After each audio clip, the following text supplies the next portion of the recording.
on the horizontal stream. And let me go live on the vertical. And then we're going to go live on TikToks. Boom. All right. Let me double check all of our streams, make sure they're all live, not just some of them. And we're good. We're live on all of the streams. Hey, welcome in, friends. It's Sunday morning. The Jesus is still in the grave morning, or maybe he was never placed in a grave to begin with. And should have a lot of fun with this one. Maybe, possibly, there might be some Maybe not. Christians calling in to give us proof of the resurrection. I'd love to see proof of that. What do you guys think? I mean, Can you of all the imagine? days, You're the Messiah and you get resurrected, but you didn't get resurrected in like the nice burial site. Instead, you get resurrected in like the corpse pit, and you have to like crawl through corpses to Ooh. to get out. And then what if you just gave up because it wasn't worth it, so you went back to being dead? To be fair, everything we know about God from the Bible is that he loves corpses. Mm. So maybe it would have been worth it. Yeah. I mean, in some sense, he is a corpse. Yeah. There was a zombie apocalypse in Matthew 27, like four Was or it really an 500 people. apocalypse, or just like a few dozen? Yeah, Well- they were just doing like a monster mash. I don't know if I'd say it was like an apocalypse. Maybe not an apocalypse. They did the mash. They did the monster mash. Let me grab that. Something something. It was a graveyard smash. It was a Yeah. graveyard smash. That's fantastic. Hold on, no, that's actually one of the lyrics, isn't it? Yeah. Mm-hmm. Yeah. Okay. Justin, I have a Daniel 9 question for you. Sure. So, I know they want to say that the weeks in Daniel 9 refers to like weeks of years, but Yeah. then if you go to Daniel 10, it uses that exact same word to mean like weeks of days pretty clearly. Otherwise, Daniel is fasting for 21 years. So, is there like some sort of scholarly reason why it's interpreted one way in one verse and a different way in a different verse? Yeah. So the reason for that is weeks, shuvua in Hebrew, it just means 70 plural. Or it could be 7 plural. It's just a plurality of sevens. The way they do like 20, 30, 40, 50, 60, 70 in Hebrew is they just kind of plural the original number. So when they're talking about weeks, it could be weeks of basically anything. And the reason why, so it's just coupling it with the sevens. The reason why it's considered years in the case of Daniel 9 is because they're talking about the number of years that they were going to be in captivity. In fact, give me a second. I'll pull it up on the web browser while we're waiting for some guests to load up, and I'll show you where it shows up and why weeks of years is the interpretation that everyone's going with. Do you think that's the correct interpretation as well? Oh, for sure. Yeah. Okay. I don't think any scholars are questioning that, to be sure. Okay. So inside of Daniel 9, there's a number of years that they're going to be punished by the Babylonians. And it's going to be 70. So he says in the very beginning of the chapter, I perceived in the books of the number of years that according to the word of the Lord, the prophet Jeremiah must be fulfilled for the devastation of Jerusalem, namely 70 years. So it's like, okay, well, it's interesting because 70 years have passed. Remember, this is the first year of Darius. This particular Darius started reigning about 522, which means the 70 years have passed. And Daniel's like, hey, what the fuck? According to Jeremiah 29, we were supposed to be completely restored after 70 years, and our asses are still kicked. And so he's like, what gives? So he's like, all right, there were 70 years. And then he's like, well, what now? How come? And his reasoning starts in about verse 11. All Israel has transgressed your law and turned aside, refusing to obey your voice. So the curse and the oath written in the law of Moses, the servant of God, have been poured out upon us because we have sinned against you. And that's going to be in Deuteronomy 28 and Leviticus 26. So that curse, when you go to it, actually Jeremiah talks vaguely about a curse, but let's go to the actual curse in Leviticus 26. Because it says when God sends them into exile, basically, if they don't turn to him, he'll multiply their punishments. if you continue hostile to me and not obey me, I will continue to plague you sevenfold for your sins. So Hmm. Daniel's like, oh, it's not 70 years, it's 70 times 7. And so that's where you get this 490 years in the ninth chapter of Daniel, which culminates in the time of Antiochus Epiphanes, who came into Jerusalem and ransacked the city, burned down the houses and the temple, and put the abomination on the altar of sacrifice. I see, sure. So what do you think the problem with Daniel 9 is? I actually don't think it's a problem. It's written in the middle of the Maccabean revolt, and it's recounting the events of Antiochus as though it prophesied it, even though it's really just telling history from a viewpoint. And so it's basically retelling history, pretending that it was predicted, and saying after Antiochus is finally defeated, then the promises of God will finally come true.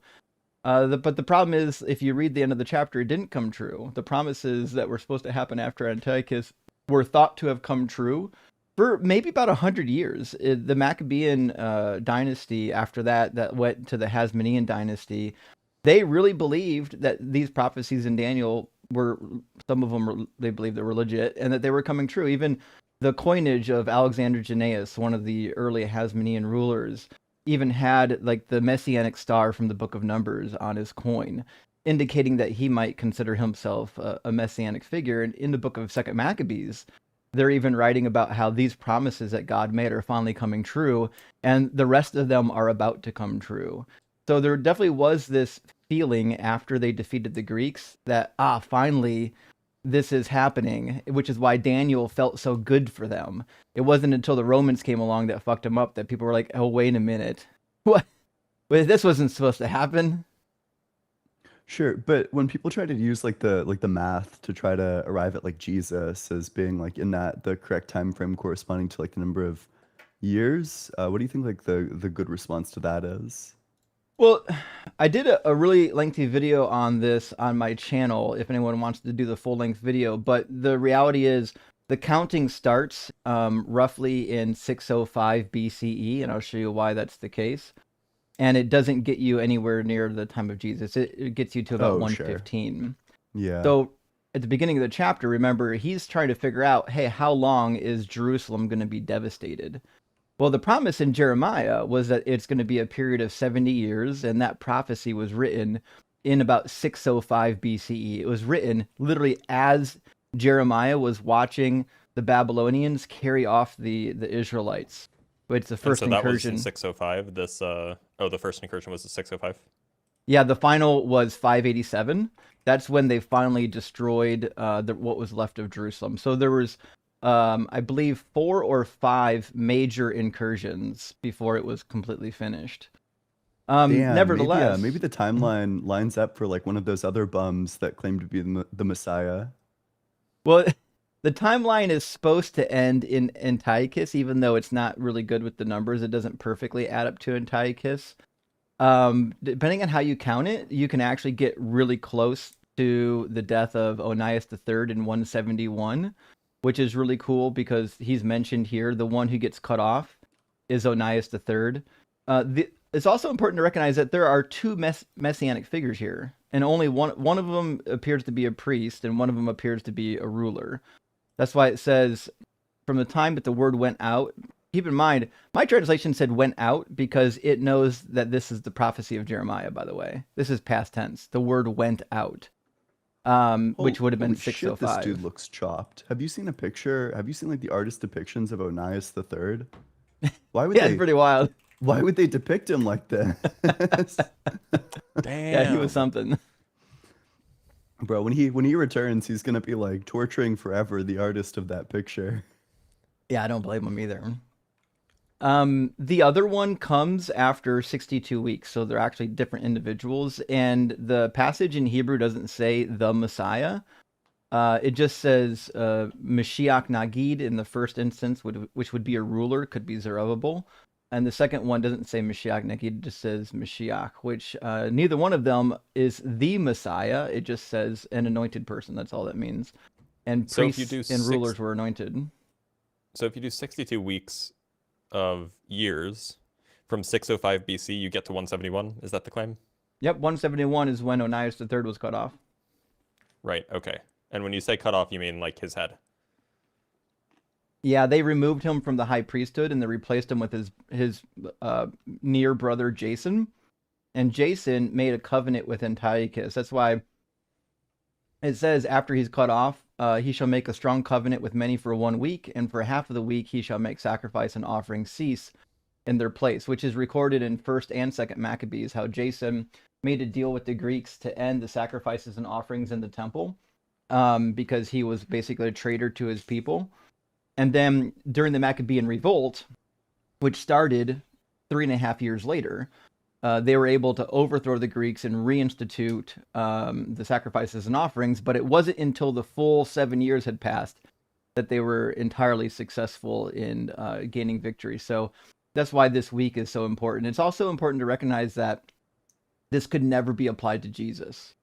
It says, first of all, whoever he is, we don't know who the he is. But the he, if it's anybody during the time of Jesus, could have been maybe Pilate. I mean, who are we talking about? Nobody that we know of made a covenant with the Jews for 3.5 years to end sacrifices and offerings. It never happened. So this is clearly a reference to what happened during the incursion with Antiochus. And almost all scholars agree. This is not really a debatable thing. Even Josephus wrote about it in Book 10 of Antiquities of the Jews. He just flat out says that this was fulfilled in Antiochus Epiphanes. Well, you would agree that eternally ending sacrifices also includes ending sacrifices for 3.5 years, right? Obviously. Well, friends, Man. we started with some good Daniel prophecy today. I suspect, if I know anything about Christians, there's going to be some Christians wanting to come in and talk about Jesus and the prophecies today. But if not, we'll find out. Again, this is Unapologetic. We're more than happy to talk to people of all faiths. If you're not a Christian and you're like, hey, these guys are wrong about God, I've got a God that is real, even if Jesus is not. Hey, we'd love to hear about it. Even if you got some weird woo-woo math god, hey, I think we'd be intrigued to hear about your math god. I can't imagine it's going to go very well trying to prove it, but we're more than happy to listen to the case that you'll make for the math god. Is the math god the nerdy brother of Eminem, the rap god? Oh, indeed, that is the case. Yeah. We do have a couple super chats. Let me grab those. Friends, if you're watching not on TikTok, you can join using the link on the screen, tiny.cc/UA-guest. If you're watching on TikTok, just hit that guest request button. And C-Bar's with us this morning. Welcome in, C-Bar. Thank you for the $5 super thanks. And Dusk Frame as well.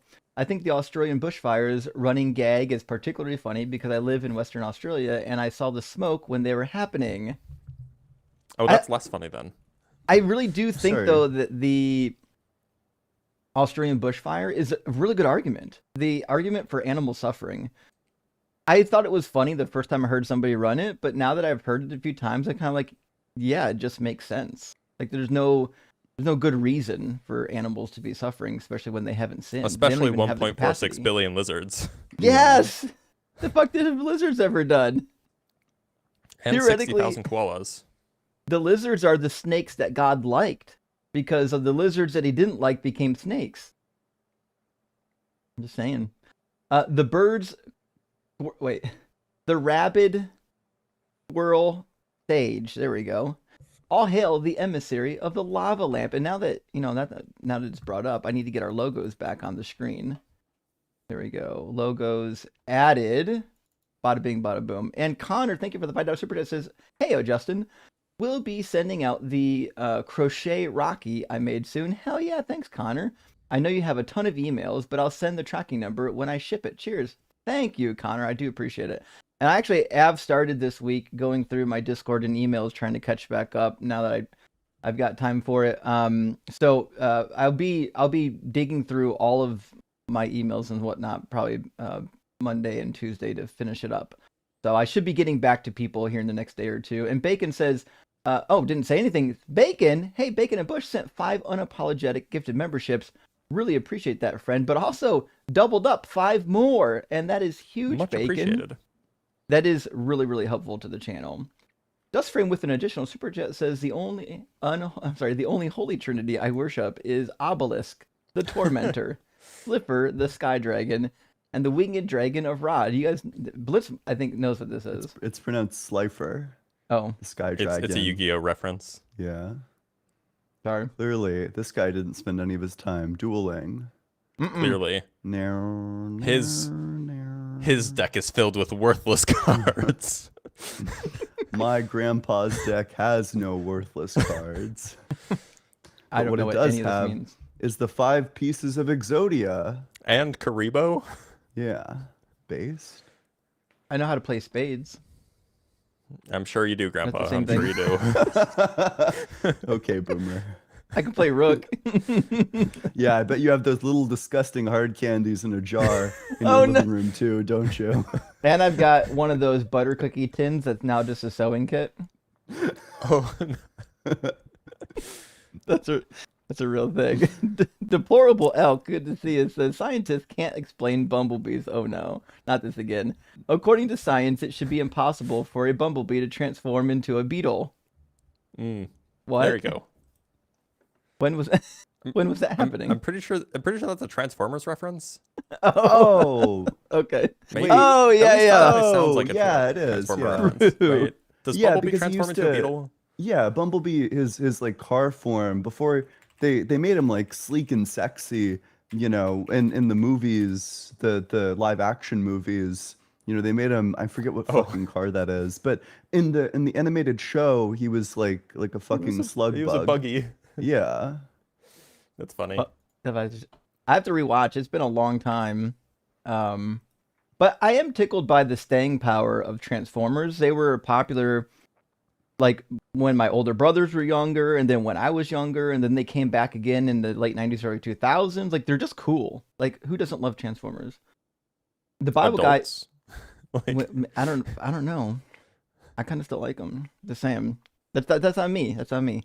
I also like that goofy dinosaur robot that shows up at all the monster truck rallies and tears cars apart. I'm just saying, some people are into machines. I'm saying. I thought you were Bible talking Guy about official. Grimlock. The Transformer, not the person. Bible Guy, good to see a friend. Says Jesus is dead. That's all. In fact, that is true. And I'm using my cup, which I haven't put in the merch store yet. I apologize. That says Jesus, he came, he lied, he died, end of story. We'll get that one up into the merch store for friends. Also, Blitz, Ian, do y'all have merch stores set up yet on your channel? It's on my spring to-do list. I'm gonna make a website and Okay. get a merch store going. We It's on need my to-do ideas for list. unapologetic merch as well. We need like photon juice and some other stuff happening. It's not a bad idea. Yeah. Also, I don't think correction, so. by the way, I said 1.46 billion lizards. It was 2.46 billion, actually. Damn.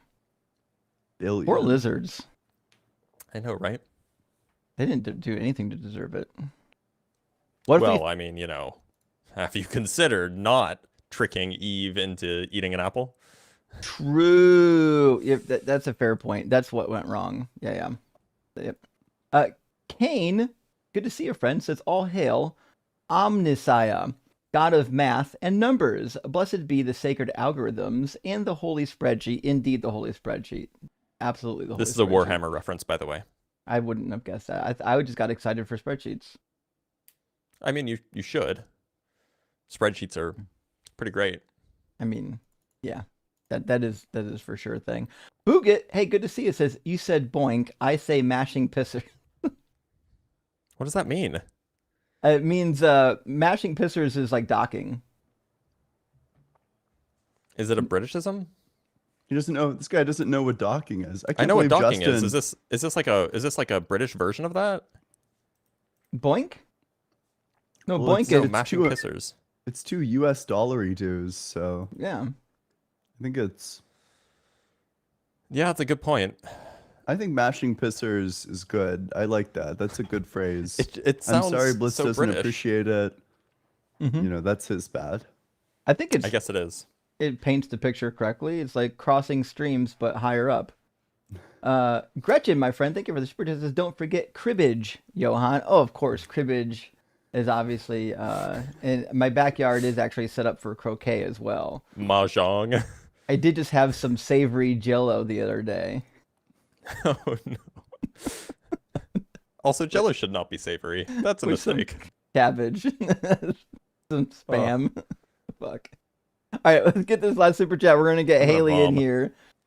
Scott, dude, hey, thanks for the $10 super chat. Friend says, as a Southern Baptist, I was taught to forgive because we forgave. God forgave us in Christ. We obliged. Can each of you explain your ethics of forgiveness, especially the obligations and motivations for it? I don't know. I can explain mine. I agree with like some of the ancient Stoics, like Seneca, on this type of a thing where it's actually impractical to do things that are harmful to others, because for me it creates a society that can then harm me. So for me, I think as long as a person is like not continuing the harm, it doesn't do any benefit for me to bear a grudge against them. And in fact, if there's a way to repair the relationship, I feel that it's beneficial to me. Now, that doesn't mean you need to forgive everybody. There are some people that don't deserve your forgiveness, and there are some people that will never learn from their mistakes. And you're not required to forgive anybody that you're not ready to forgive. I'm just saying, for me personally, if I can forgive a person, I will, because I feel like it doesn't really benefit me as a person. Whereas I do think having valuable relationships do typically benefit me. What do y'all think? I have some thoughts. I don't have like fully developed thoughts on like the ethics of forgiveness, but definitely like one part of it that I'd take a stance on. I'm probably convinced that retributive justice is the correct theory of justice. And I think that the person, one thing that's important in like retributive justice is that the person giving out the punishment needs to be separate from like the victim. That there's probably like a lot of value in a victim offering forgiveness if they want to, but it needs to be separate from the person giving out the punishment, so that you get these ideal situations where somebody is receiving the punishment that they deserve, but then also they're like getting forgiven. It becomes a problem when the person doing both wears the same hat, where it's like the person forgiving them is the same person giving out the punishment. It's a little confused, right? Yeah, like it's you It's just like, need why are you separate hurting roles me, for but also these. helping me? Yeah. Yeah, I mean, my view on forgiveness is just that there is no moral obligation to do so. If you want to, you can. You don't have to. Right. That's a good way to put it. I think moral obligation and practicality are different. Like my ethic of forgiveness is one of practicality, not because I feel like I have a moral obligation to do it. That's probably something that really should be distinct. That's a fair question, though. We had a guest, Haley, in the guest box, and they dropped. I guess we took too long in answering the question. But right now, as we say every week, if you want to get in, this is a 4-hour show. If you want to get in, the best time to get in is at the beginning of the show. By the end of the show, we always have a bunch of people, or at least a couple people that we weren't able to get to because they waited too long to get into the guest box. And we want to talk to everybody that's interested to talk. So now's a great time to get into the guest box if you want to tell us why Jesus resurrected or why Muhammad was a prophet. And we actually want to have time to have a full dialogue. It'd be a great time to get in. Also, we got some more super chats. So while we're waiting for guests to load up, I want to read some super chats. You're more than welcome to super chat questions for Ian, Blitz, or myself, and we'll answer them as we're waiting for the guest box to populate. But before we do that, Blitz, welcome back on your first day back to Unapologetic. You are home now, full time, right? I am, yeah. Okay. And I spent the last week sitting on a couch. Last few days, maybe starting on Friday, I was up and moving around more. I no longer have a hole in my stomach or in my abdomen, so that's good. Well, I do have a hole there. There's no longer a tube coming out. That was not fun. And all things considered, you should look at if you think my wound looks bad, you should take a look at the other guy. What'd you do to the doctor? Wait a minute. We gotta protect Dr. Blitz from getting irradiated by these quantum gibberators. Oh yeah, definitely. He might have like It's a dangerous. relapse. To be fair, I feel like there's probably some people in the audience that are like me, that when you get a real weird quantum woo caller, it's kind of, it's I like listening to it just because it's so weird and it's going to end so badly. I already know what to expect, even though I know Blitz is hating every minute of it. I mean, like, Um, there is a degree of like self-loathing that I experience, but I do enjoy it to some okay. extent. Um, there is a degree of like satisfaction you get out of it, but it is pretty awful, and I just wish they stopped doing that. I get it. Texas Panhandler, good to see you, friend. Thank you for the $10 super chat. It says, I had a vision from Zombie Jesus. He said he was starving because his followers' brains have been shrinking. I believe that. The zombie apocalypse in Matthew 27 to me is so funny because, like, the point of Jesus resurrecting and the point of these other people resurrecting is that this was supposed to be the end times. This is supposed to be when God raises the righteous from their graves and the kingdom of God comes from heaven to earth. This was supposed to be the first fruits of the kingdom that was coming imminently, and then it didn't come, which means God raised all those people from their tombs only for them to die again. They're all dead again. They imagine dying, coming back, and be like, oh fuck, look Wait, at this, we're alive again, and then dying again. how did they die again? Did it just of old age, or like? They would I have to, imagine that right? like once I imagine that once they're resurrected, they're like immortal like a zombie Well, where do they go? They're not around anymore. that you know of. You've seen Actually, Highlander. that would be a really fucking cool character to make online, is to be one of the resurrected zombies from Matthew 27 claiming that you're from the past. Mm. That'd be a fun Yeah, I fun mean, trip. like that particular verse, people bring up the Bible like it is some trustworthy document. And if Matthew hadn't included, or whoever wrote Matthew hadn't included that verse, then like maybe you could have like, swept some of the other crazy things under the rug. But you can't get around that one. No. Like you can't like what do you mean? What do you mean there were just zombies walking around Jerusalem and nobody else wrote about it? Yeah. What do you mean? It's ridiculous. Even They apologists really like did themselves a William Lane disservice Craig there. are like, yeah, that didn't happen. Yeah, we know. You didn't have to tell us, guy. Keith in the Night, interesting name. Thank you for the super chat. Says, why does the Easter Bunny hide the eggs? He doesn't want anyone to know he's fucking the chicken. Damn. That's wild. Thank you for that. Does that make the Easter Bunny a lady? It's hard. Who's laying the eggs? The chicken. Oh, okay. Wait, but I thought that they were like He's I thought up the in Easter that eggs came from cloaca. the bunny. So the Easter Bunny is taking the eggs from the chicken and hiding them around? Yeah, I see, for children to find. yeah. Because he Got it. inseminated or Right. fertilized. Yeah. Judas, hey, thank you for the super chat. Says, thank you, 3, for a good start to Easter. No kings, no gods. Yes, we do need to add no gods to the no kings rallies. I think, well, that might be mixing two topics that maybe, I don't know if you Yeah. need to, but I'd be down for it. Very good, Wizard. Thank you for the another super chat. Happy Resurrection Day. PSA, if you have a resurrection lasting more than 4 hours, seek emergency medical care. It's called priapism. Oh, you would know the name for it. Okay. Fair enough. Bacon and Bush coming back again. Thank you so much, friend. Says, ethically, forgiving me is good. I need it. If you forgive other people, that's also probably okay. That's Gewerth's argument, I believe. Yeah. You generalize from the specific to the general. Burn up. And If the it is follow-up. necessary and sufficient for me to be forgiven because I have agency. Yeah. If my desire to be forgiven is sufficient for you to have that obligation, then everybody who wants to be forgiven ought be forgiven. So, Ian, I modified your argument from Gewerth for someone who isn't a Platonist. Yeah.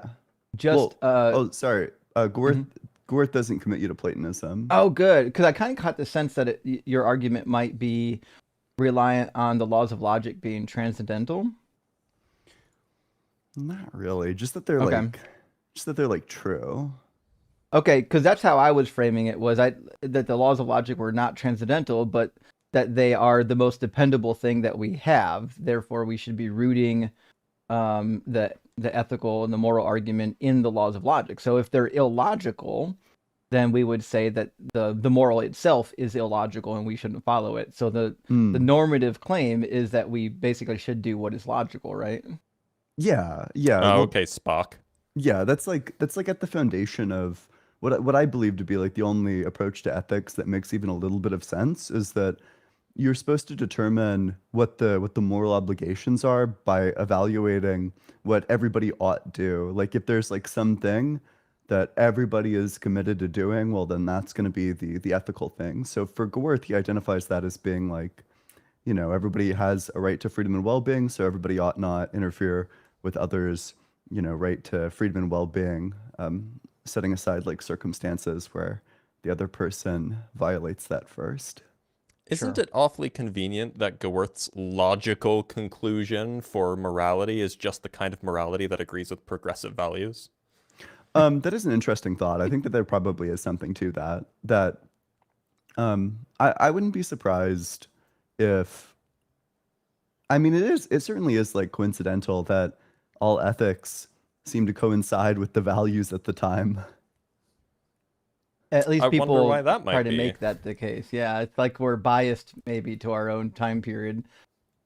Bacon and Bush says, yes, welcome back, Dr. Blitz. And hey, we agree, welcome back, Dr. Blitz, indeed. And we have coming back in the box here this morning, Crusader Knight. We talked to Crusader Knight, I believe, last week, and I'll double check to make sure. I spoke with him last week too, or this Yeah, I past thought you week did. anyway. Yeah. We talked last time with Crusader Knight on the problem of evil, which I think was probably a fun conversation. We'll see what Crusader wants to talk about this time. Welcome back, Crusader. We already know you're at least 18, and correct me if I'm wrong, but you're a Christian, right? Yes, I believe in Can't be the too teachings certain. of Jesus. Is he talking? Yeah, Yeah. Can you hear me? Oh, how come I can't hear him? Hold on. Yeah, I can hear him. I can hear him. Great. Just give us 1 sec. CK. Of course, of course. You know, as you're resolving this issue, I have a complaint. Tell Mhm. everybody who watches on YouTube. I posted a video this morning called "Christian Put His God in the Cuck Chair," Oh gosh. and it's not even Jeez. doing that well. It's because Oh. YouTube fucking shut that shit down. It must have. Yeah, It's a funny YouTube video saw, though. YouTube saw that title and was like, "No fun allowed." Get this. Get It's this also in the fun out of thumbnail. here. You expect that from TikTok, but you don't expect that from the YouTubes. Yeah, I mean, I knew I was pushing it, but Okay, let's see if I had if, to. I had if to. we can hear guest now. Go ahead and talk for us, guest. Testing, testing. Oh, interesting. Yeah, My we can- soundboard is picking him up. Weird. It's just not routing it to my headphones for some reason through my soundboard. My soundboard decided it was gonna fuck off. Weird. That's too Tell it to bad. stop. Well, I mean, y'all can hear him, right? Yeah. Yeah. Okay. Well, y'all, I guess we'll be able to debate with them, and I'll chill until I get it figured out. Sure. Crusader Knight. You're a Christian and you're at least 18 or older. What do you want to talk about this week? Well, first I wanted to say, Dr. Bates, I will be back to your panel. I wasn't ready that time, No. but I will be back.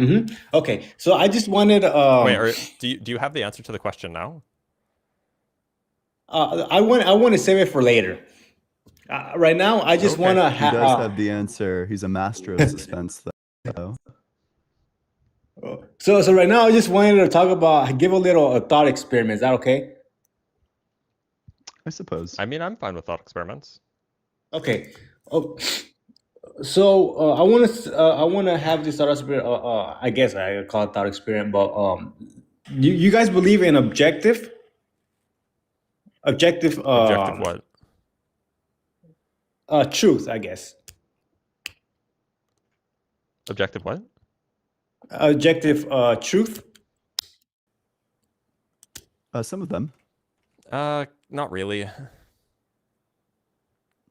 Do you guys think that objective truth and objective morals are connected the same? Well, really. so Blitz and I disagree about this. So I think that there are some objective facts and some subjective facts, and I think that there are objective facts with respect to morality, like things that are, true, just because they're like necessitated by logic with respect to the moral facts. So To be clear, I do take it that there are objective facts of the world. The questions of truth, I take truth to be a very specific thing, and I don't think that applies to things outside of the mind. I'm hearing an echo. Perhaps that's neither here nor there.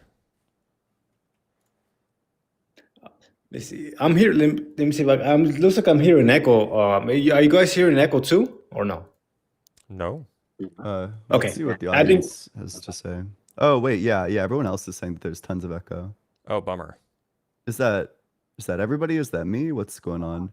I You're think probably- it's Justin fucking with the settings. Justin. Sorry, I was trying to always figure out Justin's why fault. everyone can hear but No, you're me. good, It you're should be gone now. I just turned it on for like 2 seconds. Okay. Like I was saying. We can keep going, y'all. Yeah. Okay. Like I was Yeah, saying. go ahead. Yeah. What's your thought experiment? So I don't. Okay. I don't know if I should call it. I don't know if I should call it hypothetical, but I'm just gonna call it thought experiment, whatever. But let's say that chocolate and vanilla, right?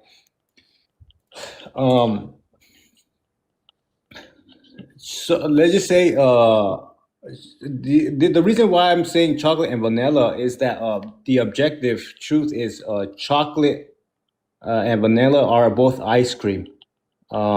They both have milk in it, right? They both have an ice cream cone, and 80% of people like chocolate. 20% of people like vanilla.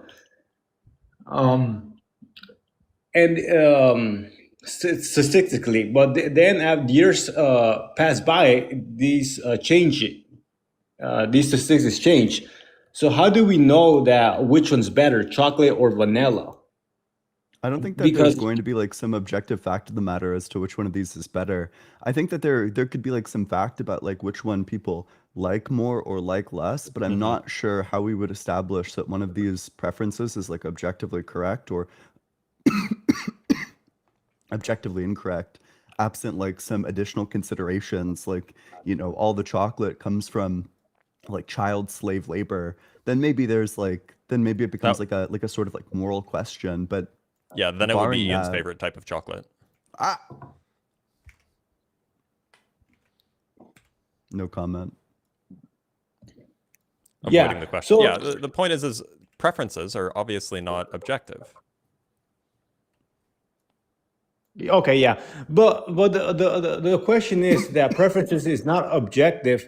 Why is it that most people care more about the percentage? Why is it that the people care more about the percentage? Who If who does? We're not. That seems irrelevant to the conversation that we're having. I have None of us care genuinely about no that. clue. But this seems like unrelated to objective morality, let alone like God's existence. Well,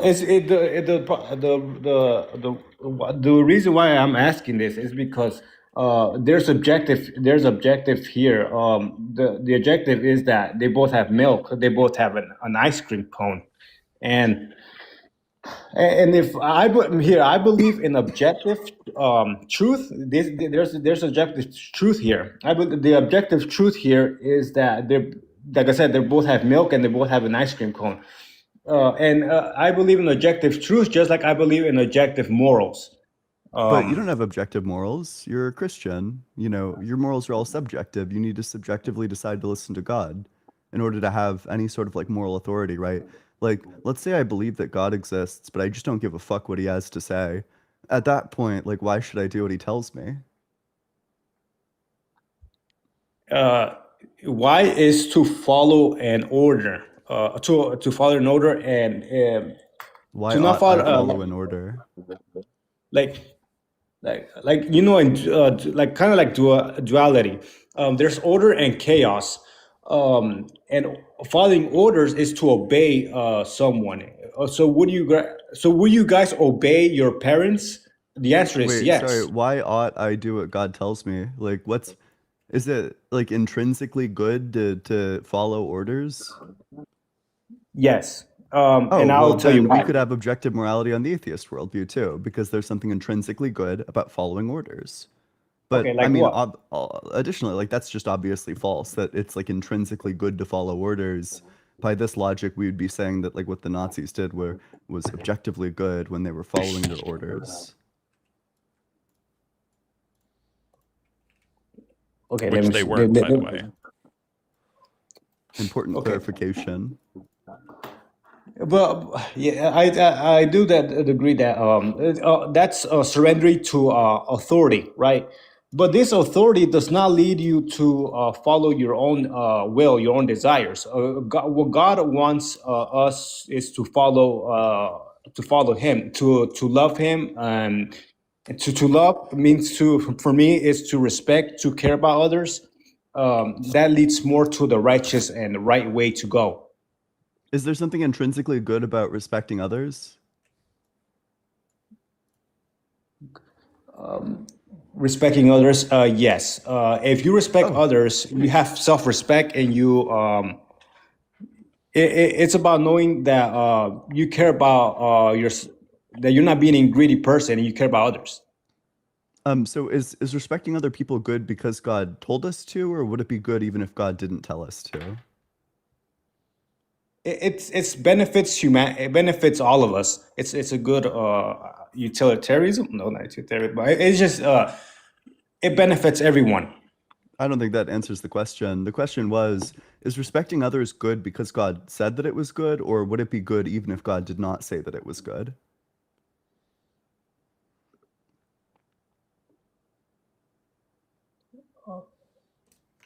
Res- Like, what do you think? What do you think? Do you think respecting others is good, or I'm asking you, is it, you're saying respecting others is good.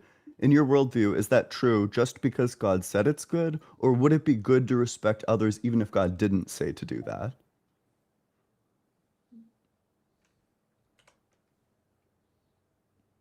it's good in my view? I think respecting others it's not just about respect; it's about care. It's good.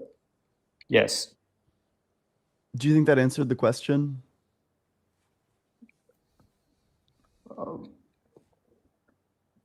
Oh, not really. Yeah, I'm just trying to get clear on this. You're saying that listening to God is good because if we listen to God, then we respect others, and it's good to respect others. But I'm just trying to get clear on this. Is respecting others a good thing because God said that it's a good thing? Or even if God didn't say it's a good thing, would respecting others still be a good thing? Like, is respecting others good because God said so? Or did God say that you should respect others because that was the good thing to do? Yeah, because God said, and that's a good thing to do. Unfortunately, that like super didn't answer the question. It's like an either or type deal. I'm just trying to figure out like which one determines which.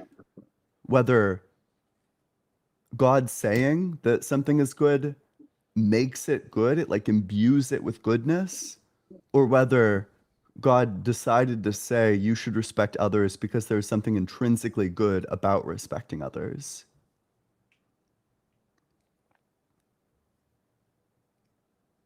Oh, hang on, I'm thinking about it. Okay.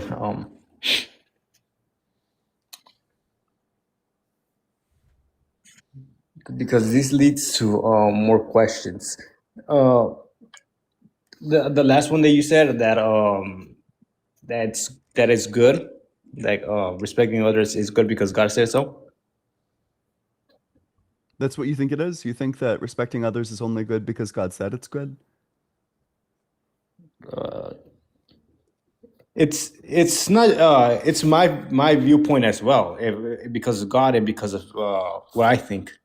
But that is what you think. You do think that it's intrinsically good, or that, sorry, that it's not intrinsically good, that it's extrinsically good, that the thing that makes respecting others good is not something about the nature of respecting others, but is rather something about, God imbues things with goodness, and he imbued respecting others with goodness.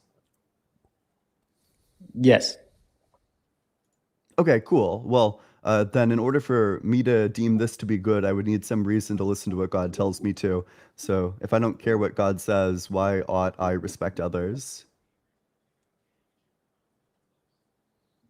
Because what about other people do respect, do love God or whatever, respect, and you don't? You're the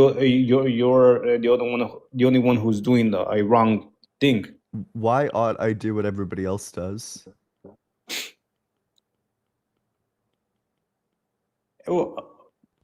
If it's not good, then don't do it. Like, for example, if someone's gonna go out and to the river and knowing that it's very dangerous, it's gonna do harm. Why you gonna go out to the river and do something dangerous? But if it's not dangerous, if it leads to a healthy lifestyle uh, that benefits a good right benefits you, then go ahead and follow it.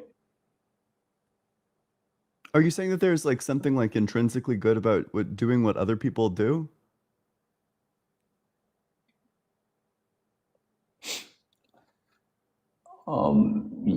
Yes. Oh, If well if it's then if it's we good, could just if it's have a objective morals by doing this on the atheist worldview. If there's something intrinsically good that is like good not because of anything else, but just good because of its own nature, then that means that we could have like these objective ethics on the atheist worldview just by apparently doing what everybody else is doing. Although, of course, like that's obviously not intrinsically good.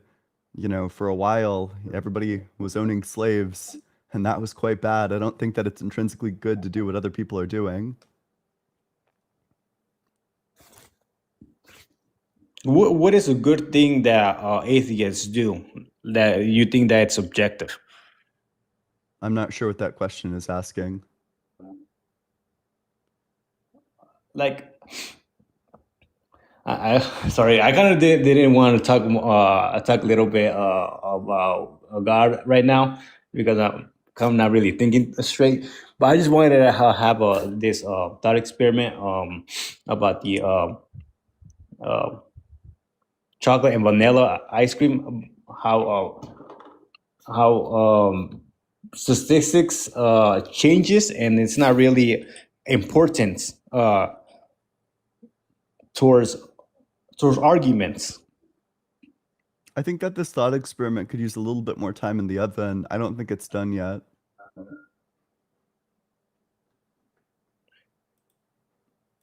Okay. Yeah, I also wanted to pick your guys' brain on this, on the chocolate and vanilla ice cream. What about it? Well, I, You see, Dr. like, Blitz, with respect to chocolate and vanilla, if we examine this at the quantum scale, quantum mechanics functions on the basis of observers. So there's something like deeply interconnected between quantum mechanics and people's preference for chocolate and My vanilla. consciousness was turned off for about 3 hours 2 weeks ago. I would like to return to that state, please. Yeah, no kidding. Dr. Blitz is taking like psychic damage.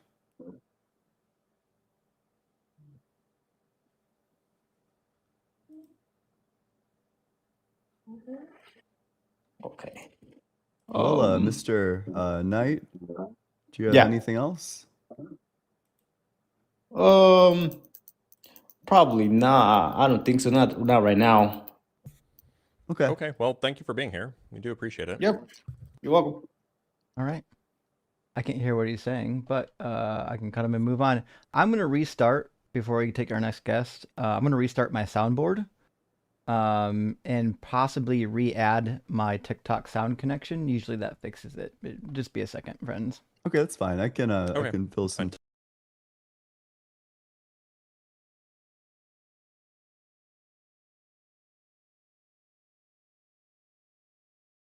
arguments to get your opinion on. One of them is an argument from quantum field theory that argues that if quantum field theory is true, an implication of that is that the fundamental thing with respect to physics is these fields. and that they would have some sort of like ontology within quantum field theory, even if there was like a minimum value at all of their points, which indicates that they have a sort of existence that's independent of the things actually inside of them, which would seem to indicate that they're like substances. What do you make of The that? quantum fields? Yeah, sure. I mean, like that's a view. I don't think that like we can definitively say it's wrong. I think that is. I made a video about this a long time ago, and in fact, this is what Angel Investor watched one of my videos. This was the one video, and then he's like, "Aha! You don't even know what real is." And so, yeah, I mean, like one of the views that you can take is that the quantum fields themselves are like the fundamental thing that is real, the quantum fields, and then the space-time manifold that they're on. But you can take other views as well. You can take the view that the things that are real are the things that are measurable. In which case, expectation values are the real things. And those are in some sense averages of the fields at particular, like at specific locations. I see. So in that sense, the fields are not real, but rather like abstractions. Yeah. Okay. And so, I mean, like, this is not something that we can definitively say one way or the other. We just don't know. Philosophy is probably required here, as is better physics. Like, we have to know. Like, it's not even clear if, quantum field theory is like the ultimate theory, right? String theory would say otherwise. String theory would say that there's something deeper than quantum fields, which would be strings, right? So sure. that like we need to know which is the fundamental physics theory before we can even start talking about what the fundamental ontology stuff is. Sure. The other argument was it was like an argument from like relativity that, or no, it was an argument from dark energy that what dark energy implies is that space itself has inertia, and it has like curvature and shape, and these are all properties of substances. Yeah, I mean, like, I think that's... Well, okay. So, it's not clear that the way that we think about shape and orientation and arrangement and things like this, we think of them as in space. So like you can think of like a sheet of paper, you can draw a shape on it. And so that shape that you're drawing on the sheet of paper is within the sheet of paper, right? And so if you imagine that the sheet of paper was your whole universe, it would be hard to say that the sheet of paper is a shape or has curvature, things like this. Sure. This is to say, perhaps there's some other kind of thing that can be equally well described using that same kind of relationship. And the reason I say that is because, let me back up a little bit. There is the way that we think of shapes is sort of in an extrinsic way, meaning we think of the way the object behaves in a larger space. So you think of a square as being drawn on a sheet of paper. And so you would say that the square might be curved if you curve the sheet of paper. Or basically you're talking about relationships between the thing and the thing that it's living in. And that's one way to talk about curvature, but it's not the only way to talk about curvature. You can talk about curvature intrinsically as well. You can imagine that you have the surface of a sphere with no three-dimensional space that it lives in. And then the question is, well, what does it mean for there to be curved? Well, for there to be curvature, well, there's another notion of curvature, which happens to be equivalent, but it's equivalent but distinct. And so this is all to say, just because we typically think of things with substance having these properties of curvature and shape and all of these things, that could just be a consequence of the fact that the substances that we recognize in the world around us, objects and so on, these are things that live in space. It could be that there is some other kind of thing, maybe not even a kind of thing, there are other kind of notion of distance or something along those lines that can have those properties without being substance itself. I see. This is all to say, it seems a little bit iffy, is what I'm getting at. Not to say, and by the way, like I am pretty on board with like some sort of substantivism with regards to space-time. Really? Did you change your position on this? I don't think that I was ever non-substantivist. I thought that you used to be like a relationalist. In fact, if I look through our text messages, I don't think that those two things are different. I think, well, which is to say, I think that like the relational things are what space-time is. That's not really. And those relations are things. So maybe I'm just confused by what you mean by substantialist. So substantialism is the view that it's like an actual thing, that it's not just, okay, let's picture that we have like a bunch of grapes. We have two parallel worlds, and in one of these worlds, the grapes are in like a container, and then in like a different world, there is no container, but the grapes are in like roughly the same position. Substantivalism is like the container world, that's saying that there's like a real container which these things exist within, whereas relationalism is saying no, there is no container. Space just is like the distances, like the relations between these grapes. Oh, okay. Yeah, so see, I take the distances to be physically meaningful and to be, something that is like physically exists. I don't take it to be like made of a stuff. And the reason I say that is because in fact, like this whole idea that like there is like some physical, like this is like an ether view. The idea that there is like some like physical stuff that is space-time kind of falls apart when you look at something called Einstein's Hole argument, which is a hilarious name. I was going to ask you about this. Yeah. The whole argument basically does away with any sort of non-relational view, because you can always just essentially change coordinates and then do a diffeomorphism, and we could talk about the details there, and then you end up with a physically identical, physically indistinguishable space-time, but there are more points in some sense. Yeah, which and this argument, of course, gets sniped by the far superior Newton's bucket argument. You mean the Machian argument? Yeah. Except that gets sniped by the lens-Thirring effect. Oh, yeah. I was trying to read through some critiques because Newton's bucket argument seems like reasonable to me, that if relationalism is true, then there should be no explanation for the concavity of the water with respect to just the bucket. But then there does seem to be an explanation for the concavity of the water with respect to the bucket, which is no, there is. It's the distribution of matter in the rest of the universe.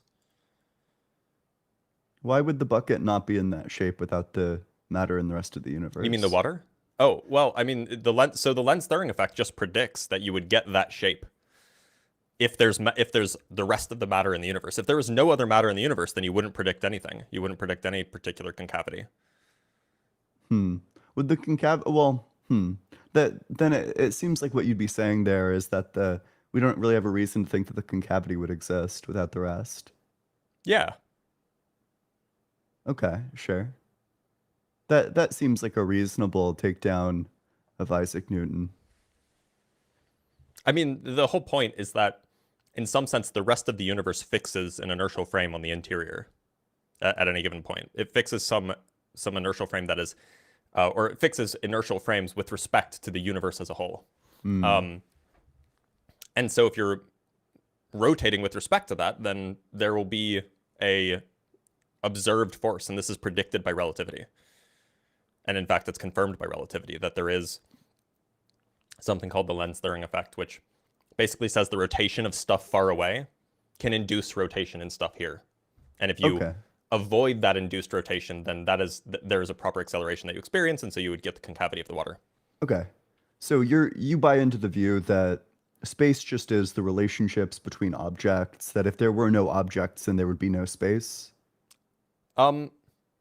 That's kind of the fundamental question, is like space and time, are they independent of the things that are inside of them, like the objects, the events, etc., or do they depend for their existence on these objects, on these events? So I think that there is a sense in which, it depends on whether or not we get into quantum gravity, right? If you get into quantum gravity, then space and time should be just a thing. But that's because the events within the quantum gravity state are themselves could be thought of as objects. So basically the way I take it is, I take it that what space is perhaps a proclivity for relationships, like spatial or spatio-temporal relationships. And you can still have that proclivity even if there are no relationships there.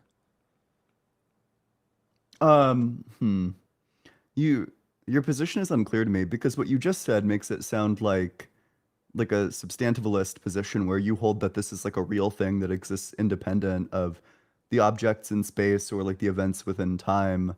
But then also that's incompatible with like the arguments that you're endorsing. Well, I don't think I was saying. Well, look. So I don't think that relationalism requires that there is no space if there's no stuff. Okay, do you think that space-time is independent or dependent on the things that are inside of it? I'm not sure if they're separable, because space-time itself, space-time events can, like gravitational waves are a part of space-time, but can also be localized within space-time. So I don't think it even makes sense to talk about space with nothing in it. I don't think that's like a conceptually meaningful thing. Okay, so in that sense, it would seem like you commit yourself to like a relationalism where space just is like space does depend for its existence on the things that are in space. Right, but the things that are Okay. within space can just be excitations of space. Excitations of space-time, for example. Maybe there's like a mutual dependence between them. Well, look, I mean, you could take just like a, it's called like a gravitational soliton, which would be like a localized wave, like a localized gravitational wave that's just moving, and you could have a few of these just moving throughout space-time. There is nothing else. You could imagine that there's nothing else in this universe except just like bumps of space-time moving around, and those have locations and they have distances, and everything is totally well defined there. You can talk about the relationships between the events and so on. And yet there's no matter. It's just excitations, like space-time excitations. Sure, but then you would have like there would be like real things that are in time. So Yeah. if there Yeah, were and no those real, events, but those real things are just space-time being goofy. sure. So if there were no events and there were no objects, would you hold that space-time still exists? If there were no events and no objects, would I hold that space-time still exists? Yeah. I guess what you're asking is, does Minkowski space exist? Basically, I don't know what the fuck that means. That's the but most flat, the most empty kind of space. It's the space-time of special relativity. sure. And like probably not. Okay. But I don't even like nothing would exist, right? You just have nothing. Okay. That's fine. Then your view does seem to be like a relationalist But view. something about that seems wrong. So we would have to have a longer conversation about this, I think. I think we do have a few people waiting, so we should probably bring somebody up. Oh wait, Justin, did you get the audio issue resolved? Don't know yet. We have to bring up another guy. Oh fuck! Gosh. I think so. If you give me just 1 second, we'll get the next guest in here, and we'll see if the audio is resolved after I. Hey, why'd you put a dunce over the preview? Sorry, I just want to make sure that the Christians are sufficiently triggered here this morning. There you go. Here we go. All right. We have Yusef in the box, and we had somebody else in the TikTok or the YouTube guest box, and they bounced. But Yusef is still here. I think we talked to Yusef before. Let me grab just a couple super chats real quick before we bring in Yusef. Bacon and Bush, back at it. Thank you so much, my friend, for sending out 20 unapologetic gifted memberships. That's one of the largest amounts we've ever seen gifted out. Whoa. Huge W, my Oh, friend. damn. Whoa, thank you. Let's get a big That is W. monstrous. Let's get a bunch of W's for Bacon and Bush, and also for Mamo Guy Pan. Thank you so much for the $99 super chat. That is monumental. Ian, do you think, Enormously large. I would say, Ian, do you think logic itself may be limited by the human mind that uses it? So that's a good question. I'm not sure. I'm not sure where I'm gonna come down on this matter, but one view that I think I'm increasingly warming up to is that in order to have coherent thoughts, you need logic, because one of the things that the property of thoughts is that they're about a specific thing. When you think, you're thinking about something.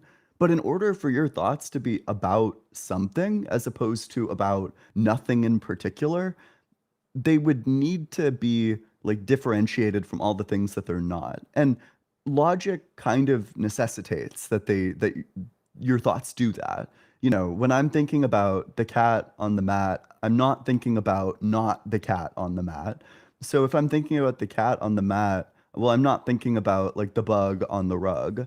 Um, so in that sense, it Or the seems like dog in the dog on the log. the dog Yeah. on the log. Ah. So in that sense, it seems like, and I don't know what the like metaphysical dependence relation here would be, but like whether or not like thought depends on logic or logic depends on thought. But it seems like in order to have thoughts that are about something as opposed to being about nothing, that they need to adhere to laws of logic. Otherwise, there's like some component of the thought that is not about something but is rather about nothing. And that's like what a contradiction is, you know. If I have a thought and that thought is like the cat on the mat and the cat not on the mat, it doesn't really seem like that I'm really thinking about anything there. So I don't know how much that really answers your question. I think it's something that I want to think about more.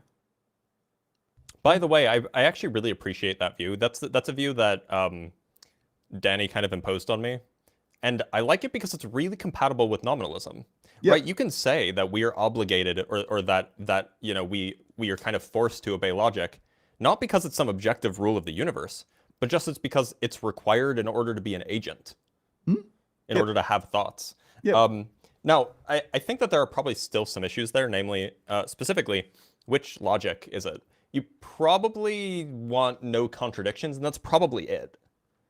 You probably don't even need the law of identity. You probably don't need the law of the excluded middle. You probably do just need law of, or non-contradiction, right? That's probably the only thing you actually need to have thoughts. Maybe you need, okay. I'm kind of on the fence about LEM. I know that there are some pretty compelling counterexamples to it, but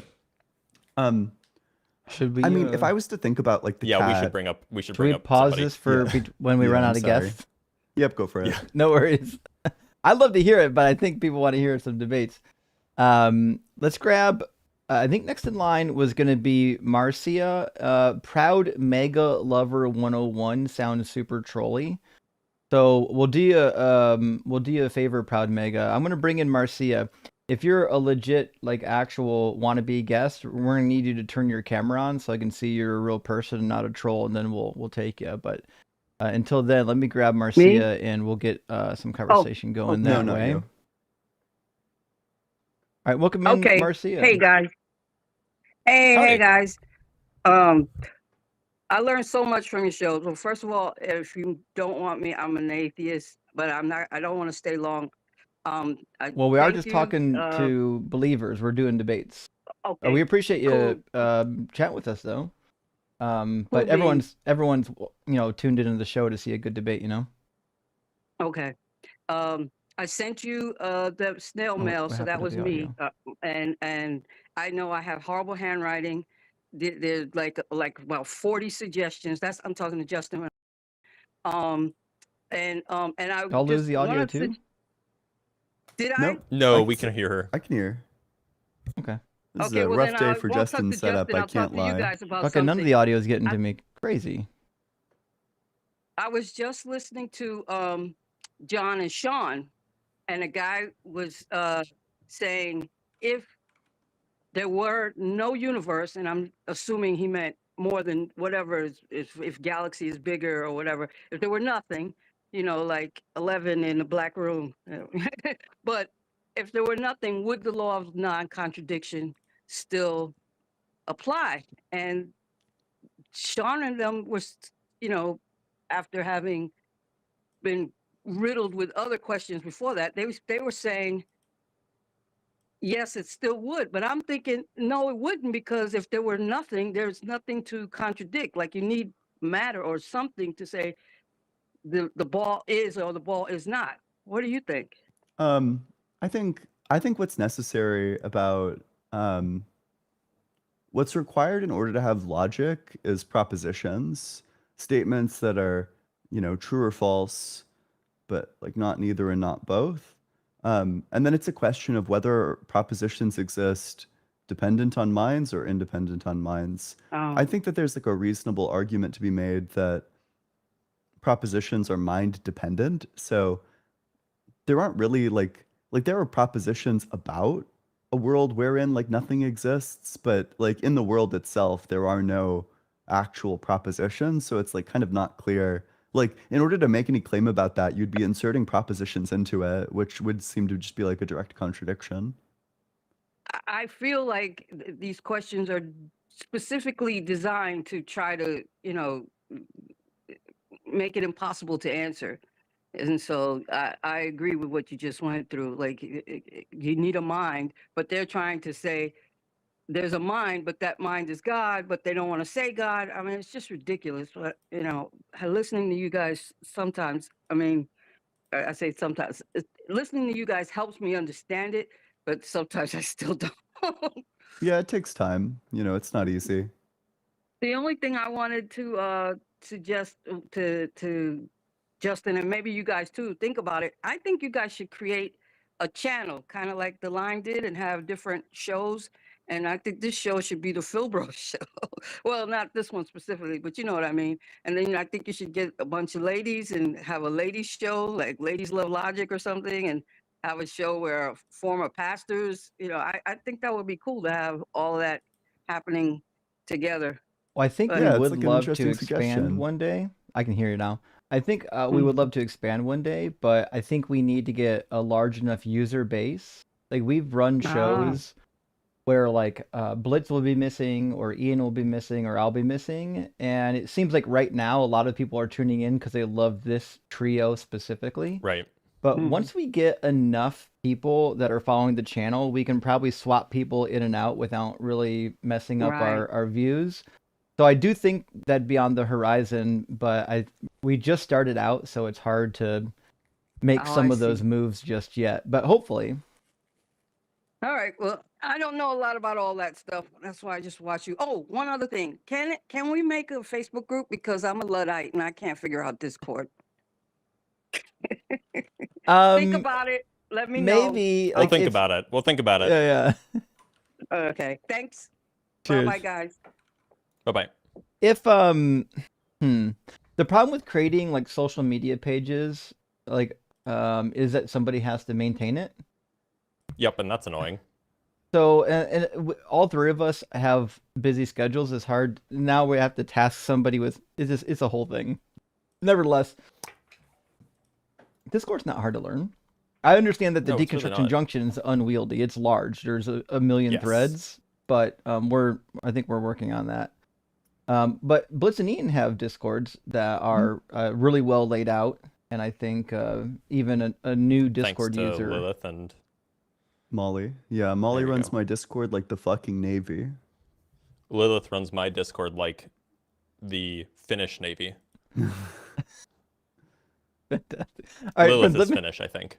let me grab our next opposition from the guest box. It's going to be Guy, and hopefully we'll get some opposition. Yeah, welcome in, Guy, Guy. how's it going? Are you at least 18? I'm well, and yourself? I am, yes. Okay, doing well. Guy, are Good. you a believer? I am. Cool. Which God do you believe in? Jesus Christ. Sure. Hey, what do you think is the best evidence or argument for God existing, even if it's for your specific God? Just Roman history. Sure. What about it? Well, Justin, take it away. Well, I mean, would you guys agree that Jesus Christ was a real person that walked the earth? I actually Sure. would. I know not everybody would, Yeah. but I would. Well, Yeah. there's my debate. I win. That's it. Oh wow, surely Yeah. not. This wow, is like the that- winning rhetorical strategy. Well, I mean, the you guys interesting just all question admit is it. not whether or not Jesus existed; it's whether or not he was God. Jesus could exist and just Well, not you be said God. God isn't real is the Mhm. prop, right? Yes, Yeah, and yeah, your And you argument guys is admit- presupposing that Jesus is Well- God. We don't grant that. What's the argument that Jesus is God? Well, what's your definition of God then? Like a mind that created the universe, like an ultimate foundation to reality, who is personal. So a mind that created the universe? Yes. So the Like- transcendental argument? No. No. No? Do you know what the transcendental argument is? I Yeah. do, yeah. Yeah, you learn it in Okay. philosophy So 101 let's- if you go to a Christian okay. school. Actually, you don't. Well, Okay, maybe so if you go to let's Christian follow school. it then. Okay. Let's follow it then real quick. Logical absolutes exist. Would you agree to that? By No. absolutes, what do you mean? Just do you agree or disagree? Logical Well, absolutes wait, but what do you exist. mean? I need clarification on the terms. A truth. An Yeah, there are objective like some truth. logical truths. I agree with that. Okay, so logical absolutes exist. Logical absolutes are conceptual. Sure. Sure. Sure. So concepts exist in the mind only. Yep. Yep. Okay. Logical absolutes would exist even if your minds did not. No. Ooh, no, Nope. don't grant that. So you think truth goes away as soon as the mind goes away? I don't think Didn't you just say propositions different exist to without that? the mind. Bingo. You just said a minute ago that they do, though. No, I literally said just said a that they're minute ago. true, that there are logical truths, but these logical truths can be dependent for their existence on thoughts themselves. So you think logical absolutes go away as soon as the mind does? I think propositions go away as soon as the mind does. Well, can you just say logical absolutes, though? Can you just agree with me on that? Is that Yeah, what you're saying? insofar as those are Logical absolutes propositions, would yes, go that's away. correct. Yep. They would not Do you exist. think that propositions are mind dependent or mind if- independent? if humans Yeah, disappeared wait, sorry, right which now, one? would gravity I just still asked you a exist? question, bud. What's your What's answer? that? Could you ask again? Okay, cool. Like you weren't listening, sure. Do you think that propositions are mind dependent or mind independent? Mind dependent. Oh, cool. Then you agree that absent minds, there are no laws of logic. No, there are laws of law. I'm sorry, I must have misunderstood you. There are laws of logic absent the human mind. Are laws of logic propositions? Are laws of logic propositions? Yes. No. That's a category error. Actually, that's not a Yes. category error. That's just a Yes, mistake. sorry. Sure. Okay. Yeah, that's a mistake. Yes. Okay. Yes, okay. they are dependent upon a mind. Okay, Yeah, cool. Glad we So agree. therefore, so hold on. So let's go back to it. Go back to the transcendental argument. Therefore, logical absolutes are transcendent, right? What do you mean by that? What do you mean? What do I mean by that? You don't understand They- the question? Like when you say transcendental, what's your definition there? Well, I'm just reading out the transcendental argument and just trying to So gauge where you're you reading guys something are. that you don't understand? No, I understand When it. you I'm say just asking where transcendental, you what does guys. transcendental mean? Would you like the definition of it? Yes, I've That's what asked he's for that asking. like 2 or 3 Okay, times, yeah. We'll get the definition of it. Relating Also, to a Ian, spiritual or W nominalism? non-physical realm. Is this a new development? That's what I'm Maybe. reading. Okay. Nominalism's the No, way to no, go. We'll have to talk later. So since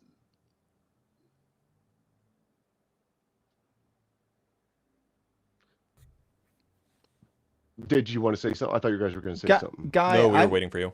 did Oh, you okay. did you not look up the definitions of these words before you decided to use the argument? No. I was just asking simply if you guys agreed with it or not. That just came up in passing. I But don't when you're- believe in the but When transcendental you're like argument. making like a claim or like trying to like arrive at like an inference, like the Well, I'm laws still of trying logic to are understand what your transcendental. guys' definition, your guys' definition of God is. Well, He yeah, told and I you. gave it to you. That was like What- 10 minutes Well, ago. You gave me yours, Dr. Blitz. What's yours? Deconstruction. Yeah, zone? mine What's is yours? essentially the same. Some sort of being that either created the universe or is responsible for grounding the universe.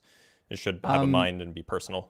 I think I'm more flexible. I would accept the gods of like Plato, who aren't necessarily the creators of all things, but nobody believes in those gods, so it's irrelevant. Yeah, so I just disagree with your guys' definition on God then, I guess. What's We your all definition disagree. of What's your God? definition? A being which no greater can be conceived, Okay. Okay, how do you know such a being exists? because I can conceive it. Ontological argument. Really? Okay, why does Wait, you so you can conceiving it mean conceive that a it's greatest real? being? How do Yeah. you conceive it? This is a little In bit my puzzling. mind. Okay, It's so conceptual. what does it mean to conceive of a being for which there is no greater being? Are you just like saying the words in your ask head, that or again. what is it like? What does it Ask mean that to again. conceive of? What does it mean to conceive of something? Conceive of a being To think of something. for which there is no or to greater think being. of something. Yeah. So So are you just like repeating the words in your head, or like so- what properties are you conceptualizing? think of something that's great and cannot Mm. be great, and something that cannot be greater than it. So typically when we make like some sort of comparison, like X is greater than Y, we have some particular property in mind when we that is being referred to when we talk about greatness, and we also have a specific comparison in mind. It seems a little bit confused to say that I'm conceiving of something that is I'm conceiving of the largest possible the largest conceivable number, right? There is no largest conceivable number, so I'm not conceiving of it, even if I tell myself I am. But you would agree that there is a high. Well, I guess numbers would be infinite. You'd always Right. So that's the create a issue. higher That's the number. issue with the greatest conceivable Yeah. being. How do you know that there is such a thing, right? Well, I can conceive it in my mind. What if I Of just what? conceive of one that's one better than yours? You would have to be able to prove that. What Okay, if well, I can just did it. I conceive? conceived of it. I just Huh? conceived the God-eating you'd have to penguin that prove of eats all that. gods. So that means I'm your sorry, God what was doesn't that? exist. So I can conceive of the God-eating penguin that eats all gods, which means your God can't exist because the God-eating penguin already ate it. I think the question how do you know that that's we not need to my get God, clear though? on, I think the question we need to get clear on is why does you conceiving of it mean that it's real?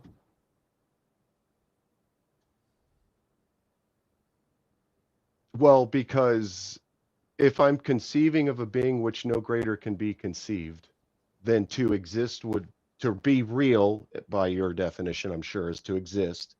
And existing is greater than not existing, right? Okay, so I'm conceiving of the greatest therefore it possible exists. island that can be conceived.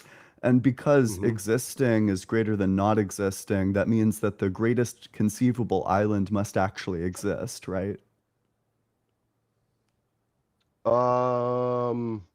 Sure. Oh, I where take is that it? as a reductio. Were you saying in the universe, the greatest island to exist? Like on Earth, the Well, greatest see, the definition conceivable doesn't. island actually Well, exists. here's the thing: is that the definition for a car doesn't fit for a house, right? So if I'm using this definition to describe God, I can't use that definition to describe an island, right? Good thing It's just Ian's not using that to describe an island. Well, wait, Well, he's Sorry. saying A I'm different thinking of definition. the greatest island ever, right? Yeah. Yeah, And yeah. It's the that greatest island must not the exist greatest on being. Earth, and that island must exist on Earth because I conceive of it, right? yeah, because Yeah, it would be so greater it to be doesn't like work enjoyed by because a variety of because people be- as opposed well- to not. So it must exist here on Earth. well, no. Well, yeah. Wouldn't you agree that the island would be greater if it brought a lot of joy to people? Is it better to bring a lot of joy to people or to not bring a lot of joy to people? I guess it would depend. Okay. It sounds like existence is not necessarily a great making property. Yeah. Right, like the existence of like Jeffrey Dahmer So you're saying isn't as great it's- as like the non-existence of Jeffrey Dahmer. So you're saying it's greater to not exist than to exist? In some Apparently in some circumstances. cases. Yeah. Could you I mean, explain that? Can you not conceive of things that you would prefer to not exist? It seems pretty easy. Like, would we prefer like a man-eating robot to not exist over exist? You could prefer it too, but isn't it greater to Hmm. the robot for it to exist? Robot doesn't care Robots Well, don't have no, it feelings. doesn't. How do you know it doesn't have feelings? because I know how robots work. Is I it- spent is 20 it years from designing Dr. robots as a Strange? living Or Doctor Who, rather? Is it a because whatchamacallit robots don't robot? have feelings. How do you know they don't have feelings? Because I design robots for a living. That's why. So you design your robots without feelings? What if I design my Robots don't with have feelings because they don't have chemicals. Feelings come They from don't have mental chemicals. states. They don't have mental What are states. This is Feelings really to us are embarrassing. mental states. Well, no, because you're trying to apply my definition of God to robots Okay, can you and prove that islands. existence is greater than non-existence? For God, it is greater. Well, that's Okay, what you It you is just prove. greater said to the thing exist again. than to Can you not prove it? exist. Can you demonstrate it? Can you provide some sort of reasoning that justifies it? That it's greater to exist than to not exist? Yes. Mhm. Well, that in a way would be subjective, wouldn't it? Yeah, you So nailed your it. definition of God is subjective? Whether God Well, exists if you're going is subjective in your view? you're Okay. going to apply the definition to an island or a robot, yes. But if we're talking about God here, then no. So it's not subjective in this case, but it is subjective in that case. It just God's makes it not sound an like it's island, actually and God's subjective. not an island, and God's not a It robot. doesn't sound like you know what God is to begin with. Yeah, the question Well, is whether or not it existence is is a very great-making difficult to property. Either it's a explain what great-making God is. property That or is it true. isn't. It is If very existence is a difficult. great-making property, then that means that the greatest conceivable whatever will have the property of existence. If it's not a great-making property, then that means that God will lack that property. Well, to us something else existing would be subjective, but to the thing, What? You didn't mean to say that, right? well, no, sorry, existing being great or not great is what I mean, would be Okay. subjective, but to the thing, in this case, God, to exist would be greater. Why should we believe that? It doesn't matter what you believe. To the thing, Oh, it okay. is greater Helpful. to exist than. Is it greater for the greatest island ever to exist to the island, or greater for the greatest island not The to island exist doesn't to care. the island? Islands don't care. Well, the island does care, though. No, It islands aren't doesn't. It doesn't sentient. have a No, mind. in It's this an Islands case, don't island. in care this about case, the anything. island does care. Islands No? have feelings. We learned it here, y'all. Okay, well, when you ask my definition of God and I apply it to God, God has feelings, right? Yeah, we're giving you a parity Okay, so then argument how that can you demonstrates use why an your island? ontological How can argument you falls apart. how can you apply that argument to an island Yes. then? Yeah, If really islands don't easy. have feelings and God Yep. does have feelings. Yep, really easy. Yeah, because either existence is a great-making property or it isn't. If existence is not a great-making property, then that means that God is non-existent because you're saying that God has all of the great-making properties, the greatest conceivable being. On the other hand, if existence is a great-making property, then that means that, for example, the greatest possible island would have the property of existence. Right. What we mean as great would be subjective to us, to our minds, right? So you don't think that it refers to something that's in To reality? to me, right? To exist for me myself, and I mean me, to exist is greater than not to exist to me, correct? But Okay. to you guys, if I am a man-eating robot, to exist would not be great. Okay, then that just commits you to the existence of the greatest possible island. Because in your mind, existence is a great-making property. So the greatest possible island would have all the great-making properties, one of them being existence, so then it What must I just exist. said was I Wait, said is that it a great-making property or is it not a great-making property? no, the thing I said was the thing existing, in this case, existing being greater than not existing, would be subjective to each one of us. Just as you each gave me your own definition of God, none of you agree on what God is. So Yeah, we do. I think No. I I mean, think the Justin problem. perhaps doesn't, but Ian and I I'm do. just more open-minded as to the definition given the Yeah, history. we're more but bigoted. That's Yep. the problem that you have here is either existence is a great-making property objectively or it's not. If it's not objectively a great-making property, then that means you can't just apply it to God because you want to. And unless you know the mind of God, unless you can read the mind of God, you can't then say, well, God thinks existence is a great-making property. You're just begging the question. You haven't demonstrated that God even exists.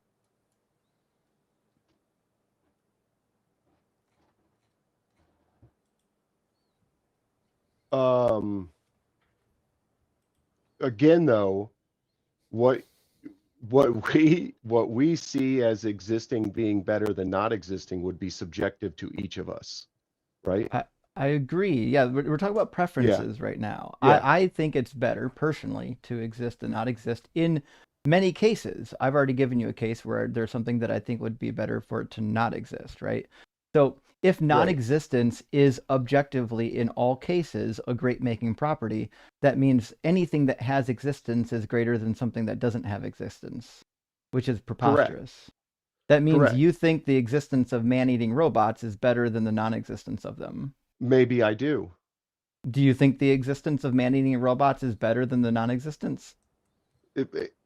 I mean, could you tell me why it's not good? Well, wait. Yeah. So if that's what he thinks, then Well- the greatest conceivable man-eating robots exist in your view. So what you're saying Yeah. is that Is that objective correct? truth, Man-eating objective robots truth are is real then. existing. Guy, So before you then pivot away, deconstruction guy, zone, you're so saying sorry. Before you objective pivot, truth he's like is. scrambling because he sees the checkmate right in front of him. No, so you're Guy, saying please just objective answer the truth question. exists. So in your view, Nope. do the greatest conceivable man-eating robots exist? Hold on. So you're deconstruction. So you're He'll saying never I objective just answer the asked you a truth question. question. exists? Just answer the question. Uh, Do they exist Well, or not? I'm replying to what he said Do first, they exist and or then you not? interrupted him. Do they exist or Does not? does Do objective they truth exist or not? Do what Do they exists? exist or not? Man-eating robots? No, Yeah, man-eating the greatest robots. conceivable man-eating robots, do they exist or not? No, they do not exist. Oh, so then existence is not a great making property with respect to them. Would it make them greater if they did exist? That's what I'm asking, yeah. It would make them greater if they existed. To them, yes. Sure, so then the greatest conceivable man-eating robots But- must exist. So are man-eating robots bad? Sorry, are you really still trying to pivot? Why do you think we're going to let you get away with Are they this? bad though? Why would I He's- allow you are to they pivot? bad? This is a He's Well, never if done you're this saying- in if real you're life asking- yet. He read like You're- a Frank you're- Turk well, here's the book, thing. and now You're he's currently trying to enter real contradicting life for the yourself. first time. You're trying to So- scramble away from your no, own blunder, the no, 'cause contradiction here's that the you just thing. put forward. You're saying that they're No. both, a great making property is existence, but also the greatest conceivable man-eating robots don't actually exist. Well, why would it be bad? Why would it be not great for them not to exist? Why would I let you pivot? I'm not. I'm asking you. You Why are. Is it You're not great for pivoting. them to exist? How would you want to reconcile your contradiction? I'm asking you why it's not great. Why are for you them to pivoting? exist. How am I pivoting? You're pivoting away. There's a contradiction that's in front of you, and you're not addressing it. How? Please. The please tell contradiction me the specifically is contradiction. that existence is a great making property with respect to man-eating robots, but also that the greatest conceivable man-eating robots would not be existent.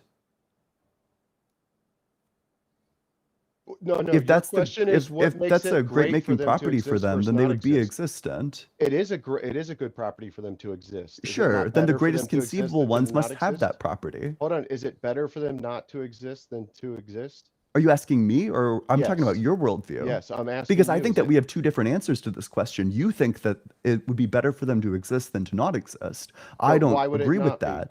Why But you would have a it not be? contradiction in your worldview. Stop trying to But- pivot. But why would it not He be? keeps trying to pivot. This is so I'm not. desperate, dude. I'm asking Guy, you why every it's- single person's going to see through this. Like, I'm asking seriously, you- just address the contradiction that's in front of you. I'm not going to let you pivot away from I'm this. asking you Every why it's single, if not your great. debate strategy relies on you like weaseling away, then I mean, you better like give up on that strategy. I'm not going to allow it. I'm asking you why. It's You need better for to them address not the to exist than to contradiction that's in exist. front of you, not pivot to something new. I'm not. I'm asking you The why it's contradiction better for that's them in not front to of you exist than is to that you exist. both think that existence is a great making property, but It then is. also the greatest is. conceivable robots would not have that property, would they? To Do the exist greatest is greater. conceivable man-eating robots have the property of existence? They don't exist right now. If that's what. Do you they mean. have the property of existence, the greatest conceivable man-eating robots? To exist would be greater for them to not exist. Sure, so they do have the property of existence. If they're the greatest conceivable man-eating robots. Existing would make them greater than not existing. Okay, guy, hold on. Let's just slow down. I want you to think of a man-eating Why robot. would it? Okay, Not, why would it be better for them not to exist? He's still than trying Guy, to pivot. exist? Holy shit. Guy, can I'm you? not. I just want you to think of a man-eating robot. Okay, I'm doing it too. We can do it together. All right. Okay. You're thinking of a man-eating robot. Okay, now think of a greater one. Mm-hmm. Are you thinking of a greater man-eating robot now? Maybe it's bigger. Maybe it's better Yes. at eating men. Yeah. Right. Okay. Now I want you to repeat that process until you get to the greatest conceivable man-eating robot. Okay. Okay. So you're conceiving of the greatest conceivable man-eating robot right now. Yes. Okay. Does it exist? No. Okay. Wouldn't it be greater if it did exist? It would. Yes. So then clearly you're not conceiving of the greatest conceivable man-eating robot because the thing you're conceiving of doesn't exist. Right. Right. Now let's apply. So then that why to so God. why did you not why Let's didn't you apply listen? this I to asked you to God. conceive of the greatest conceivable one, but you didn't. Well, the greatest one I can conceive of would exist. Yeah, so then But do it it. doesn't. But it Wait, doesn't. so Oh. you're telling me that you can't conceive of the greatest conceivable X?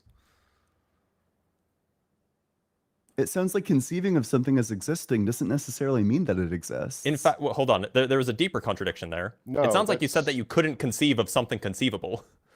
No. If we're talking about God, right? It is greater No, we're talking about to robots. exist. We're talking about man-eating robots here. It is No, we're greater talking about to robots. exist. We're talking about man-eating robots here. Yeah. So you're Okay. telling me that you can't conceive of the greatest conceivable man-eating robot? I can. Okay, so then do it. You're doing it I right now, am. right? I'm doing it Okay, right now. so then it exists, right? No. Because if it existed, it would be greater. Exist, it would be greater. Correct. But and you're telling me you can't conceive of it. You can't conceive of the thing that exists, of the man-eating robot that exists. Correct. It doesn't exist. Oh, okay. So, But God does exist. there is no But greatest God does conceivable exist. man-eating robot that exists, is what you're telling me. Correct. Okay. So, But God just does because you exist. say it's conceivable doesn't mean that But there God is a does conceivable man-eating robot that exists, right? But God does exist. Yeah, so why should we believe that if your proof that it existed relied on conceiving that it exists? And Well, you've no, just your conceded original- that your being original unable to argument- conceive of something doesn't make it exist. Well, no, or your doesn't make original it fail argument, to exist, rather. your original argument, your original question was, does the attribute exist make something greater or not greater, right? Well, yeah, now that we've established that you Is think it- that it and- does and make it then- greater. Right, we've established that you think it makes it greater, right? Correct. Which is great. I'm glad that we have the argument. The point is that now you've agreed that there is a thing that you can, or there is a thing that could be greater by existing, hmm but that doesn't mean that just because you can conceive of it, that it does exist. Namely, the Correct. man-eating robots, right? Correct. Or the greatest conceivable man-eating robot. Just Correct. because you can conceive of it doesn't mean that it exists, even if Correct. being in existence Right. I somehow can makes it greater. conceive of things that don't exist. Right. Including the greatest conceivable man-eating robot. No, I could conceive of a robot that eats man. Right, does but is not it the exist. greatest conceivable man-eating robot? In my mind, yes. And so it exists. In my mind, yes. Oh, No, okay. In all possible That's worlds. no, but that's helpful, right? So we could say that God exists in your mind. That's probably a fair point. Sure. Why should we No, believe that God exists in the real world? In reality. Well, but then why can't you apply that exact same line of reasoning to the man-eating robot?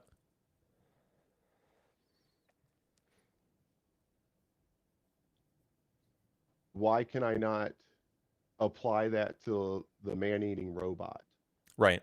Just in all of the Well, all of the because- argumentation, all of the reasoning, just swap out God for Because man-eating it doesn't robot. apply to man-eating robot. Why not? Because it doesn't. I don't know. Special Why is pleading? the- Okay. No, it Dr. just Blitz, doesn't I think apply what you to need to it. understand is that it doesn't apply to a man-eating robot because it just doesn't. Makes It just sense. doesn't. Well, but your guys' I mean, like, I get original, but what you were originally arguing is that existing doesn't make something greater, right? No, we were trying to understand whether or not that's your view, because you were being kind of wishy-washy Well, on it. existing does make a thing greater. If Yeah. that's your view, then it seems like you were obligated, unless you have some reason to suggest otherwise. It seems like you're obligated to hold that view about the greatest conceivable man-eating robot. So what is the Well, no, because what is the separating factor that distinguishes God from the man-eating hold robot? on. You would agree though that there are man-eating robots, right? Or robots that can eat men. I don't know Yep. if I'd agree with that, but suppose it's true. Yeah, okay. So even though I may say, well, in my mind, my man-eating robot can walk around and talk and grab people and stuff, right? That may just be in my own mind. Sure. No, But a man-eating robot certainly does exist, though. Yeah, so Yeah. the relevant analogy here is that hold on. Guy. The relevant analogy is that a being exists.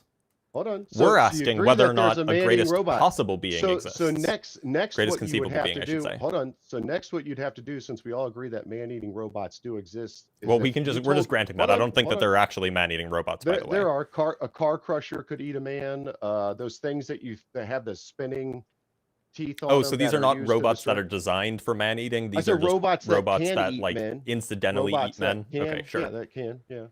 Okay. So those robots do exist. So then what you would have to do is that if you had a man-eating robot that was programmed to eat men, then you'd have to convince me through proof and evidence that that is actually greater than the one that I conceived, correct? What? Who's to say it would be greater than the one that you've conceived? You could conceive of something that's even greater Exactly. than one that does it on purpose. And every one that you can but here's my conceive of, point. Here's my given point, your right, argument, is would exist. if I say God is X, right? And then you come along and you say, well, God is X plus Y, right?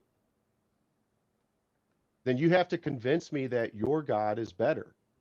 That he is greater. I don't see how this is relevant to the conversation that we're having. Look, the point is Well, that well, you and I because both you're grant saying that beings exist. You have you're to convince saying- me that there is a 'cause you're greatest saying- conceivable being that exists. First, you're saying, imagine that there's a robot, and now this robot is there to eat people.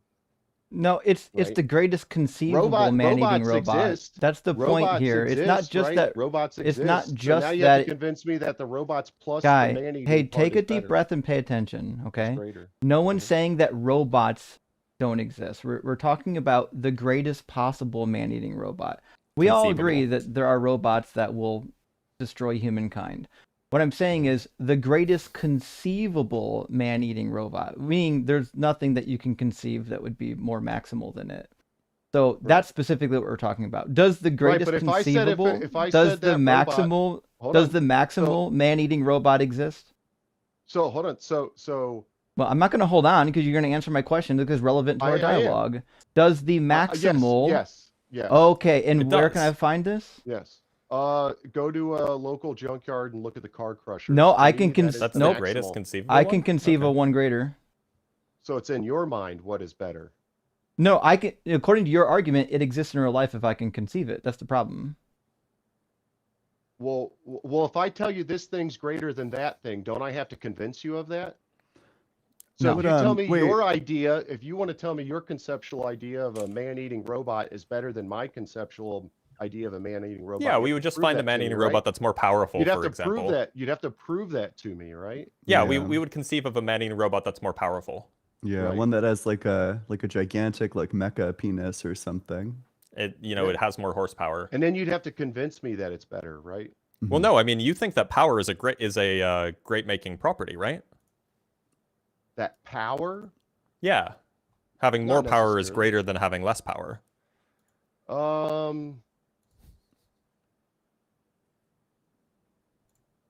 No, not always. Okay, so your God isn't all powerful. Mhm.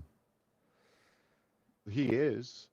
Oh, so then how do you get from the But greatest God- conceivable but being to God God can't- having all but power God if can't power is a create- great making property? God can't create a stone he can't move. Nobody But said God that. still follows the laws of Nobody God. accused Seems your God of irrelevant. that. Try again. Well, he just said more powerful, right? God. No one creates said more anything powerful, about more the powerful. paradoxes of rocks. No one's putting that on you. This is not a Right, frank but Turk debate. Dr. Blitz just said that using power. I didn't He say anything about rocks. He didn't say Yeah, the anything point I was about, making- No, I'm about saying paradoxes. Guy. you exchanged rocks for power. This guy's drunk. Like No, he's I come didn't in exchange with rocks these for anything. like Guy, the canned point talking is points from apologetic books, and he doesn't even know like what the apologetic is supposed to be doing. Guy, Well, no, the 'cause it's a apologetic that you're looking for. 3v1. It's a 3v1 Guy. debate right now, so I have all three And of you well, coming yeah, at but me you at have the Trinity once. on your side, so it's 4v3, right? But look, Guy, the point is you came up with Amen. the ontological the ontological argument for God, and one of the ways that the ontological argument works is that you say, well, power is a great making property, and therefore the greatest conceivable being Well, would what's have power? would have maximal power. But you rejected that, which means that the greatest conceivable being would not have maximal power. So it sounds like the God that you're conceiving of, this greatest Well, conceivable being, is not something that is Because all I don't powerful. think we would agree on that. And that's my point is, Dr. Blitz, to your question, would that God be able to create a God that's more powerful than him? It depends on whether or not you accept that God can make So can that's make the rock. contradictions So true. there's the rock But- argument. but there, I didn't bring that up. deconstruction Zone. I didn't bring You that did. up. You can just def- said powerful. powerful powerful doesn't mean the ability to do the illogical.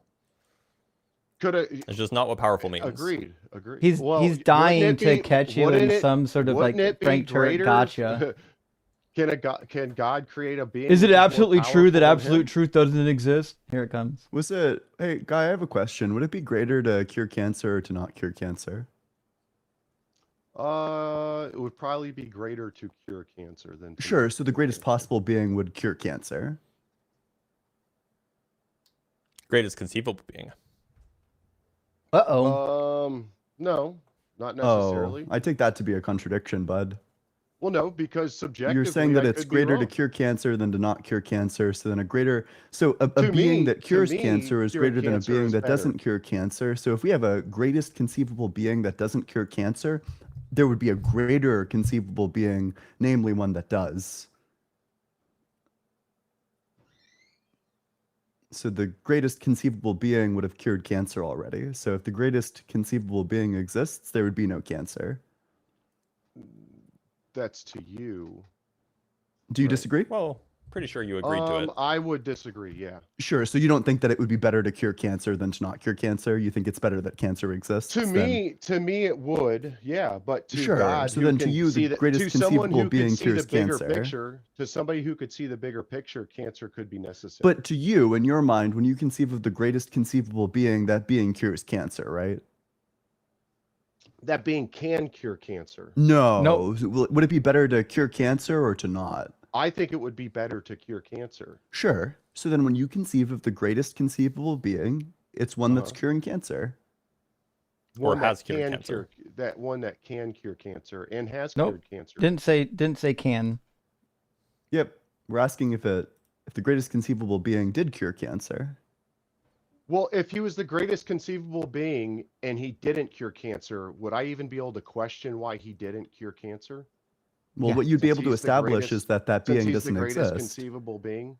You know, if Why like would I the, question? Why would I? Or you can question establish that the it wasn't the greatest conceivable, because you could conceive of it being greater, namely Yep. the being that Well, I can cured conceive cancer. of him. I could conceive of him curing cancer. Why he Is that doesn't better? do it? Why he doesn't do it? I may not understand it.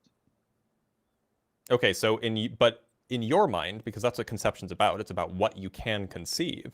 In your mind, it is greatest to have cured cancer, right? It is great to cure cancer. Is it Or- greater to have cured cancer than to not have cured cancer in your mind? In my mind, Right. In the realm of your conceptions.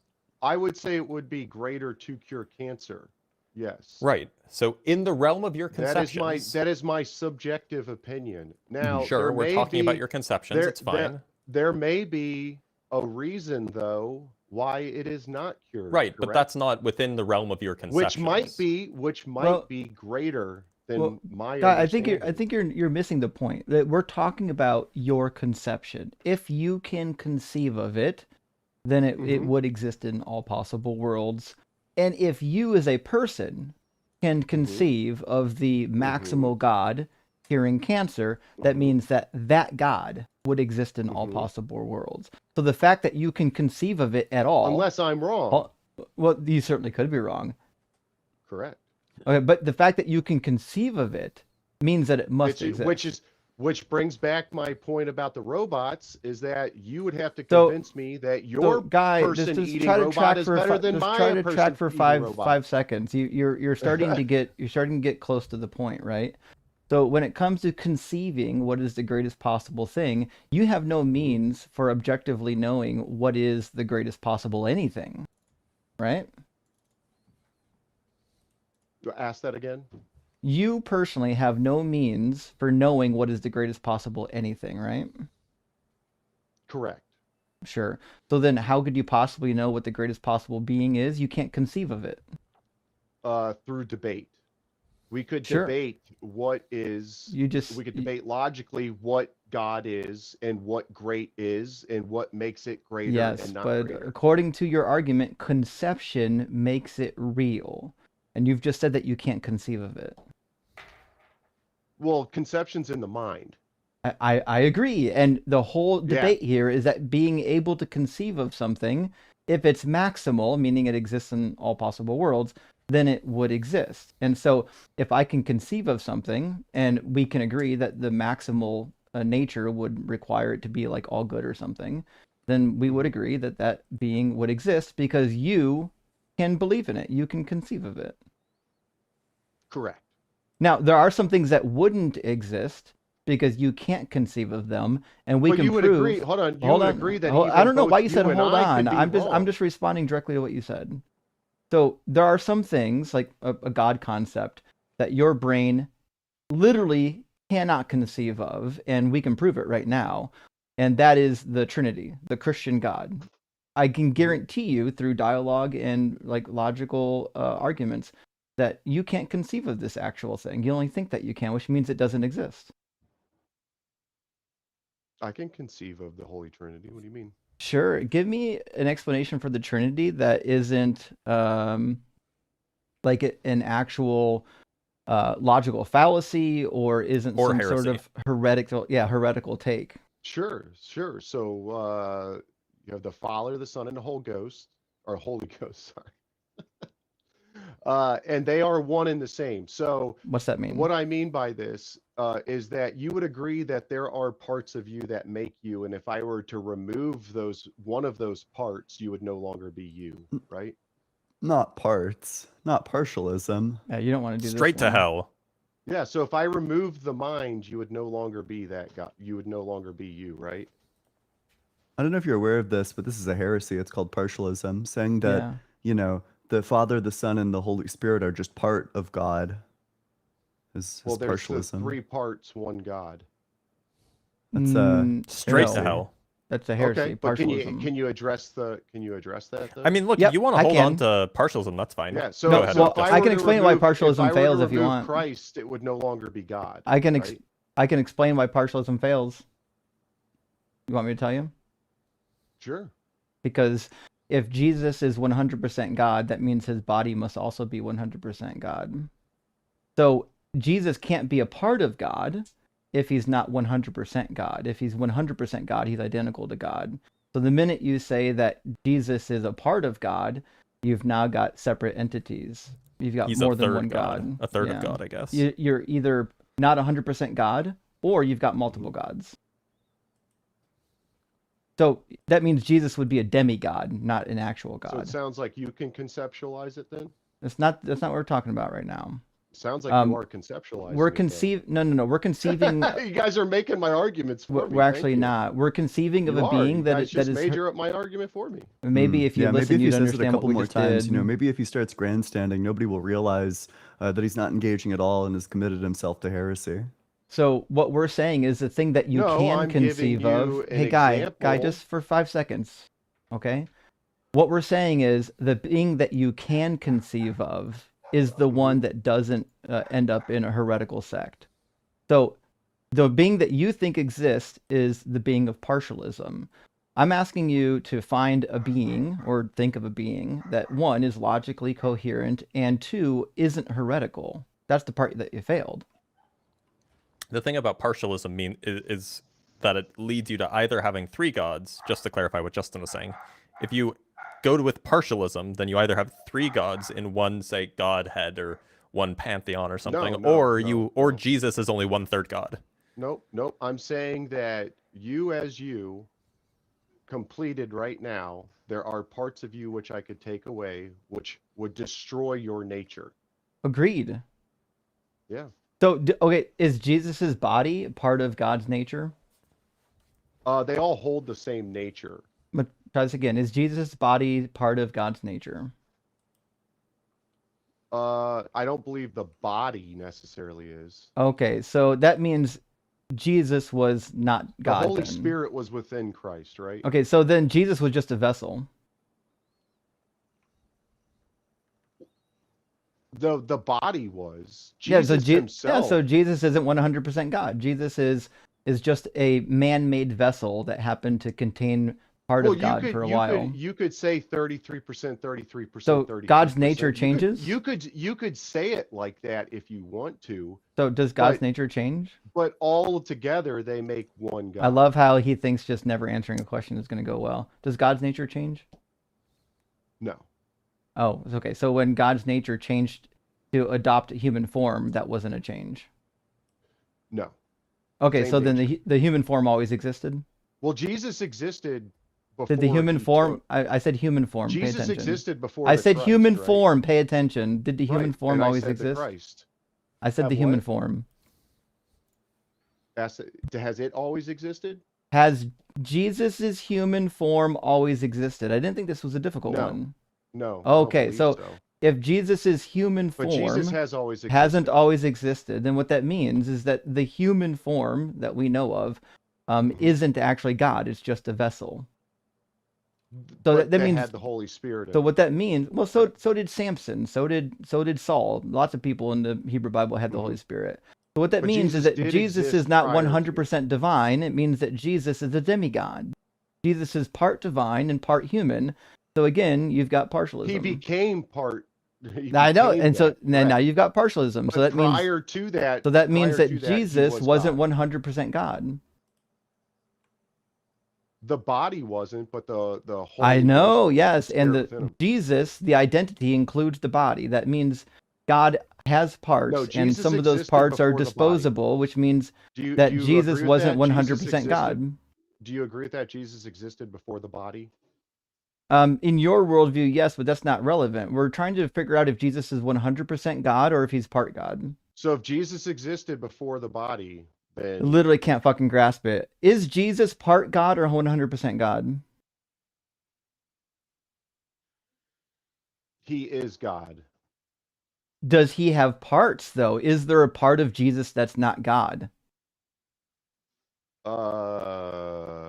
Jesus the body, or are you talking about Jesus the spirit? Jesus is an identity. This is not hard. Is there a Right. part of Jesus that is not God? Any part of Jesus. I don't care what you call it. No. I would Okay, say so no. then that means the body is God.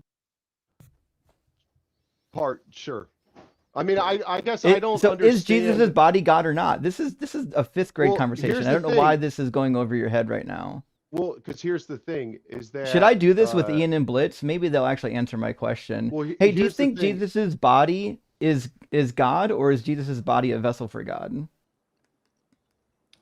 I don't know. Presumably, you'd want to say that it's God, Right. Or- But then that I means think you would God. want to say that it's But Jesus existed it's 100% before that, human, right? Stop, but stop. also Hey, 100% guy, God. just shut up. The adults are talking.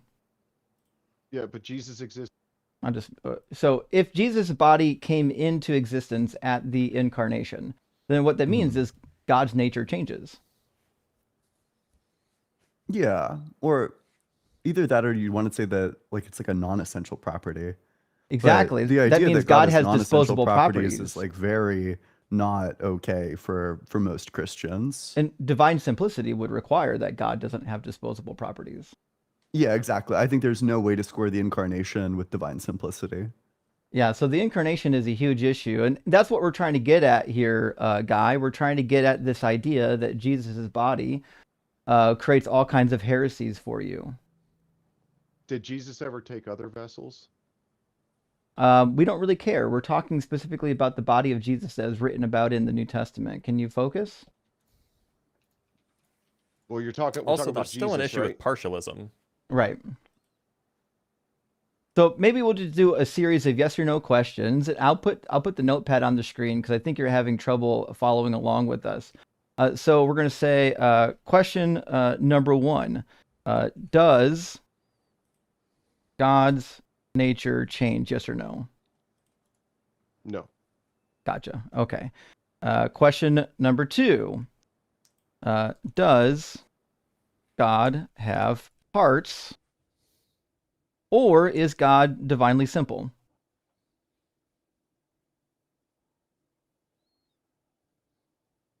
Does God have parts, or is he divinely simple?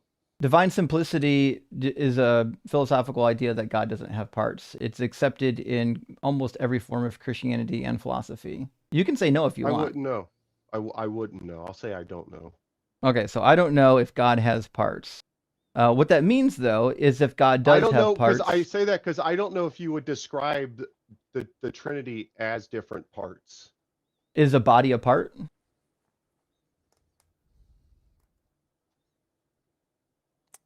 Is it a part of me? Yes.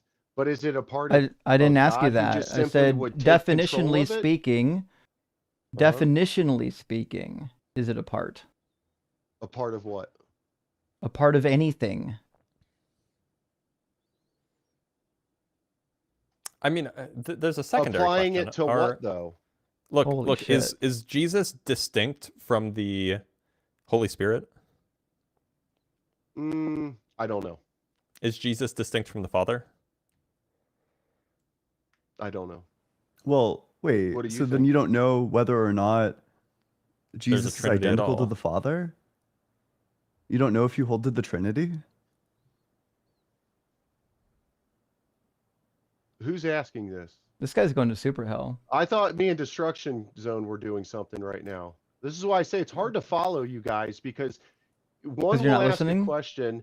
No, well, it's hard to, and I'm trying to explain. but you Listen, keep we're not going to take interrupting. See, there programming goes advice another to you. Please interruption. get back to the argument. See, and I'm explaining this. One person asks me a question, then the next person asks me that same. That's because you question don't slightly answer the different, and then the question. next person. Maybe if you answer the question, we wouldn't have to do it 3 times. After the other. Well, Maybe you if were you just literally answer the writing question, we down wouldn't the have to ask you questions. 5 different times. Well, you So were literally. we're going to writing down the continue questions documenting now, the and yet you questions were on the still being notepad so that interrupted. you don't have to go So I back don't know and why you're trying to contradict talk yourself. over me. Question number 3 is Well, again, it's Jesus because 100% you asked God? And you can something and talk then all you someone want. else Right now, you're asked quieter something. than me and no one can hear you.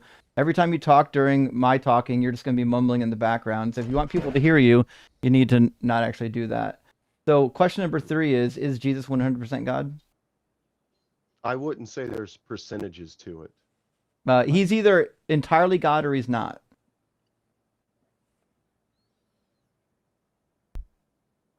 What do you mean? Either Jesus is 100% God or he's not. He is God. 100%? The Father and the and the Son are 100%. one. I'm waiting for a Are yes or one. no. Now, if you want, hold on. I'm waiting for a yes The or no to the Father- question. The Father and the Waiting Son. for a yes or no. Every I time wouldn't you ask don't it that say way. yes or no, I'm I just going to wouldn't- call I you wouldn't right back ask to it the that way. question. I Is wouldn't Jesus ask the 100% question- God? I wouldn't ask it that way. I don't Is care how you want to Jesus ask it. God? I'm asking Yeah. it this way. Is Jesus 100% Okay. God? I can't answer it if it's asked that way. So you don't know. Well, Well, you could just say, I don't would- know. Well, no. So you don't know. Let me explain. All of a sudden, this being is inconceivable to you because you don't know if it has parts. You don't know if it's God. It sounds like you can't conceive of it. Are you going to allow me to explain, or are you just going to keep interrupting me? I mean, if you can't conceive of the answers to these questions, you can't conceive of this God, so it can't exist. Well, are you going to let me answer, or are you just going to interrupt me, though? Does your answer include a yes or a no? It's probably in there. Sure, let's have it. Okay, so let's say the Father and the Son are one. What do you think Okay? that means? That they're not 50-50. What is it? So that means there's no parts. Correct. Okay, so if God doesn't They are have parts, one. if They- God they doesn't are have, separate, though. if They are separate. if God, though. you Aren't they can't be separate, one but and also- separate. They are one. Correct. Okay, so if they're one, You could that almost means look at it as like string that means theory. that there's no I'm don't gonna- even go to string No, he theory. just got out I'm of, gonna he just commit got out of seppuku. surgery for cancer. You can't do this to him. This is ridiculous. So the answer to question number 2 Well, no, then, I just answered your answer. the answer to just answered question your number question. 2 is God does not have parts. That's what you meant to say. Does God have parts? You're going to say, no, God doesn't have parts. That's part of divine simplicity. That's part of the standard Trinitarian model, which means, is Jesus 100% God? If God has no parts and Jesus is 100%, and Jesus is part of that mix, what that means is that Jesus is 100% God. That's what you meant But I would to never say. say it. I would never say it as a percentage. It has to be a percentage. No, it doesn't have to be. It does, because if something is completely God or part God, you can use percentages to tell you what the parts are. If I said that my Coke is part carbon and part water, I can tell you what parts are in here. This is not difficult. If Jesus is completely God and not just part of God, then by definition it means he's 100% God. This is not difficult at all. You won't let me say anything. So if I lose my feels arm, like we're am going I in still circles. me? It feels like this guy doesn't understand like So, the basic guy word eaten by concepts. robots. I just have a few questions, and then maybe we should let him go. What do you guys think? Yeah, I don't think he's actually capable of understanding anything that's happening right now. So okay, fair. So guy, just a few questions, and we If can I call it lose there. my arm, am I still me? Stop Guy, talking. Guy, sorry. I just have a quick question. How do you feel about Donald Trump? Well, he's done some things I agree with and things I disagree with. Sounds about right. And so would you say that you generally like his tweets, or? I don't pay attention to social media. Oh, okay. I mean, you're on social media right now. I don't think he tweets. I think he's on his platform, isn't he? Yeah, well, that's what I mean on Truth, Truth whatever. Social. I guess what I'm asking is like, do you remember when Obama tweeted "Praise be to Allah"? Praise be to Allah. Do you remember when Obama tweeted that? I didn't pay attention to Twitter that much.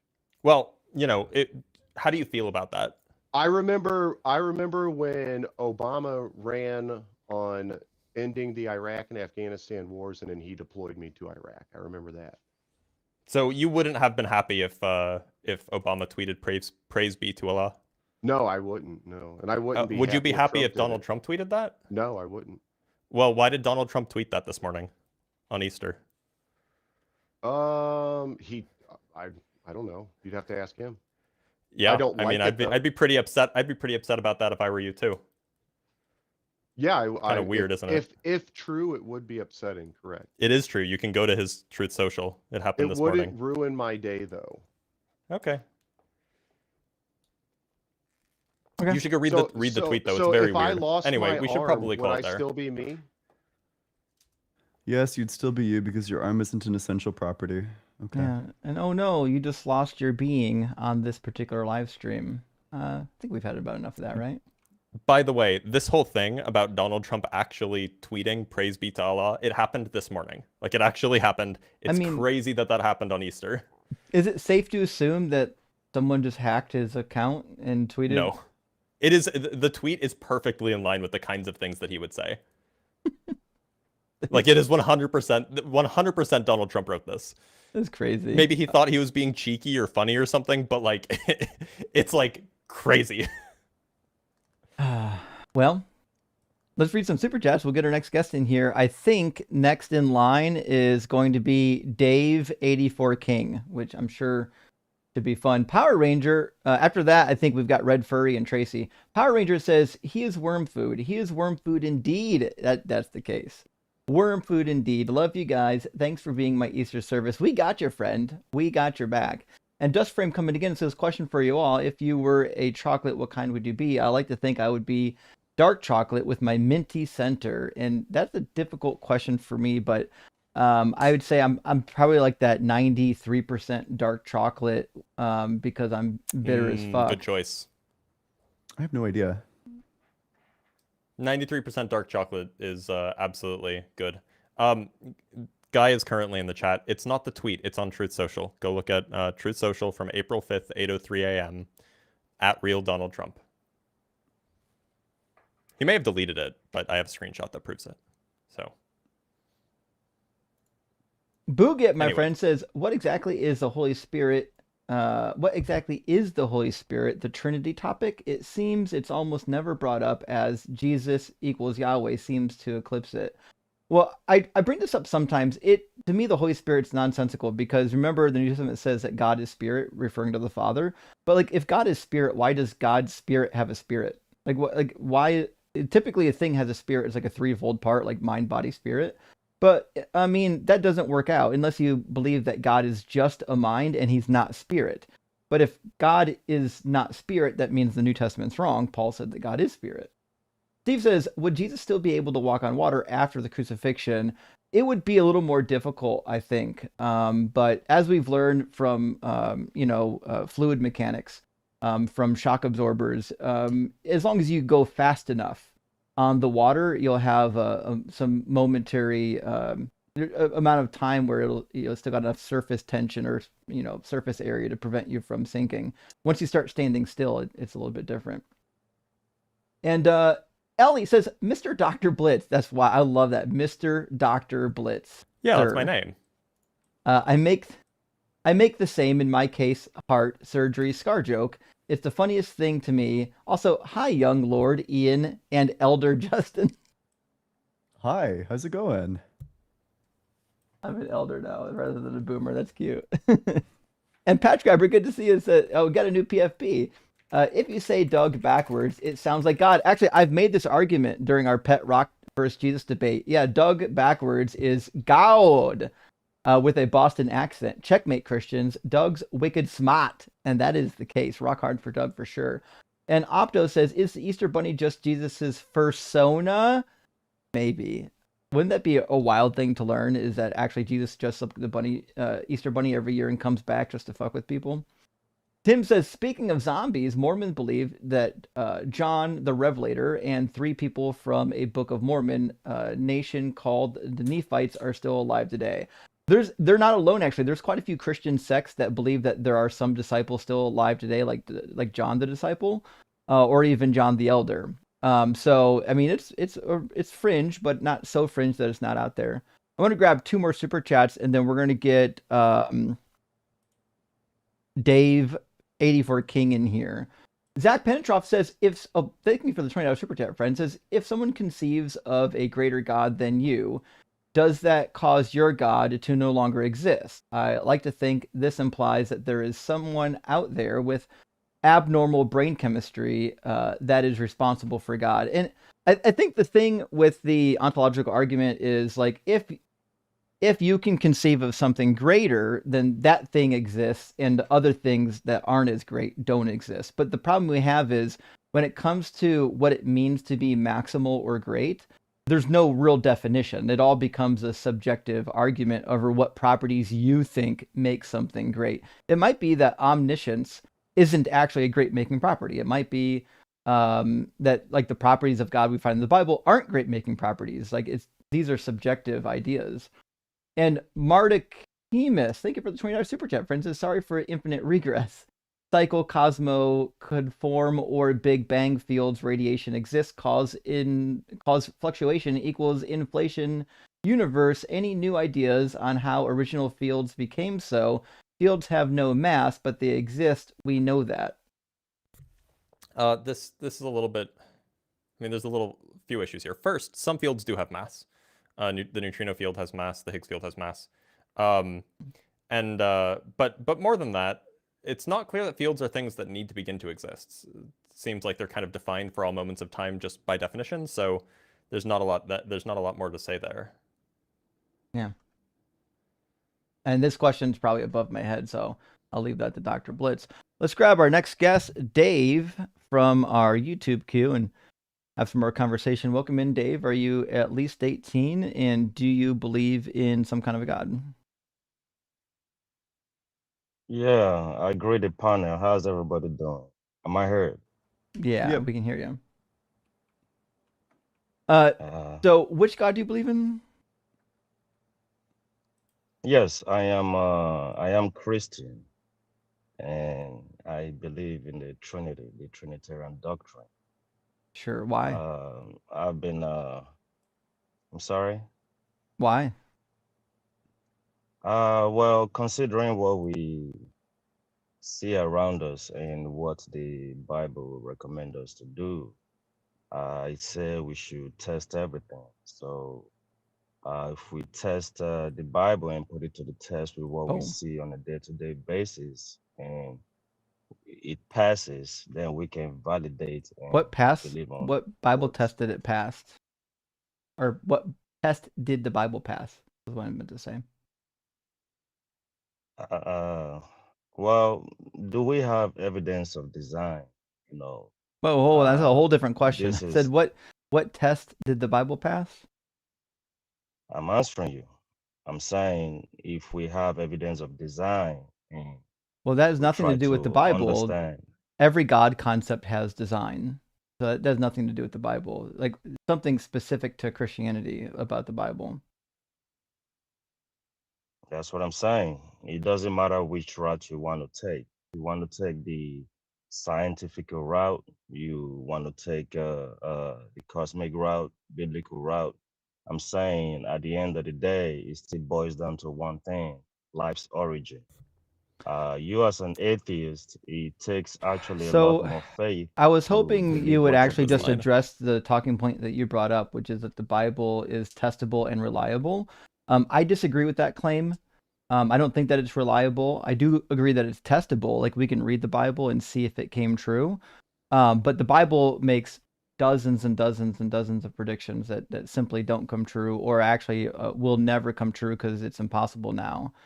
So I don't particularly believe that this is a trustworthy book. and it just says things about the physical world that's wrong. Like, so why would we trust the Bible?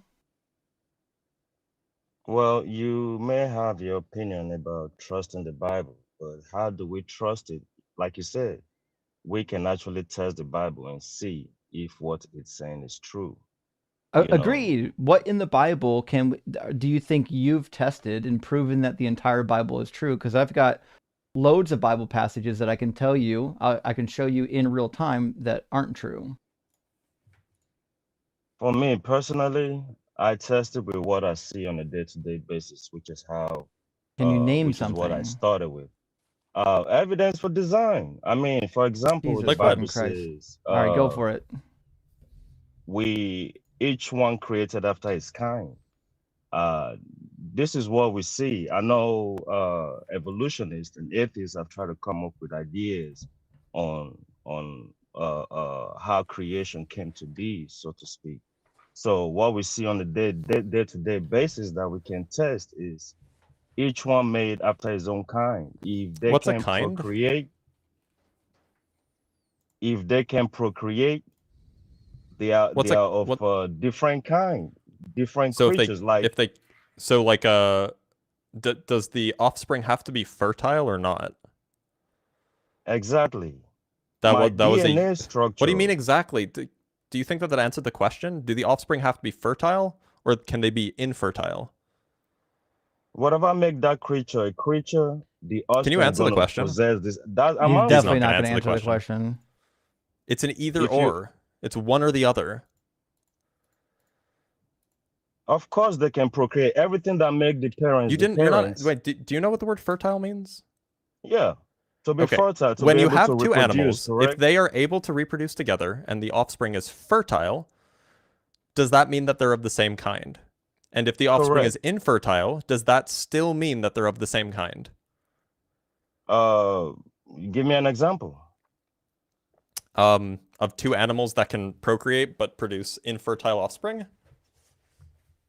You talking Horses and probably donkeys, about I a thought. horse and a zebra? Usually. Horses and zebras, horses and donkeys, yes, generally. Okay. Are they of the same are kind? yeah, they are still of the same kind, but you want to try to separate the species right now. No, I'm not Which talking we about can, species. I'm trying to get you to explain what a kind is. a kind is a type of animal that can reproduce. Yeah, okay, so how do you tell when two animals are of the same kind? When they are able to reproduce. Okay, so it's just about reproduction. It doesn't even have to be fertile. That is something we can test. Yeah, that's what I'm asking you. I don't know what other answer you want me to give you. If The you answer to the I want to question. know, specifically, are two animals of the same kind, even if their offspring is necessarily infertile? yes, they are still of the same kind. Okay, so would you say what I that said. would you say that a killer whale and a dolphin are of the same kind? Can they reproduce? I'm just asking. Are they If the they same can kind of mate, animal? they are of the same kind. If Well, they look, can a human can mate with a donkey. That doesn't mean that they're the same kind. You can't reproduce with a donkey. That doesn't even But make you said any mate, sense. not reproduce. That's what I say. If they can reproduce, if they can okay. breed. So, Let me use then the in word your breed. in If your they can view, breed, so in your view, a dolphin and a killer whale are the same kind because they can produce whelpins. don't put words in my mouth. You know that wasn't what I just said. Well, If but they can but reproduce, they can. they are of the same kind. Okay, so If they then can so then the bottlenose dolphin and the false killer whale are of the same kind. Actually, And they produce whelpins. If they can reproduce, is whelpin they a are real the same thing? kind. Yeah, it's a real thing. It's really rare. So yeah, whelpins and mules basically defeat your position here. Why? They cannot reproduce, you mean? Yeah. So let's And illustrate similarly, the point. and even more so, there are animals that definitely should be the same kind but can't reproduce. That's true. So Which then is why why I aren't they the said- same kind? Give me an example of what you mean. I'm just gonna pull one up and I'm gonna check to see if they can reproduce.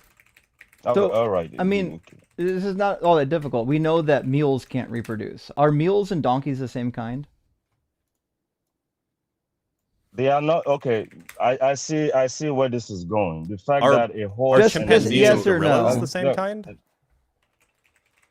Okay, Are, well, are y'all gotta let chimpanzees me and answer gorillas the now. same kind? Well, You're asking hold me on. Let's do one questions. question at a time. Yeah, one question at a do time, please. are mules the same kind as their parents? Mules? Yeah. Yeah, the donkey and Okay, the horse. so then donkeys, horses, and mules are all the same kind, right? Well, the mules is a product, right? The Just mule is a answer product the of a question. donkey. Are donkeys, I'm mules, and answering horses you. the same kind? I need a yes or a no. Yes, they are. If they can reproduce, they are the same Okay. kind. Now, can mules reproduce with either No, they donkeys? cannot. Okay, so No, then being able no, to they cannot. reproduce isn't the quality that makes them of the same kind, because mules can't reproduce with either donkeys or horses. So your definition fails for the same reason Dr. Blitz was explaining, because of Walfins. Or is it I Walpins? understand. Walpin, I I, think. I don't know. I understand where you're coming from, but you're talking about a rare case here. No, we're That talking about only tell us definitions. it still doesn't matter. Okay, Your how would your you? What your word would definition you doesn't use? apply. What word would you use then?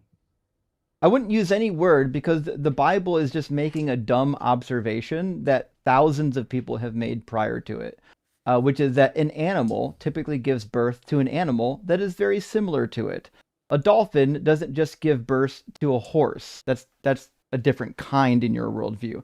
But this is not That's divine correct. revelation. You don't need divine revelation to look out and say, "Oh, I think a dog gives birth to a dog." Like, listen, that's adorable that you think that's like special knowledge, but it's not. So this whole argument, not only is it not actually true universally, it's also completely irrelevant. The fact that the Bible says an animal gives birth to an animal like it has nothing to do with whether or not this book is divine, or whether or not Jesus is God, or whether or not God exists. But it takes a lot more faith to believe everything No, it has the doesn't. same source. Yeah, Nope. because your evolutionist view has no proof Oh, either. there's lots of proof for There is no evolution. There's so proof much. that. Maybe I'm you haven't sorry? looked at it. Have you There's so bothered? much proof. Have you Well, bothered to give me read one, any books on please. evolution? Yeah, go ahead and give me one, please. Well, Tiktaalik was a there you go. predicted and then discovered The what? intermediary step between fish and amphibians. I'm sorry. Say that again. I didn't catch that. It's the name of an animal. It's called Tiktaalik. Uh-huh. Yes, so that this animal fossil was discovered is evidence, in fact, dare I might say it, proof of evolution. Namely, that there was a prediction made in the 90s that a specific kind of fossil would be discovered in a specific kind of place in a specific part of the fossil record. It had never been discovered before, but based off of the evolutionary theory, they made this prediction that such a fossil would be found. 5 years later, it was found. It's just something in the dirt. That doesn't prove evolution. You found It's a Yes, relic. you just found formed a in the dirt. that's all hypothesis, it you is. tested the Exactly. I'm hypothesis, saying. the So you hypothesis was believe. true, but it's not proof, that's just something in the dirt. Yeah. This They guy can't found be a fossil. serious. They found a fossil, and now automatically They found it a proves fossil evolution. exactly where and when they predicted it. So does that prove we all share the same DNA, It or proves so to speak, evolution. like It we proves the all come? evolutionary theory. You're Or at not least it's making any evidence in favor of sense. it. It doesn't prove anything. You're just Okay, saying so- it proves it, so but do you it doesn't prove anything. Dave, do you understand how the scientific process works? Yeah, something No. we Okay, can so- test and so Dave, achieve. Dave, Wait, Dave, hold up. You Dave, asked Dave, me a Dave, question. Hold up. Dave, just stop talking for. Can Here's you repeat can you tell me what the scientific method is?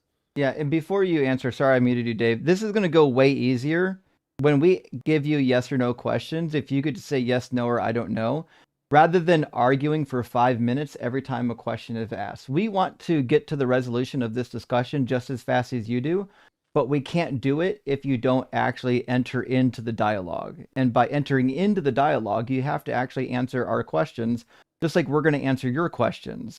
But you can't ask us a question as an answer to a question, because it doesn't actually get us anywhere. So go ahead and ask the question again, Dr. Blitz. Can you tell me what the scientific method is? A scientific method is something we can test. We take the measurements, we test it and expect a certain result. For it to be scientific, it has to be something we can test over and over again to expect a particular result.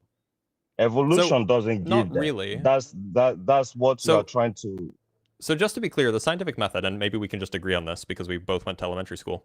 The scientific method is you have some observation about the world, you form a hypothesis that potentially explains that observation, you use that hypothesis to make a prediction about the world, you go check in the world if that prediction came true, and then you analyze the results. That's the scientific method. And so this is exactly what was done with Tiktaalik. Darwin, 150 years ago, made some observation about the world and proposed evolution as a theory that explains this natural world. And as a consequence of this theory, this hypothesis, in the 90s, it was predicted that there would exist a certain kind of fossil in a certain kind of rock layer in a certain kind of location. This was predicted. And so then paleontologists went out and looked in the place that it was predicted to be, in the rock layer where it was predicted to be. This is the prediction made by the hypothesis. And when they found it, that confirmed the hypothesis. So this is how we do science. We do science by making predictions and testing those predictions. And when those predictions come true, that is evidence, or you might even call it proof, in favor of the hypothesis. In this case, the hypothesis being the evolutionary theory. So yeah, the Tiktaalik is a perfect example of the scientific method working and demonstrating the validity of the evolutionary theory. Not to be condescending, but the way you started out your remark, even though I try to keep it a little simple, you can throw a whole bunch of fancy words, it still doesn't prove your point. This tectonic you're talking about, they found Tectonic? it. You still haven't explained where it came from. Yeah, however you pronounce it, tectonic. You still haven't explained how it came to be. From a lineage of animals. Wait, to be clear, it's irrelevant what its history is. The point is it was a prediction by the evolutionary theory. Well, that sounds like you're running from the life's origin question. Then life's origin has nothing to do with evolution, which is why I said life's origin has nothing to do with evolution. By the way, I'm sorry. Life's origin has nothing to do with evolution. What do you mean life's origin has nothing to do with evolution? We are talking about evolution these are two separate and questions. how life came to be, right? No, evolution is not about how life came to be. Evolution is about how life changed. Exactly. For life to change, it has to start somewhere, right? Right. So there's a separate question of how life began, which is separate from how life changed. How is that a separate question? I could ask you how you began, presumably by your parents having sex, and that's a separate question from how you changed, which is like, oh, you moved from place to place, or you met some friends and they changed your perspective on. These are separate questions, right? I'm sorry. Maybe you should be maybe ignorant about your evolution position. Even natural selection and these changes also falls under the biblical narrative. God already integrated in the DNA for us to be able to adapt. Even animals adapt and they migrate from a certain Okay, so it seems like you're just confused about the claim that I'm making, so that's fine. Listen, there's no evidence for evolution, except actually evolution is perfectly in line with the Bible, and he does believe in evolution. Of course. But it takes a lot more faith to believe in that. You still haven't proven anything. Oh, except for like all the proof of it. You know, putting aside all the proof of evolution, you know, there's no proof of evolution. Name one. I already did. We are still here and we are waiting to. There was a specific fossil that was predicted to be one. found in a specific location at a specific time period, and then it was found at that location in that time period. Fine, they found something that doesn't prove life's origin. That's the evidence. That doesn't prove evolution. How is that an evidence? So again, Guys, look at the animal that they're referring to, Tiktaalik, is a transitional form. It was a shallow water dwelling animal that was a transitional form. And this, along with other transitional forms that science predicted would exist and where they would exist and what time period they would exist in, have been uncovered. We've got dozens of them. We have this for multiple transformations. Like the transformation from mammals to whales, well documented. We've got lots of it. The transformation from sea-dwelling creatures to land-dwelling mammals. We got the transitional fossils. We know that they exist. And they existed when we assumed they would exist and where we thought we would find them. Man, I can't believe this. I'm listening to grown men telling me I grant that. land animals can actually turn into humans, or sea creatures They can can, turn in into fact, humans, I'll or vice versa. I'll go over a little bit of evolution real quick with you, and I think it'll make more sense. Because I still don't. We're going to do diagrams. Is it possible? This is just a nondescript land mammal. It has a tail, has short, stubby legs, and a head. Do you think it's possible that this could, like, through many years of breeding, could end up with like really short legs because it wants to live in shallow water and feed off of the animals in shallow water, like in a low-lying river or waterway? Well, you mentioned billions of years.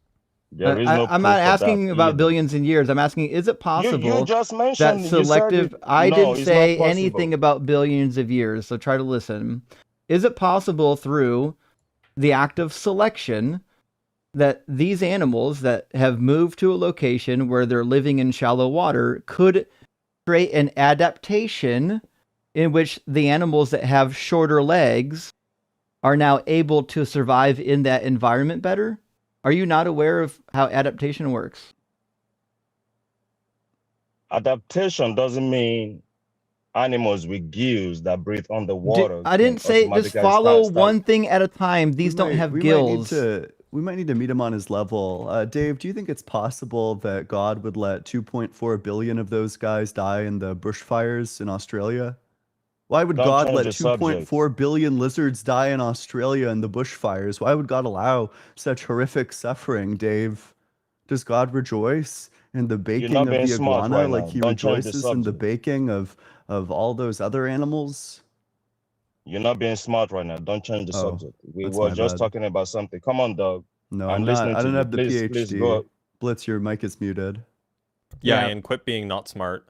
Yeah, that's my bad. So either you can engage with this or I can cut you, right? So is it possible for an animal to adapt to their environment in a very simple way?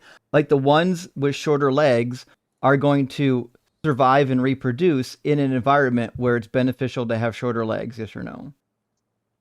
Yes, I said that before. Oh, there we go. Okay, so I don't need all this yapping. Just stop yapping. I need a yes or no to every one of these questions. So yes, it is possible for this animal to adapt to its environment by having shorter legs over many series of breedings, right? Generations is the word you're looking for. Generations. That is possible, right? Yes, we've seen. We've seen. I don't need any yapping. Just stop talking. I need yes or no's. Every time you yap, I'm going to cut you off. Okay. Yeah, it's your life, man. Go ahead. It's your life. It would be a lot faster if you stopped yapping. No. Go ahead. Go ahead. So yes or no, right? Next question is going to be really easy. This animal that now has really short legs, is it possible that the ones who develop webbing between the toes are going to be more likely to survive in the environment? Well, that is information the previous one doesn't have. It's a yes or no. Just answer the question. Is it possible? No. Is it possible? Okay, well, you'd be wrong then. So, you know how webbing develops? You are wrong, my friend. Do you know how webbing develops? Please enlighten me. How does webbing develop? It's a genetic mutation for a lot of people, and sometimes it's really not even a mutation. It's just the way that the genes are expressed. So the gene that expresses the webbing between my fingers can actually be expressed for a longer period of time, causing webbing much further up in the fingers. And in fact, if you just look at human with webbed fingers, what you'll find is that even human beings are quite often born with webbed fingers and or toes. It's actually somewhat common. This is not like a birth defect or that we've never seen before. We know for a fact that animals of all types can be born with different varieties of webbing, so on and so forth, between their fingers and their hands. So the question that's still on the board is it possible that these animals that have adapted to live in shallow water, if some of them start getting webbed fingers and or feet, either through an abnormality or a gene that's expressed differently, and it allows them to survive in this particular environment better, would they not be better off at reproducing in that environment since they're getting food and they're not getting eaten? You are wrong, and I'll tell you why. It's a yes Because or if no. Nope, I need a I yes or just said no. no, you are wrong. You didn't say and I'll no. tell you Okay, so why. what you're saying is, Okay, no. if an animal here, I don't know why you think you're just going to keep yapping. I already told you to no yap. So if an animal is born, let's say we're going to call this animal B for now. If animal B gives birth to animal C, that this happens to have webbed feet, you're telling me that in an aquatic living situation where they're swimming through water, you don't think that the webbed feet would be beneficial to its survival? They have to, that's information that Nope, need yes or no. If in fact an animal gave birth to another animal that had webbed feet, would it be better at surviving in this environment, yes or no? but the web came from the previous This is animal, right? crazy. Okay, so again, I'm going to show you an image of actual fucking human beings that have webbing in between various parts of their hands and their feet. Did this genetic And you information believe that, exist? right? Did this genetic information exist in their parents? You believe this? Did That- this that genetic humans have information webbings? exist in their parents? Some humans do. It's a well-known tradition or condition. Condition. It's a well-known condition. How many Yes, humans go yes. around having webs in their hand? And they can reproduce. I don't know if you know that. Spider-Man. Well, for one. you're making it sound like we eventually gonna there have you go. webbings in our hand. No, I didn't say that at all. Now, if it happened to turn out that webbing between our fingers enabled us to survive and reproduce better, yes, there would be a line of humans that eventually are like had webbed feet. This is the same reason why if you look at people that live in like isolated tribal communities, you actually find that their feet are shaped very differently. Our feet in the Western world are very narrow, but if you look at the feet in people that primarily don't wear shoes, their feet are really wide and their toes go outward because it's better for stability. So we adapt to our environments, and the thing that helps us to reproduce better is the thing that is going to be our adaptable traits. So if in fact... You are still wrong. So and I'm I'll not. tell you why. Well, you're Yeah, not. you are- So if in fact an animal who happens to have a genetic trait that allows them to have webbed feet, if that animal is living in shallow water, then it just stands to reason that they're going to reproduce more, doesn't it? That is not true because we don't have evidence of that. You I all didn't this ask you yapping that. you're I'm doing asking yourself. you, these Yeah. are all hypothetical questions. Try to track. Hypothetical question. We're talking about Just try to life's track. origin, and Just you're try talking to He's having a hard track. time here. hypothetical. These are all hypothetical questions. I said, if in fact it happens that an animal who is largely dwelling in shallow waters as a way of hunting and surviving, if they have offspring that develop webbing, would that offspring have a better chance of survival? You are hypothetically wrong. Yes and or I'll no? tell you why. Fucking Yes or no? got I his just ass, said no. dude. Fucking You don't. incinerated him. You're hypothetically wrong. God damn, banger. Write that one down. Holy shit. Yeah. What an incredible piece of like I don't know, man, like rhetorical flourish. Yeah. That was incredible. Well, since this guy's his brain It is not was amazing. capable of actually talking about science, let me ask you a question. Why did Jesus lie about his second coming? Is that what you do? You gonna run? No, it's over your head. Do you want to engage in why your Messiah is a liar?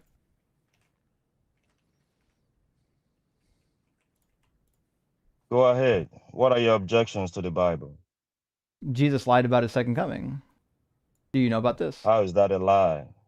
He said he was coming back within the lifetime of his disciples, and he didn't do it. Thought that was pretty clear in the passage, That was actually. it. That I can wasn't read it what for he you. said. Yeah, it's Yeah, like, go ahead it's and read literally it. what he Let me said. hear. The Son of Man is to come with his angels in the glory of his Father, and then he will repay everyone for what has been done. Truly I tell you, there are some standing here who will not taste death before they see the Son of Man coming in his kingdom.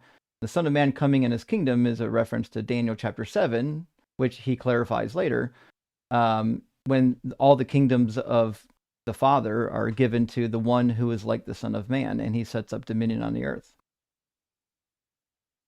He comes on the clouds. second coming?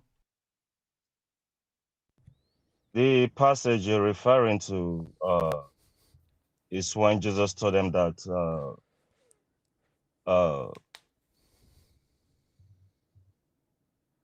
that not one of you will die. Is that the one you're talking about? Where he said they will see the Son of Man coming in the clouds of glory? It's on the screen. Maybe you weren't paying attention. I The can Son of see it. Man I is to can come see it. with his angels in the glory of his Father, and then he will repay everyone for what has been done. Truly I tell you, there are some standing here who will not taste death before they see There's the Son that. of Oh, Man okay, coming yeah, in his that one. kingdom. So the question is, why didn't this happen before all these people died? Who said it didn't happen? You It talk didn't. about they will see him in his Father's glory. Jesus said it didn't happen. Yeah, right after this, right after this narration, if you keep reading, it talks I about know, yeah, Jesus the very next carrying, verse is the taking, transfiguration, and the the transfiguration is not the second transfiguration. coming. So some of them In the did see transfiguration, Jesus didn't his come with the glory. holy angels to repay everybody. Well, you making reference to the latter half of that passage. I'm making But when it reference to what says the so words not say. one of you, speaking to who? Those that were standing right there next His to him, right? disciples, The ones yeah. he was addressing. Yeah, Yeah. he's talking to his So what disciples. happened afterwards? The Which one of his disciples transfiguration. died in the 6 days prior to the transfiguration? Which disciple died? Which disciple died? Yeah, because he says, some of you standing here will not taste death, meaning some of you will taste death. So which disciple died? He's addressing the people. Which That ones doesn't died? mean Which ones died in those 6 days? I don't think any of them died, right? Oh, well then Jesus was wrong about that then. He said they will not taste death. That means dying. Correct? Addressing those who are standing right there in front of Yeah, him, the ones that he means was dying, addressing. yeah. And right after this, he took 3 of his disciples Yeah, and we're showed the aware. transfiguration, correct? Yeah, we're aware of the transfiguration. This is not the transfiguration. Okay, so what are you So, talking about? It's very easy. This is Jesus' second coming, when he comes with the angels and he repays everybody for their deeds. That's what it means for the Son of Man to come in his kingdom. He explained this again in Matthew 24, and again in Matthew 25, and again in Matthew 26. You want to read those too? Well, if you're talking about this being the second coming, then you have to show me church fathers that will actually hold that position. Oh, I don't give a Because fuck at about the this point, church fathers. No one cares see, about there them. you go. Now you We're have just your going own by pope. what You the can text interpret the says. Bible the way you want. Nobody cares about the church fathers. They couldn't agree even among themselves, so it doesn't matter to me what they think. So So you're again, your own pope. I'm not interpret a the Bible pope. the I just way you know want. how There's- words work. So when Jesus went on the mountain, did he come from heaven with the angels? No. Okay, But well they did see his glory, this didn't they? says he's coming with the angels. When Jesus went up on that mountain, did he come or did he go up? Because as it turns out, going up on a mountain is a different action than coming with the angels. Where'd he come from? So when he says that the Son of Man's coming with his angels, where is he coming from? Okay, I see where you're going with this. Yeah, it's just basic If words. you Where's he read that coming from? I passage- need you to answer the question. Where is he coming from? He's on earth with them. Where's he coming from? He is on earth with them. With Where his is he disciples coming right from there. in this passage? I don't know. You tell me. I'm waiting for you to answer. Where's he coming from? Go ahead and read the passage again. The Son of Man is to come with his angels in the glory of his Father, and he will repay everybody for what has been done. Truly I tell you, there are some standing here who will not taste death before they see the Son of Man coming in his kingdom. Where's he coming from? Yeah, he's coming from his father's kingdom. Yeah, that's right. Oh, This will be there we go. So then that's not the transfiguration, because during the transfiguration, he didn't come from his Father's kingdom in the sky with the angels. So this is a different event. He showed them a glimpse of his glory nonetheless. It's irrelevant. Because That's not what the passage it doesn't matter. says. That's not what this is saying. Well, you've become your own pope then. I mean, I haven't become my own pope. I've Yes, become you someone have. who actually agrees that words have meanings and that you should read the words for what they mean, not what you want them to mean, which is what you've done. And this certainly isn't about the transfiguration, because he says again in Matthew 24 that the Son of Man hasn't come with the angels yet. Immediately after the suffering of those days in the future, he says, the sun will be darkened, the moon will not give its light, and the stars will fall from heaven, and the powers of heaven will be shaken. Then the sign of the Son of Man will appear in heaven, and all the tribes of the earth will mourn. They will see the Son of Man coming on the clouds of heaven with power and great glory. He will send out his angels with a loud trumpet call, and they will gather the elect from the four winds of one end of heaven to the other. This is the second coming, when he comes with the angels. Yeah, that is the second coming. Yeah, that's what he's referring to. When he says he's coming with coming. the angels, it's the second coming, not the transfiguration. And he filled this That's one too, by the way, that because is the he second says, coming. truly I tell you, this generation will not pass away until all these things have taken place. And that generation is passed away. No, this is referring to a different context. It's not a different context. This is the same passage. He says all of these signs that he just listed in the chapter are going to happen before that generation passes away. Well, that is your interpretation. No, he just says it. But he truly just I says tell you, but this generation Those will are just the not words pass he away says. until all these things take place. Which word in here? before his second coming. Yeah, which word in correct. here Before needs to his be second changed? coming. Which word in here needs to be changed? Why would you want to change the word? Well, you said It's it didn't. clear, right? You said it didn't mean what it says. Verse 34 says, "This generation will not pass away until all of these things have taken place." Have all these things taken place? Not everything, but Oh, the interesting. generation. Has that generation passed away? Yeah. Oh, well, that means it's just false. Because he says this generation will not pass away until after all these things have taken place. When he came around when he came the first time Yeah, around, don't address it. he didn't yeah. fulfill everything. He's He gonna didn't fulfill the anything. rest when he comes back again. He fulfilled So zero. Nothing. you just agree with me, right? That No, I this don't is the agree with second you. coming. I So, agree with you that just this is said the it second too. coming. Second Did you catch coming, the exactly. part where he said it's happening in that generation? That's not what that meant. What's it mean? That's not what that meant. That's why I Oh, asked you, words tell don't me mean which words. words don't have meanings. He's addressing What do the addressing words that mean? generation. What do the words you mean? want to ask the question and answer your question at the same time? Yeah, what's the word mean? Do you want to ask a question and answer your question? I at the just same did. time? I'm waiting still for you to gotta- answer the question. What do Okay, these then words let me mean in verse talk then. 34? Verse 34, like you said, this generation will not pass until these things are fulfilled, right? Is that where the problem lies? This generation will not pass until these things are fulfilled. Yeah, it perfectly The way agrees I with would- Matthew 16 Yeah, the and Matthew way- 10, and also with Paul in the book of Thessalonians and Corinthians, that the imminent return of Christ was within that generation. Well, that's not what he meant. What I would tell you about that is there's still What's a he lot of meant? good in the world. What's he There's meant? a passage in the Bible that says, What the fuck are you talking about? I don't we care can- about good in the world. I want you to tell me what these words mean. you want to ask a question and cut me off. No, I've asked you Forget to it, it's your answer the life, same bro. Yeah, question yeah, yeah. 5 times. And Tell me you what gotta the give me word. time to talk, Just bro. What shut the heck? fuck up. This is not difficult. I didn't ask you about good in the world. I asked you, tell me what the words in verse 34 mean. If you can't tell me what they mean, I don't want to hear anything out of your pie hole right now. I don't need any preaching. I don't need any goodness of Jesus. I need you to tell me what these words mean. That's the crux of our debate right now. What do these words mean? Can I talk now without interruptions? If you don't answer my question, I will drop you in less ahead and than a drop me. fucking Yeah, second. So you're Yeah, not yeah, going to go ahead answer and my drop question me. then? Go ahead and drop me. Are you going to answer my You've question? been very rude. Go ahead Are you going to and answer drop my me, please. question? Drop me. Are you going to answer my question? Of course he's not. Go ahead and drop me. Can you wants tell to me what hear these the words answer. mean? Yeah, you don't Can't- want to hear the answer though. I want you to tell me what these words mean. What words? The generation words- part, right? Can you not fucking see the screen? I got verse It's 34 too small, I highlighted can't on see. the You're screen. talking Are you about the blind? generation, right? Look at this. Are you serious, man? For real? Can you read the screen? I cannot read the screen, my friend. But It says, I'm truly I guessing tell the you, this passage generation will not yeah. pass away until all these things have taken place. What do those words mean? It means this generation will not pass away until those things are fulfilled. There you go. Did those things Now- get fulfilled within that generation?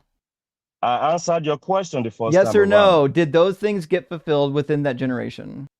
Not all of it, which There is we why we go. Then believe in that the means second he coming. lied because he says all of these That is not things. a All right, get the lie. fuck out of Why? here. He said all these things, not some of these things. Basic word comprehension. Sorry you guys had to see that. That's like daddy hitting mommy at the dinner table there. That's how it felt. I was I tired of that disavow. guy. That shouldn't. By the way, you're not supposed to hit mommy at the dinner table. That's the I joke. disavow that The one. joke from the '90s, y'all. You can't. Hold on, our You TikTok can't, froze. Justin. One second. Our TikTok froze. There we go. It's actually funny. I told you my family's kind of half Southern. My aunt still uses a phrase that it's wild that it used to be acceptable. It's not terrible, don't worry. But Okay.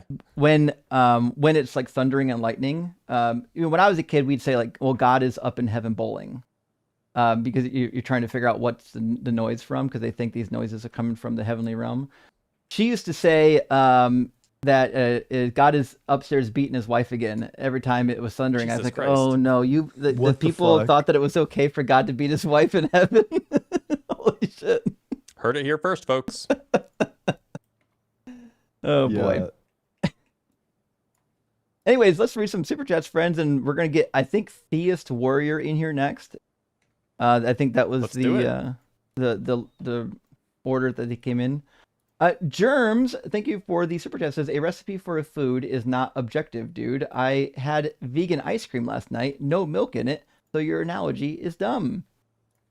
Well, True. That's like confusing, right? Because I don't really think that a recipe is like a proposition. It's like an imperative. It's like it's telling you to do something.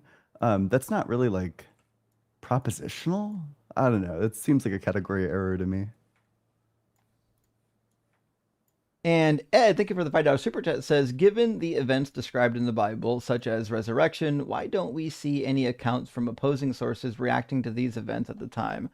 I mean, this is a super good question, because like if we're saying this is what we would expect from history if something happened. For example, if there was a massive earthquake that affected an entire country, we might expect that something in that country recorded the earthquake, or it recorded evidence of the earthquake. Same thing with hundreds of dead bodies rising from the grave and Jesus' resurrection in the clouds. Remember, all the Galileans saw him. When he rose into the clouds, the disciples said to the Galileans, what are you gawking at, basically? So, like, yeah, that's just the thing. All of these people should have witnessed it, and we would expect from history that somebody would have wrote it down. Like, Somebody should have noticed. yeah, a dude floating very in the weird. clouds. Wouldn't they see that? Andrew, thank you for the $10 super chat. Says someone on TikTok is claiming Acts 21:17 through 26 is a refute to Paul, saying Christians aren't beholden to Mosaic law, which he does in multiple passages. Thoughts? I'm not seeing the relation. So this is when Paul does the customs of the Jews, even though he says in 1 Corinthians 9:20 that he doesn't have to. But we see over and over again that Paul will kind of like concede on certain things when he is with the Jews as to not offend them. So this is Paul visits Jerusalem, and while he's there, he abides by the customs of the Jews. Now we also see in the book of Acts that like the Gentiles aren't supposed to have to do this stuff. It's not really a thing for the Gentiles, just for the Jews. And Paul took the letter. If you go to 26, it says, Paul took the men, and the next day, having purified himself, he entered the temple with them, making public the completion of the days of purification with the sacrifice which would be made of each of them. So, like, if he doesn't have to follow these laws, why is he doing it? Well, he's doing it because he says elsewhere that he wants to be a Jew to Jews and a Greek to Greeks. He's trying to please everybody. That's basically all it is. That's why he says in 1 Corinthians chapter 8 that even though you're not compelled to forgo eating meat sacrificed to idols, if your eating meat sacrificed to idols causes others to stumble, then maybe don't do it. So I'm reading this as Paul he's just doing what he needs to do to keep good faith with the community. Darglints, thank you for the question. This is for Ian. It says, how do non-moral agent beings fall into objective morality? It's wrong to cause necessary harm or suffering to these beings, but why is it objectively wrong? Because they're still agents, right? The property that's sufficient for rights is agency. It's not like some like high order, like reflective agency. It's just agency. All you need is to take actions to achieve goals. And then just on that basis, you now have like the right, which means that you need to grant all agents, the people who share that property of agency, these exact same properties, the property of having the right to freedom and well-being, at least in the Gaworthian picture of it. So, I mean, like, what that means is that you're going to deem that all agents have these rights, but the only people who have the obligation to follow through on this is going to be, like, rational agents, since they're the only ones that are actually capable of, like, reflecting on, like, what you should do and what you shouldn't do. So you're still going to ultimately deem that all agents, even the ones that don't have like rational or like reflective agency, are still going to have these rights. And Delilah, thank you so much for the $20 super chat. Says best Easter ever with my 3 favorite atheists. Hey, well, thank you, Delilah. Really appreciate that. And hopefully, this is way more entertaining than an Easter service. Although I do like a good Easter service where they put strings on Jesus and make him fly around the sanctuary. Is that a thing that happens? Yeah, that's a real thing that happens. Yeah. During the a lot of people, a lot of churches do Easter plays. That's some cringe. Yeah, it's pretty wild. Money well spent, by the way. This is what Jesus wanted you to do when he said to collect tithes and offerings, which he didn't actually say. But Theist Warrior was next. Let's grab Theist Warrior and get into the conversation. Welcome in, Theist Warrior. Are you at least 18? In which God do you believe in? This guy. Okay. Really? This is the best you can come up with? You should definitely drop like the picture like way quicker than that. Maybe. I was like 100% expecting that dude to like show his dick. I was trying to figure out if that was the same guy who did previously. I was like, is that the same guy who did that previously? Oh well. Moving on to the next. Looks like CJ. CJ, welcome in. Are you at least 18 and do you believe in God? Howdy, howdy. I am at least 18, but I don't believe in God. Is this just for theists to call in? Yep. Preferably. Thanks for asking. Though. Okay. No problem. Peace, guys. Cheers. No, Have a good one. We had 2 other guests at some point during that last conversation and they dipped out. So now, friends, we actually we have an empty guest box. So it's a great time to request up. We got a bunch of more super chats that we didn't read, so we'll read some super chats while we're waiting for the guests to load back up. Yeah, I mean, and as long as you answer questions and stop being evasive, you won't have to have me yell at you. House70 says, $10, say that guy would be the first victim of the greatest man-eating robot, then that robot would get disgusted with humanity. That is the case. Sounds about right. And Anna Stevens sent 1 unapologetic gifted membership. Thank you so much. I really appreciate that, and we all do. Relax with Russell. Good to see you, buddy. Says, yeah, there are gods who didn't create or ground the universe that people still believe in. The Greek gods were created by the universe, for example. Yeah, that was kind of my understanding, was that there were some god concepts from the classical days where they weren't like necessarily creators. But then, I mean, like, look, like people, like we refer to the Greek gods as the Greek gods, but like there are still like the primeval forces like Gaia and Uranus, right? Mm-hmm. And these would be considered gods in some sense because they like what they were one and then they split, and that splitting is what created the world or something like this. So I mean, like, not to say that people people worship them, because I guess more worship happened towards like Zeus and Apollo and whatnot. But the point is that there's still some entity in that mythology, or some perhaps pair of entities or multiple entities that is responsible for creating or grounding the universe. Typically, anyway. Yeah, fair enough. Relax says, Ian Cooked, greatest being would have us in utopia. I mean, that seems to be the case, right? Yeah, I mean, if it's based on what I'm conceiving, well, the greatest possible being is going to be giving me like a foot job right now, for example. Yeah. Fair enough. Yeah, foot stuff for sure. Miko, thank you for the 10-pound super chat. Says, I bought the Bible in Guide Scots tongue. I don't know what that is. I'm looking forward to sharing bits. An archaic or Southern Scots formal parts and a rugged Scots for others. The devil, though, speaks perfect English, of course. So, interesting. So this would be a Bible translation in, like, the King James style Scottish tongue is what I'm kind of grasping here. That might be a kind of fun. That would be fun, yeah.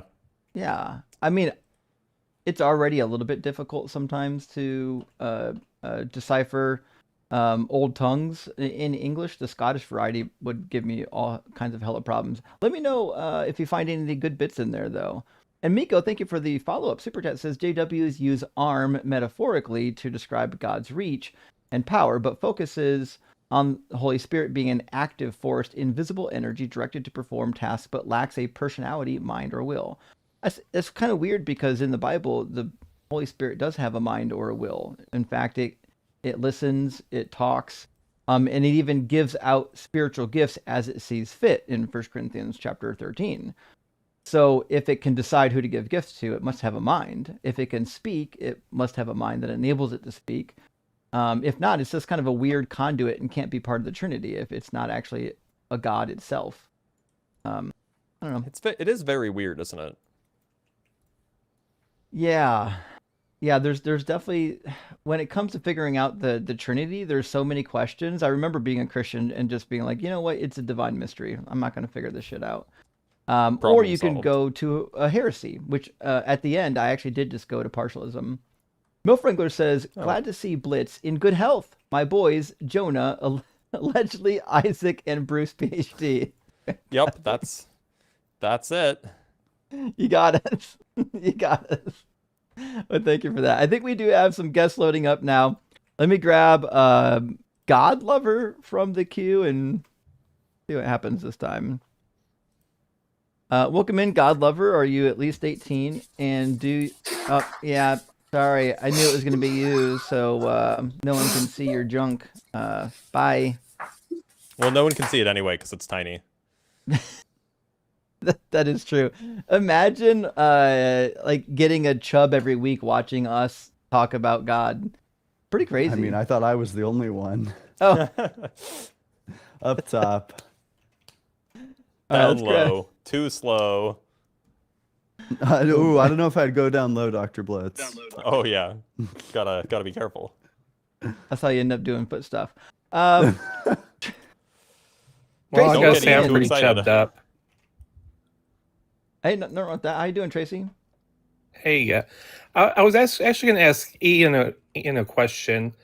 Sure. Someone was on their live yesterday. I just finished watching it. And they sent in a super chat, said something about perfect tense that is supposedly describes a event that's being told in the past tense, but it actually means for future tense. Did you look into that at all, or? I don't really know what to think about that because, right, like the person said, like I got like many super chats like immediately after that were like, you know, don't listen to that. That's all bullshit. So I don't know. I'm not really sure. Kind of sounded like a cope to me, so I didn't know. Yeah, you know, I haven't looked into like the Hebrew or like what sort of like talk was common in Hebrew at that point, so maybe Daddy Justin knows. Daddy Justin, do you know? Daddy Justin, you're muted. Papa. Sorry about that. Yeah.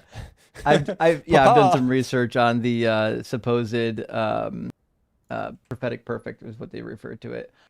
It's a bullshit linguistic thing. It doesn't actually exist. There are a couple passages in the Hebrew Bible where it depicts people in the future talking about events in the past. And of course, when you do that, you use perfect tense because it's somebody in the future saying, this is what happened to me in the past.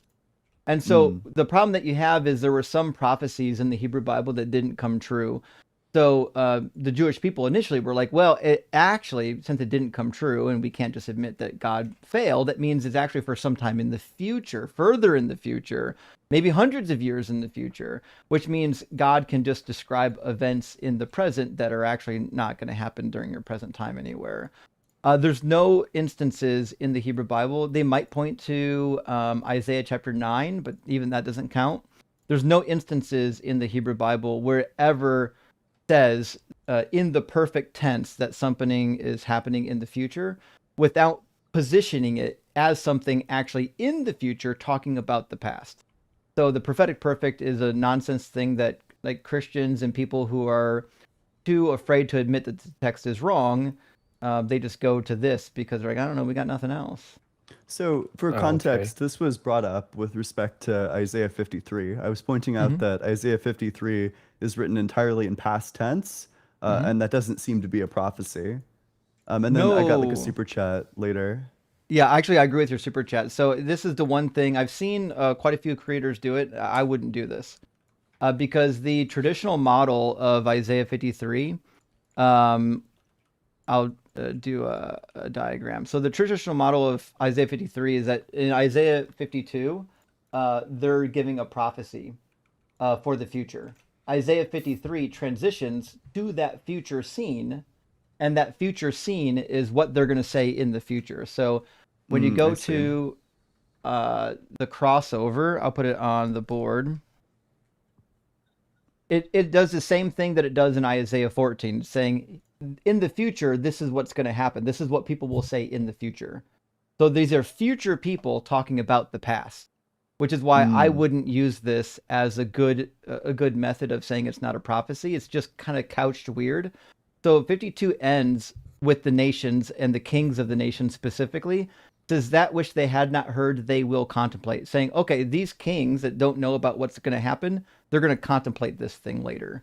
And then later, or the next line, is a personification of these future kings doing that, contemplating it. Who has believed our report, and to whom has the arm of the Lord been revealed? Well, 52:10 says the arm of the Lord was revealed to these nations. So Lord has bared his holy arm before the eyes of all the nations. So the traditional interpretation is that this is, from the point of Isaiah's writing, this is the future nation or nations, the kings of the nations, talking about what they've now witnessed, which has already happened. Okay, sure. But because it's So couched sure, in the so then it is future, it's still plausibly about the technically a future, prophecy. yeah. It's about the future, but it's not clear that it's about Jesus, is So my it- understanding. Exactly. This is about the immediate future, but what's happening, the prediction that's going to happen in the immediate future, is that people in the immediate future are going to be talking about what happened in the past. Sure. Okay. Yeah. Right, Okay. but the past is still the future of the Exactly. original. So it's Right. like it like jumps forward a week, and then the people are talking about a day before, Right. that kind of thing. So the only way you can get to a prophetic perfect is if you take these passages out of their original context and try to make them about something completely not about what they're talking about. So like Christians will say, who has believed our report, and to what we have heard in this translation, and to whom has the arm of the Lord been revealed? They'll say, well, that's the Jews much later during the time of Jesus. So this must be a prophetic perfect. But that's not what it says. And even if this was about the Jews, it still wouldn't be a prophetic perfect, because this is still personifying a future generation that are talking about the past. What they want to do with the prophetic perfect is say sometimes it says things like Isaiah 9, it'll say things in the present, but it doesn't actually mean the present, it means the future. So Isaiah 9:6 says, a child has been born for us and a son has been given to us. They're going to say, no, that's actually a prophetic perfect. This is referring to future events. But it's not. If you know the chapter and the context, you know that this is actually talking about a real event that was happening and had already happened at that time. So that's what they're trying to do with these prophetic perfects. Okay, that makes sense. All right. Yeah. Because they need it to be about Jesus somehow. And the only way to make it about Jesus is to say, no, actually, rules of grammar don't exist. Based. Okay, well, sounds good. Oh, and Mr. Dr. Blitz, I'm glad everything went good with you. Me too. Although, sometimes I wish that it hadn't, considering the type of quantum mumbo jumbo that people bring up. Well, praise Doug anyway. Praise be. But Doug I'll let you existed. Why would he go. allow Thank you for having me up such gibberish? and Is this answering Yantu? questions. Yeah, I thought it was. Good to hear you, Tracy. I'm usually on YouTube, but That's right. Yeah, I figured it was you, but I just wanted to make sure. I'm at the beginning on YouTube right now, so Okay. I'm on the future with you guys. Is it the prophetic And you- future, or what are we doing? Well, whatever makes you feel happy. Fair Kind enough. of like Christians. Fair enough. You can Thanks have it a all. lot. Well, it was good to hear from you, buddy. Take care. Bye. Tracy actually supports a lot of our live streams. Artist formerly known as Yantu. The YouTube screen name was previously Yantu, so you might have seen him popping up on your streams. We actually ran out of opposition. We do have a ton of super chats we haven't read yet. So I'm going to read through some of these super chats. If you are opposition, you want to tell us about your God, we'd love to hear about it. While we're doing this, if you have a burning question, you're more than welcome to super chat us and we'll get it answered for you. And Gretchen says, you three are so harsh. Actually, that's not true. I'm harsh. I'm the asshole here. Just remember that. Poor guy was just trying to read his tag script and you started asking him questions. How's anyone supposed to think at that speed? Fair. Fair. How Come could on. we? Yeah, what the fuck? How? Can you imagine pivoting from tag, possibly the worst argument for God's existence, to the ontological argument, the original ontological argument, also possibly the worst argument for God's existence? It's the worst conceivable argument, in fact.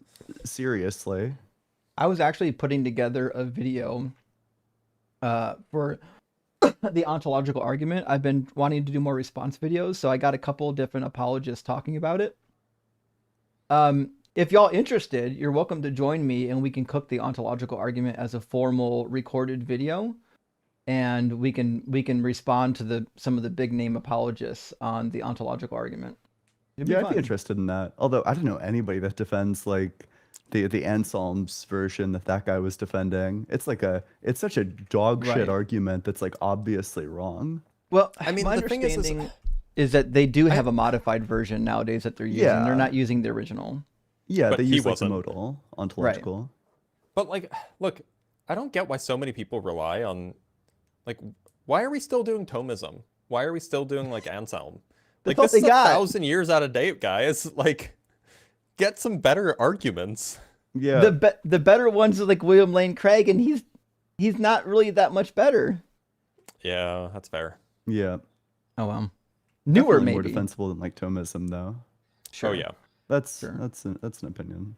I have. Bacon and Bush weighing in on the Jehovah's Witnesses. Jehovah's Witnesses used to teach that the Holy Spirit was the arm of God, like the part that does stuff. Checkmate. To be fair, I like some of what the Jehovah's Witnesses has done with God, making him more corporeal and less mystical and spiritual. But obviously, the JW's got a lot of huge issues. Ibby says we're the worms. We're the worms. Sorry about that. That are Jesus the first Catholics. Wait, what? I'm very confused. Yeah, I think there's a question here, but I can't seem to figure out what the question is. Ibby, you might have to try that again. William, the hunger god, thank you for the 150 uwu. For example, there's no evidence of the Jewish exodus from Egypt to Israel, nor any traces of this journey of the parting of the Red Sea. I mean, I would agree, obviously. If there was evidence of it, though, if there was evidence of a bunch of people living in the desert for a long period of time prior to the Bronze Age collapse, I still don't think it would validate the story. I'd just say, okay, there were some people, and I'm already very lenient on the Exodus. I personally do believe there probably was a small contingent of Semitic people that left Egypt, just like the Hyksos did, and dwelt in the land of Midian for a while before they gained dominance in the foothills of Judea. That they were worshiping Yahweh, and eventually, when the northern tribes got wiped out by the Assyrians, they became the primary power in the area. Last super chat from Bacon and Bush again says, "Figure this shit out, guys. We all want to know how stuff works. We are trying. We are trying, friend. We're doing what we can. All right, let's get Red Furry in here, and we'll have some more discussion. And then after that, we'll do patty cakes. Red Fury. Hello? Welcome in, Red. Are you at least 18, and do you believe in God? No, I'm a friendly. You guys said to come on up if I had a question. We didn't say that. You could super chat questions. I like emphatically cannot hear this person. Yeah, it's very quiet. Can't hear either. I'm on headphones. I'm away from my phone. Gotcha. Yeah. Anyways, but I have some questions, but never mind. Go on. All right. Well, thanks for being here.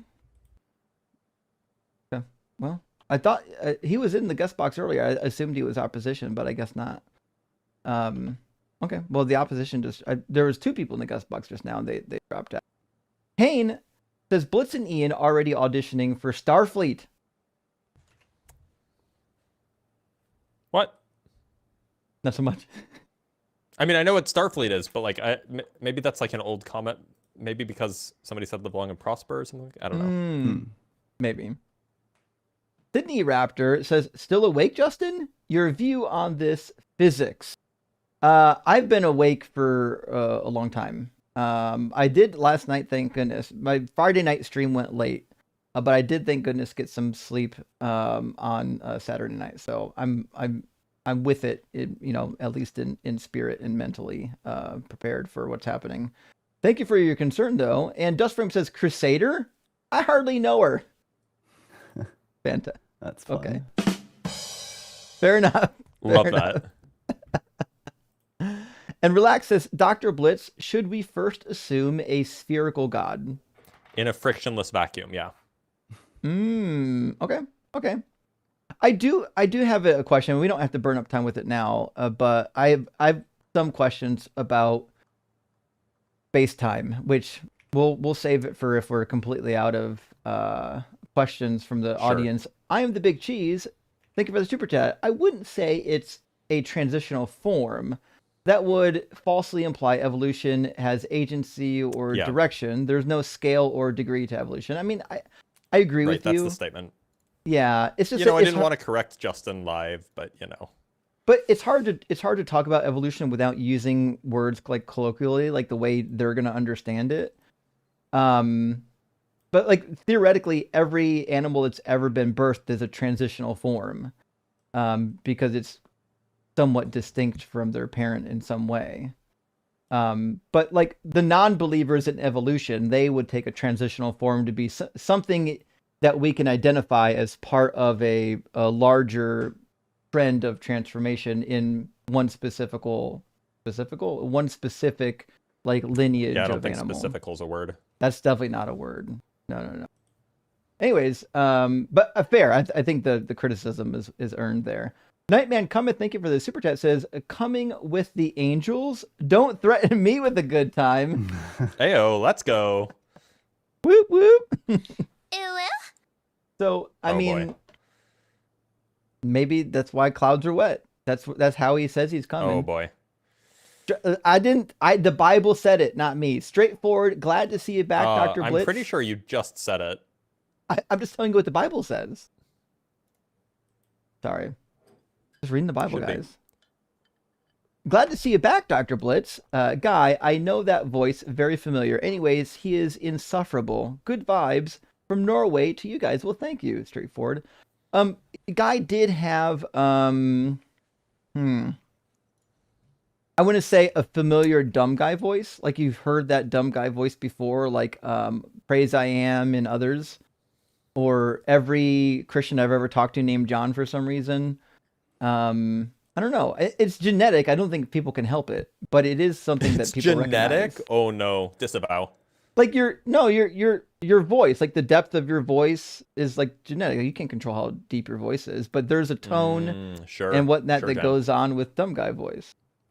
Like I've got high pitched voice. I don't have dumb guy voice. Just it is what it is.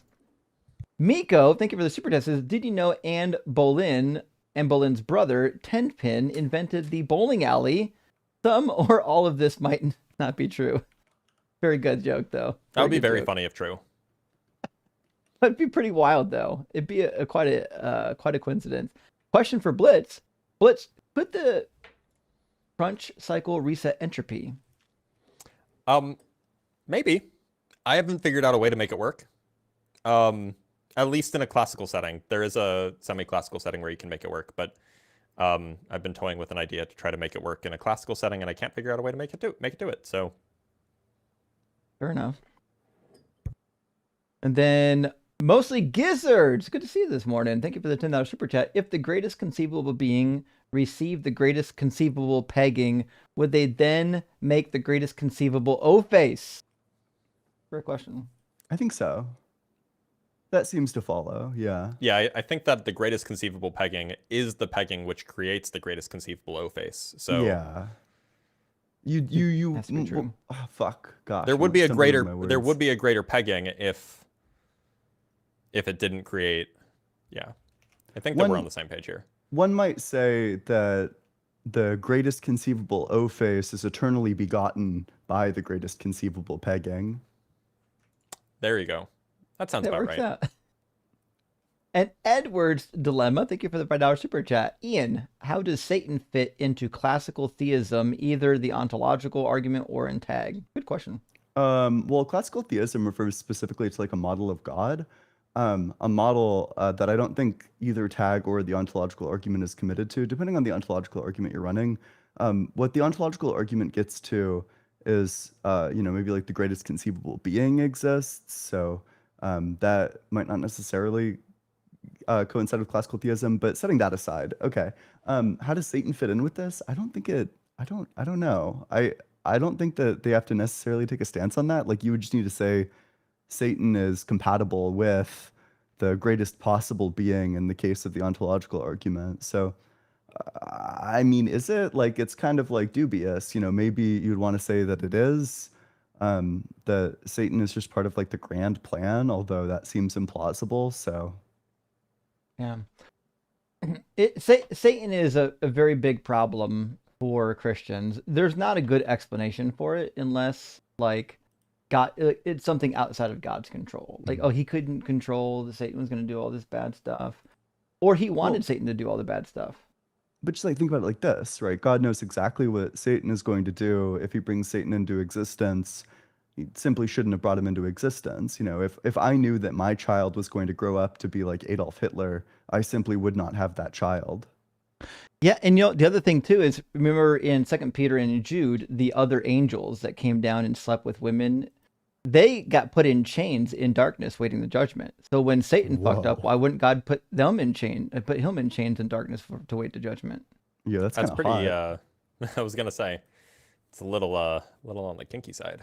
I didn't God realize might be into that God was such a freak. Oh, he is. Yeah. Well, we have a guest on the YouTube queue coming in as John 3:16. Before I bring him in, I'll let you know, John 3:16, your connection's really bad. I'm seeing yellow and red bars. You may need to connect to a better Wi-Fi or get to, if you're on a phone, a better location in your house, but it does kind of look like you're on a computer. So just letting you know, we're going to do the best that we can with you, but you might have to stabilize your connection at some point. But welcome in, John 3:16. That's it, huh? Are you on a computer using multiple pieces of software that you don't have hooked up properly? Because it looks that way. Seems likely. Yeah. It looks like you're trying to use an app that doesn't quite work. And it says you have no hardware plugged in. You have no speakers selected. Okay, well, we'll just... If you get your computer set up figured out, just dial it back in and we'll get you into the conversation. No problem. Relax with Russell. Thank you for the additional super chats. It's actually, Dr. Blitz, the universe created those primordial entities such as Gaia. Those entities created the Titans, and then the Titans created the gods. No creation of the universe itself from the Greek. Oh, I didn't know that. Okay, so in that view, the universe has always existed. Okay. Yeah, that's fine. that was my thought. I thought Plato had the same opinion that the universe always existed. Yep. Okay. Happy to be wrong about that. I mean, I'm not happy to be wrong. Nobody's happy to be wrong, but it's fair. I'm working through all of the works of Plato. To me, it's super interesting. Really? But like, yeah, Why? It's easy to get, and it's easy reading. A lot of it's dialogue. Yep. And Absolutely. dialogues I think are fun reading for me.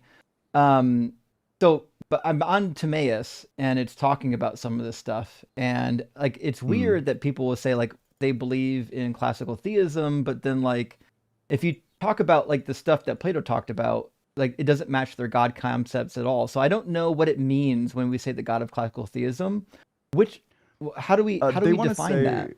they're saying that it's the Platonic one, that God is to be so Plato identifies the Platonic one with Mhm. goodness itself. That's kind of like the point of like the allegory of the cave, for example, is that you're trying to grasp at like, well, like a lot of people go through life being like dumb, stupid idiots who don't have like a critical thought at all. They just accept the opinions that they're given.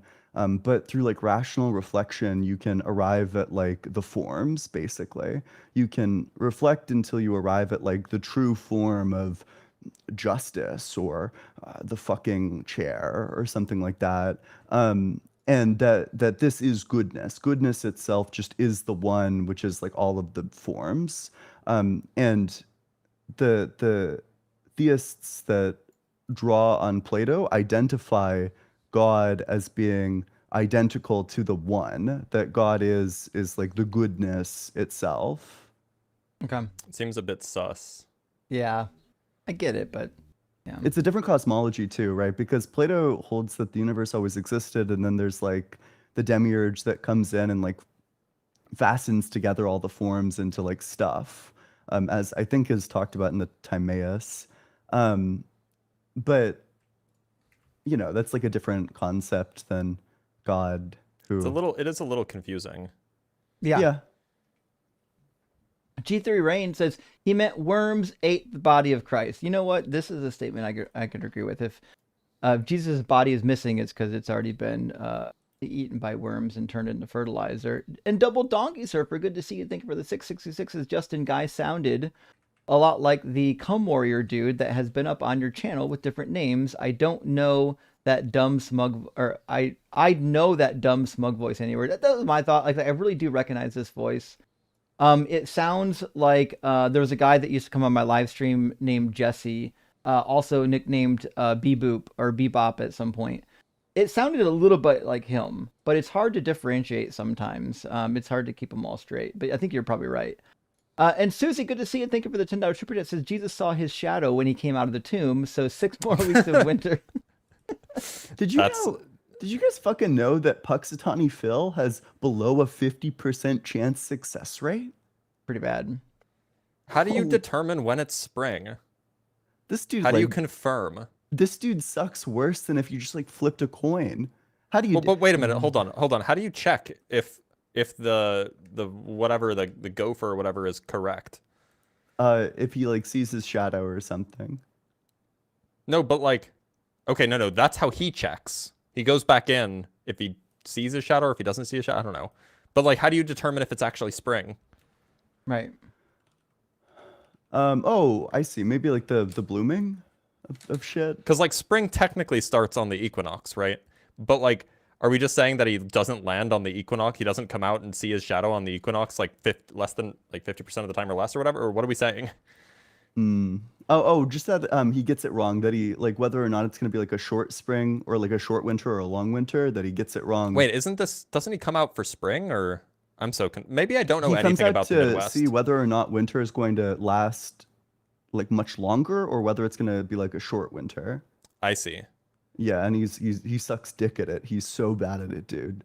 He'd have like smash success if he just flipped his fucking answers. Maybe they just have to. Maybe they are doing it right. Everybody's just been interpreting it incorrectly. True. It's not like he can talk. Not yet. Oh god. Quote, the power of evolution. Anyway, Susie says, I saw a meme of Jesus riding a big white rabbit hopping out of the tomb, and that's a fun meme. I've actually seen the same one myself. Good to hear from you, Susie. And Juju Penguin says, any biblical support for bugs going to heaven if they're all sinless? That's an F ton of bugs. Yet another reason to avoid heaven. Well, I mean, my read of the Bible is that the animals will be in heaven because there's going to be a new heaven and new earth. Heaven isn't like a mystical place far away where you get transported to, despite what Christians think. The earth is going to be completely annihilated and recreated, and the heavenly kingdom where the gods live in the sky is going to descend from the sky to the earth, and then God will dwell with mankind on the earth. And the animals as well, because there's going to be offerings and sacrifices of animals in this heavenly kingdom. So, yeah, it's going to be, there's going to be animals, there's going to be bugs, I would imagine. And I Am the Big Cheat says, what do you think about making arguments against apologists by citing scholarly, archaeological, historical evidence against the age of the scriptures or origin of Judaism? So I would suggest that, like, if you're arguing with people using archaeology, I would try to use the archaeology to basically just demonstrates that the Bible says things that are untrue. Now, some people care about the origin of scripture and some people don't. Like, for me, I cared.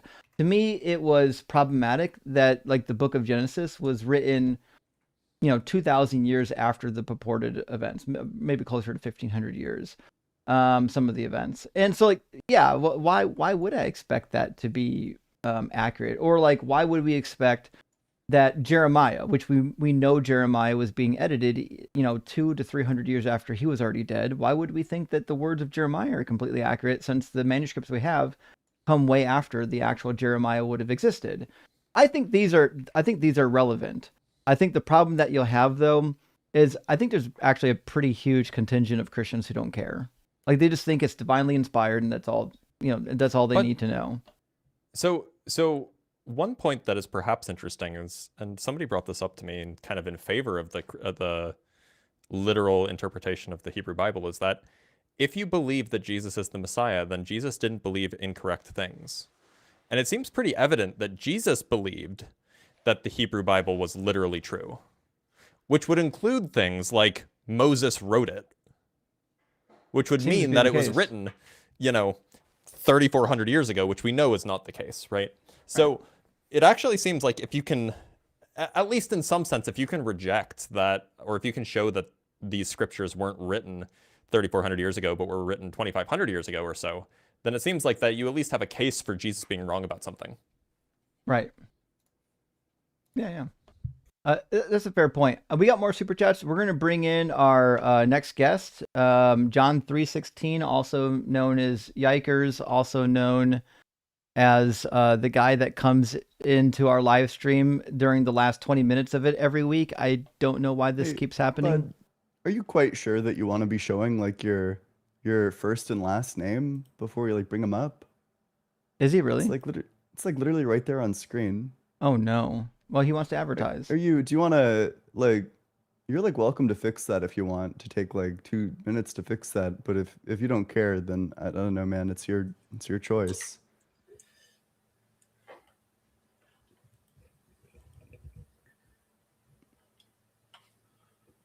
What's wrong? Nothing wrong yet. Welcome in. I'm not afraid anymore. Okay. Well, welcome back. So I forget what we talked about last time. What's on your mind this time? Well, you guys already know I debated Orthodox Muslim the other day, and I don't know that. And, what do you mean we already know? Muslims are probably going to be the first ones to. Why would we already know that? Wait, can you guys hear me? Yeah. Yeah, we can hear you. Yeah. I can't hear you guys. Oh boy. Weird. Give me a second. We'll double check the audio settings, or it might be your audio settings. No, the audio is being routed. You can hear me, right?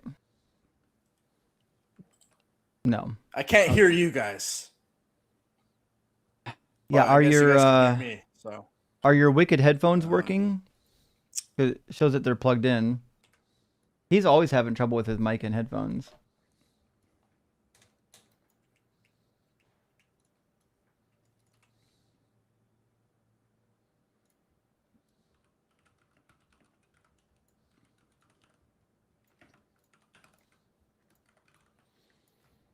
And so the waiting begins.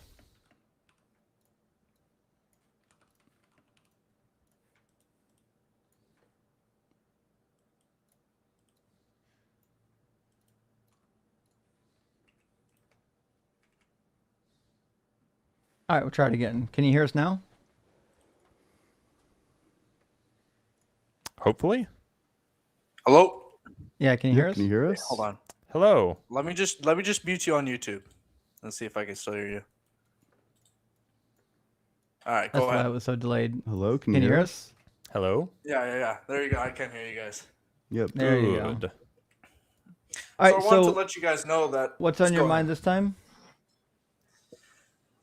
Well, I just saw the Orion spacecraft leave Earth on April 1st, and I had a chance to listen to Victor Hugo's speech on Easter and God, and man, it brought a tear to my eye.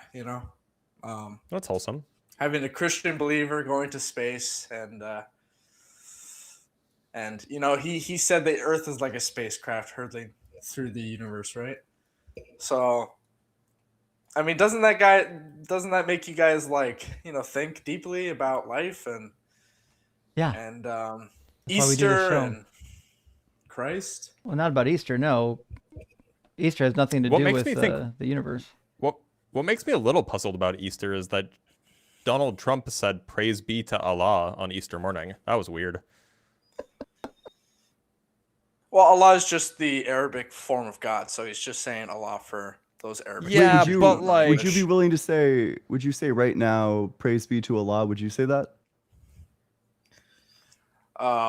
No, but I can Okay, understand sure. why Trump would do So it's it. not I the thought it same. was the I would same. I thought understand it why was Trump would do it. The Arabic you know? name. I thought it was But just I the would Arabic understand name why for it. Trump. Well, what are your guys' thoughts on? This brings me to another topic. I actually debated Orthodox Muslim the other day. That's And, cool. everyone was saying, I don't know who that is. Yeah, you guys. He's pretty annoying. I'll say that much. And I had my first and last name on there, so I'm not really afraid of people, attacking me or whatever at this point. Okay. Yeah.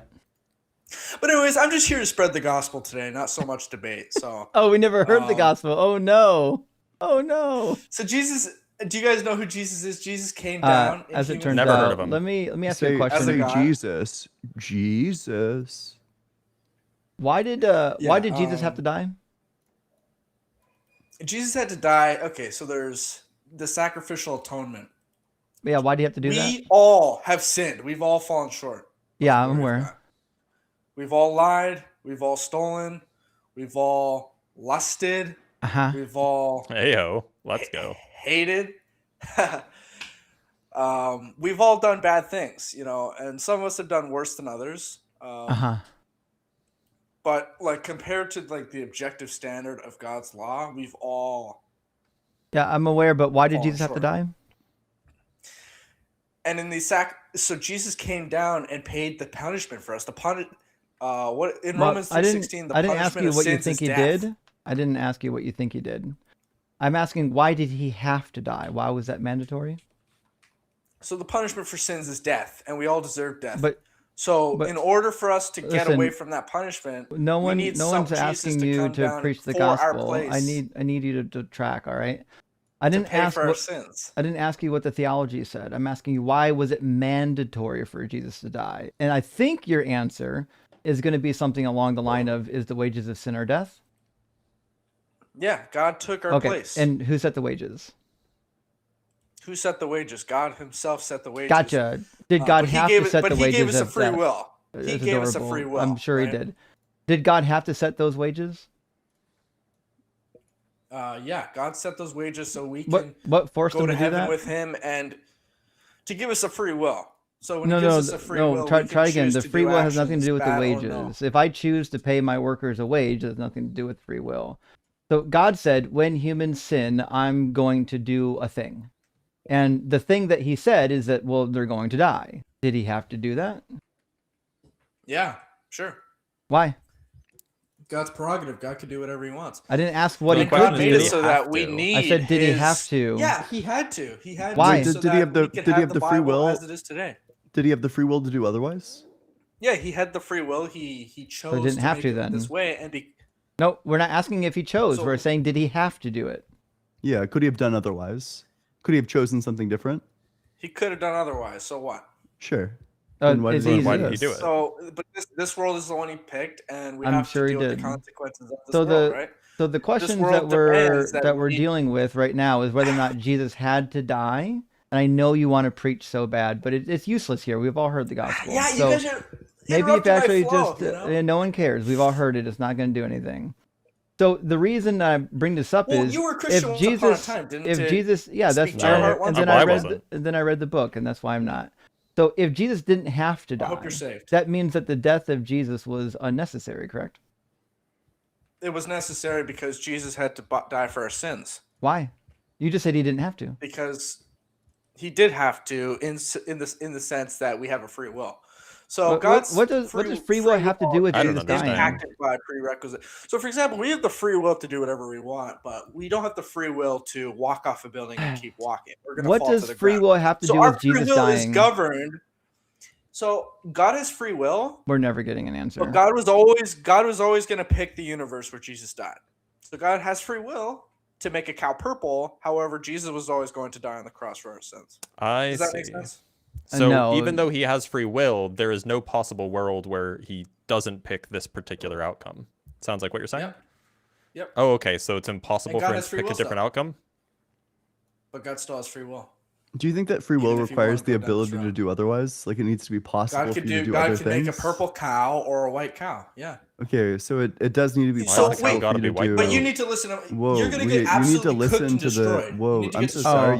You're already because- cooked, and I'm just helping you understand No, that. no. You've already committed yourself to a Wait, so you have the contradiction. Those free are false. will Whoa, to calm down walk there. off a No building need to be or getting not, this and upset. There's the a laws of contradiction in gravity the will things make that it you've so that affirmed. You've there's said both not. that free will requires for you to have the ability to do otherwise, but also that God could not do otherwise. That in all Bro, if possible you let me worlds, speak, you're God gonna get picks cooked. this one. How would you want to reconcile that contradiction? Do you understand that God does this in all possible worlds contradicts there is at least one possible world where God does not do this?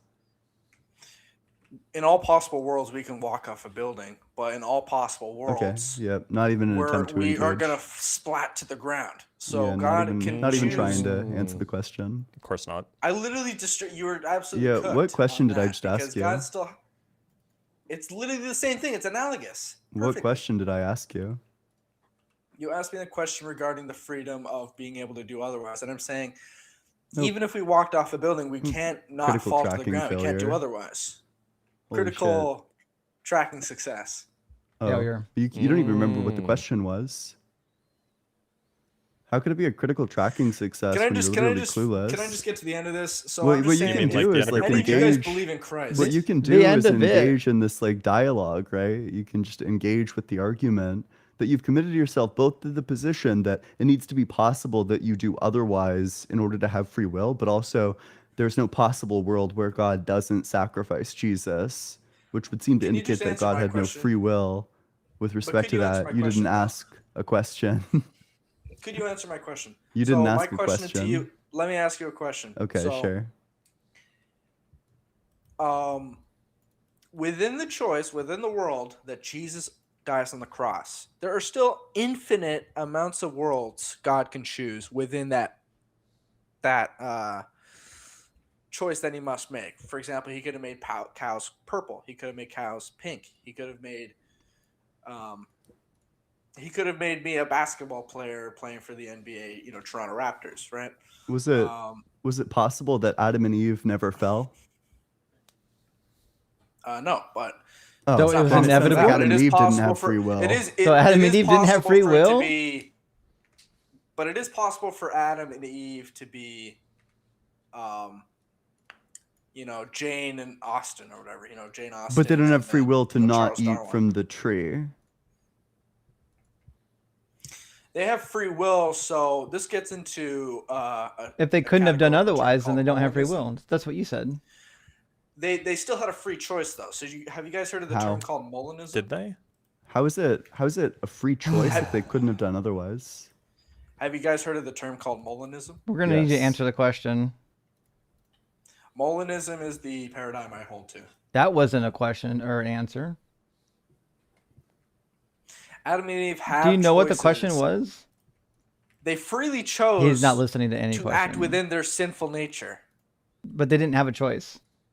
You just said that there's no possible world where they could have chosen not to. Well, Which it's means they didn't have the unfortunate, choice. Yeah, look at the time, huh? I actually Oh, if did it isn't have a to get cooked going o'clock. I did actually have to get going. I wanted to come on here and preach the gospel quick, but you guys are No one cares about Didn't the gospel. really- doing that. Didn't work well, did I it? have no idea why you thought that was going to happen. Well, can I just preach the rest of the gospel and then I can go? because I do have to get. Oh, to can church. I I'll please give just you- not engage for the debate for a little We've longer? got- Can I please keep on evading from the We've debate? got, you guys have just to steal just a man's tiny bit Molinism. longer. Eli, won't you do can that. have I'll give you absolutely just 2 minutes to preach the gospel, and then you got to go. Okay? All right. Well, thank you so much. You guys are. All right, and we're gonna. Oh no! Based. All right, and let's move on to the next. If there is a next person, actually, probably not a next. And we've got. Well, we do have Hasim. If we want to go over our time for the day, we can take Hasim and then read super chats. Or do we have That a works hard for cut? me. I don't have a That's hard fine. cut. Okay, yeah, I don't have a super hard one today either. My hard one was cut. I missed my foreskin. They snipped it Really? without our consent. Shame. The fuck? Now there's like some greedy doctor somewhere who's like nibbling on it. Oh. Jesus Christ. Do you know about how traditional Jewish circumcision was performed? No. Yeah. I actually don't. I don't know when that was. When that was like the mainstream thing. I know Right, that like at least starting in the 1800s, it wasn't really so. Right. It has kind of come and gone over the centuries, doing the suckling method. Do you know- Hasim, I don't think is with us. Do you know the age at which like boys get circumcised in the Philippines? Oh no, Probably I know 13. in Yeah, the Bible it's the 13. 8th day. It's because it's a Muslim country. No, Right. it's Catholic. Oh. No, it's Catholic. Wait, really? Yeah. Yeah. Oh no, I was thinking extremely. Malaysia. Malaysia is primarily Muslim, right? Wait, do Muslims get circumcised at 13? Yeah. Jesus fuck. Yeah, I think so. That's That'd be like terrible. insane. Oh no, okay. So apparently there's no fixed age, but it's usually between Okay. birth and early adolescence. Okay. Why did I think it was 13? I don't want to don't know. spread misinformation, but for some reason I had this thought in my mind that it was 13. It sounds Um, terrible though, doing it when you actually are aware of what's happening. Yeah. I had a friend who had to get it done for medical reasons, and it was not fun for him. But he was That's an what- adult, so My grandfather got it done when he left high school and went into the military because he wasn't circumcised yet, and they required it back then. And they didn't give him any anesthesia. They just did the thing, and he said Whoa. it was the greatest pain he's ever experienced in his entire life. And I Yeah, believe no it. kidding. And Yeah. Jesus fuck.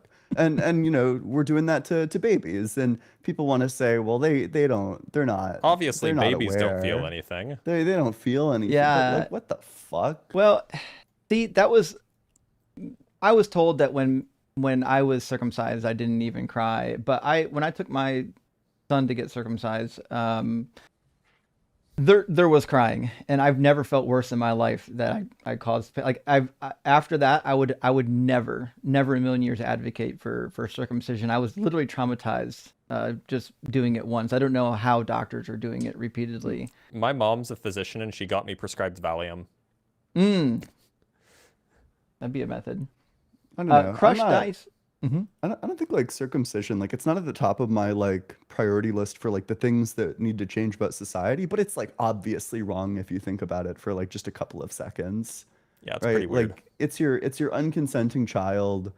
It's like a cosmetic surgery performed on your unconsenting child. Like what the fuck are we doing here? Yeah, I'm interested in knowing what like the original motivation for it was like, because like the way I think about it is that a lot of like the kosher laws, especially for like the ancient Hebrews, these are probably like some sort of sanitary laws. Like there's probably some, believed reasons why like you shouldn't eat pork because pork was dirty or something. So I'm wondering what the motivation was to perform such a ritual.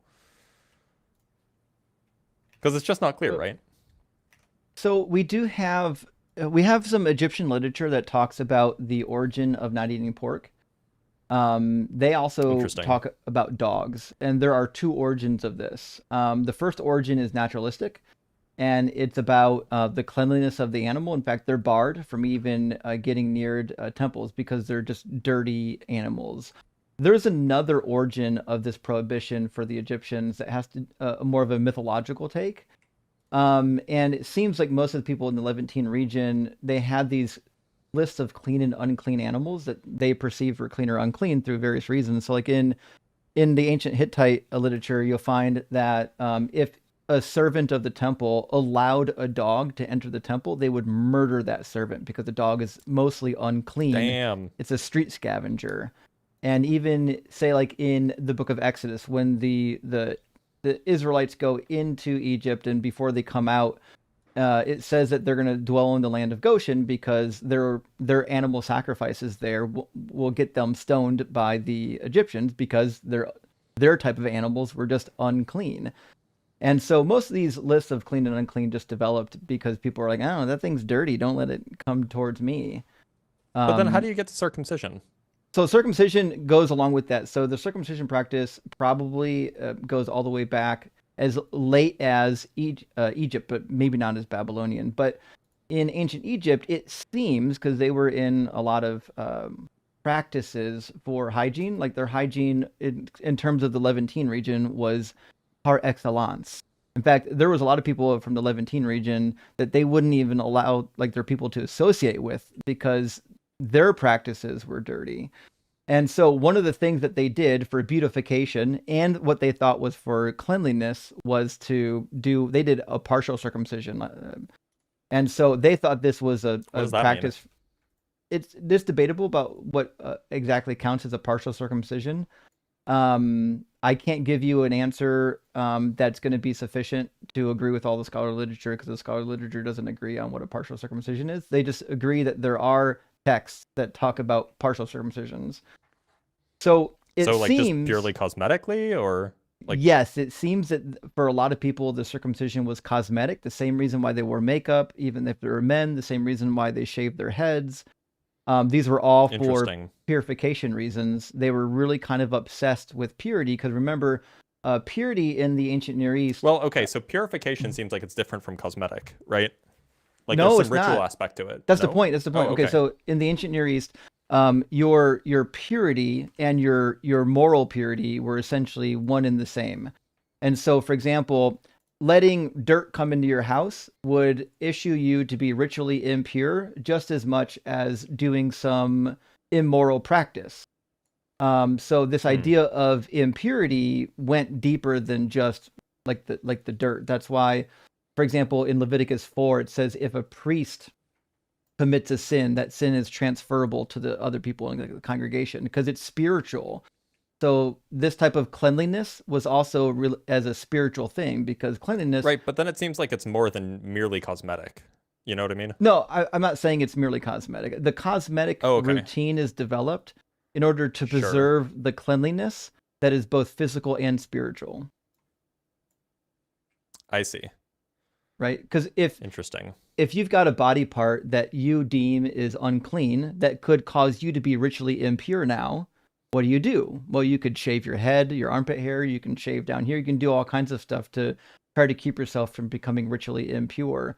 And one of their practices at one point seemed to have been for the circumcision, but it had a dual purpose. I think they liked the look of it better. Interesting. Yeah, it's pretty wild. There's more we can do about that. There's lots of ancient literature that talk about the crossover impurity on these cultures, but it's not critical that we do a whole bunch of it right now. Crush Dice, thank you for the $2 super chat, friend, and also for the additional $2 super chat. We really appreciate that. And Noxy Proxy Rudy Poo says God's favorite flavor is baby paste swirl, and that seems to be the case. He's got a shake machine up in heaven that doesn't fail like McDonald's, that just keeps him completely stocked full of baby paste. Also, I finally put in my gift shop, I finally got baby paste magnets and stickers, y'all. Kane says, respect is earned, not given. Yeah, I can agree with that.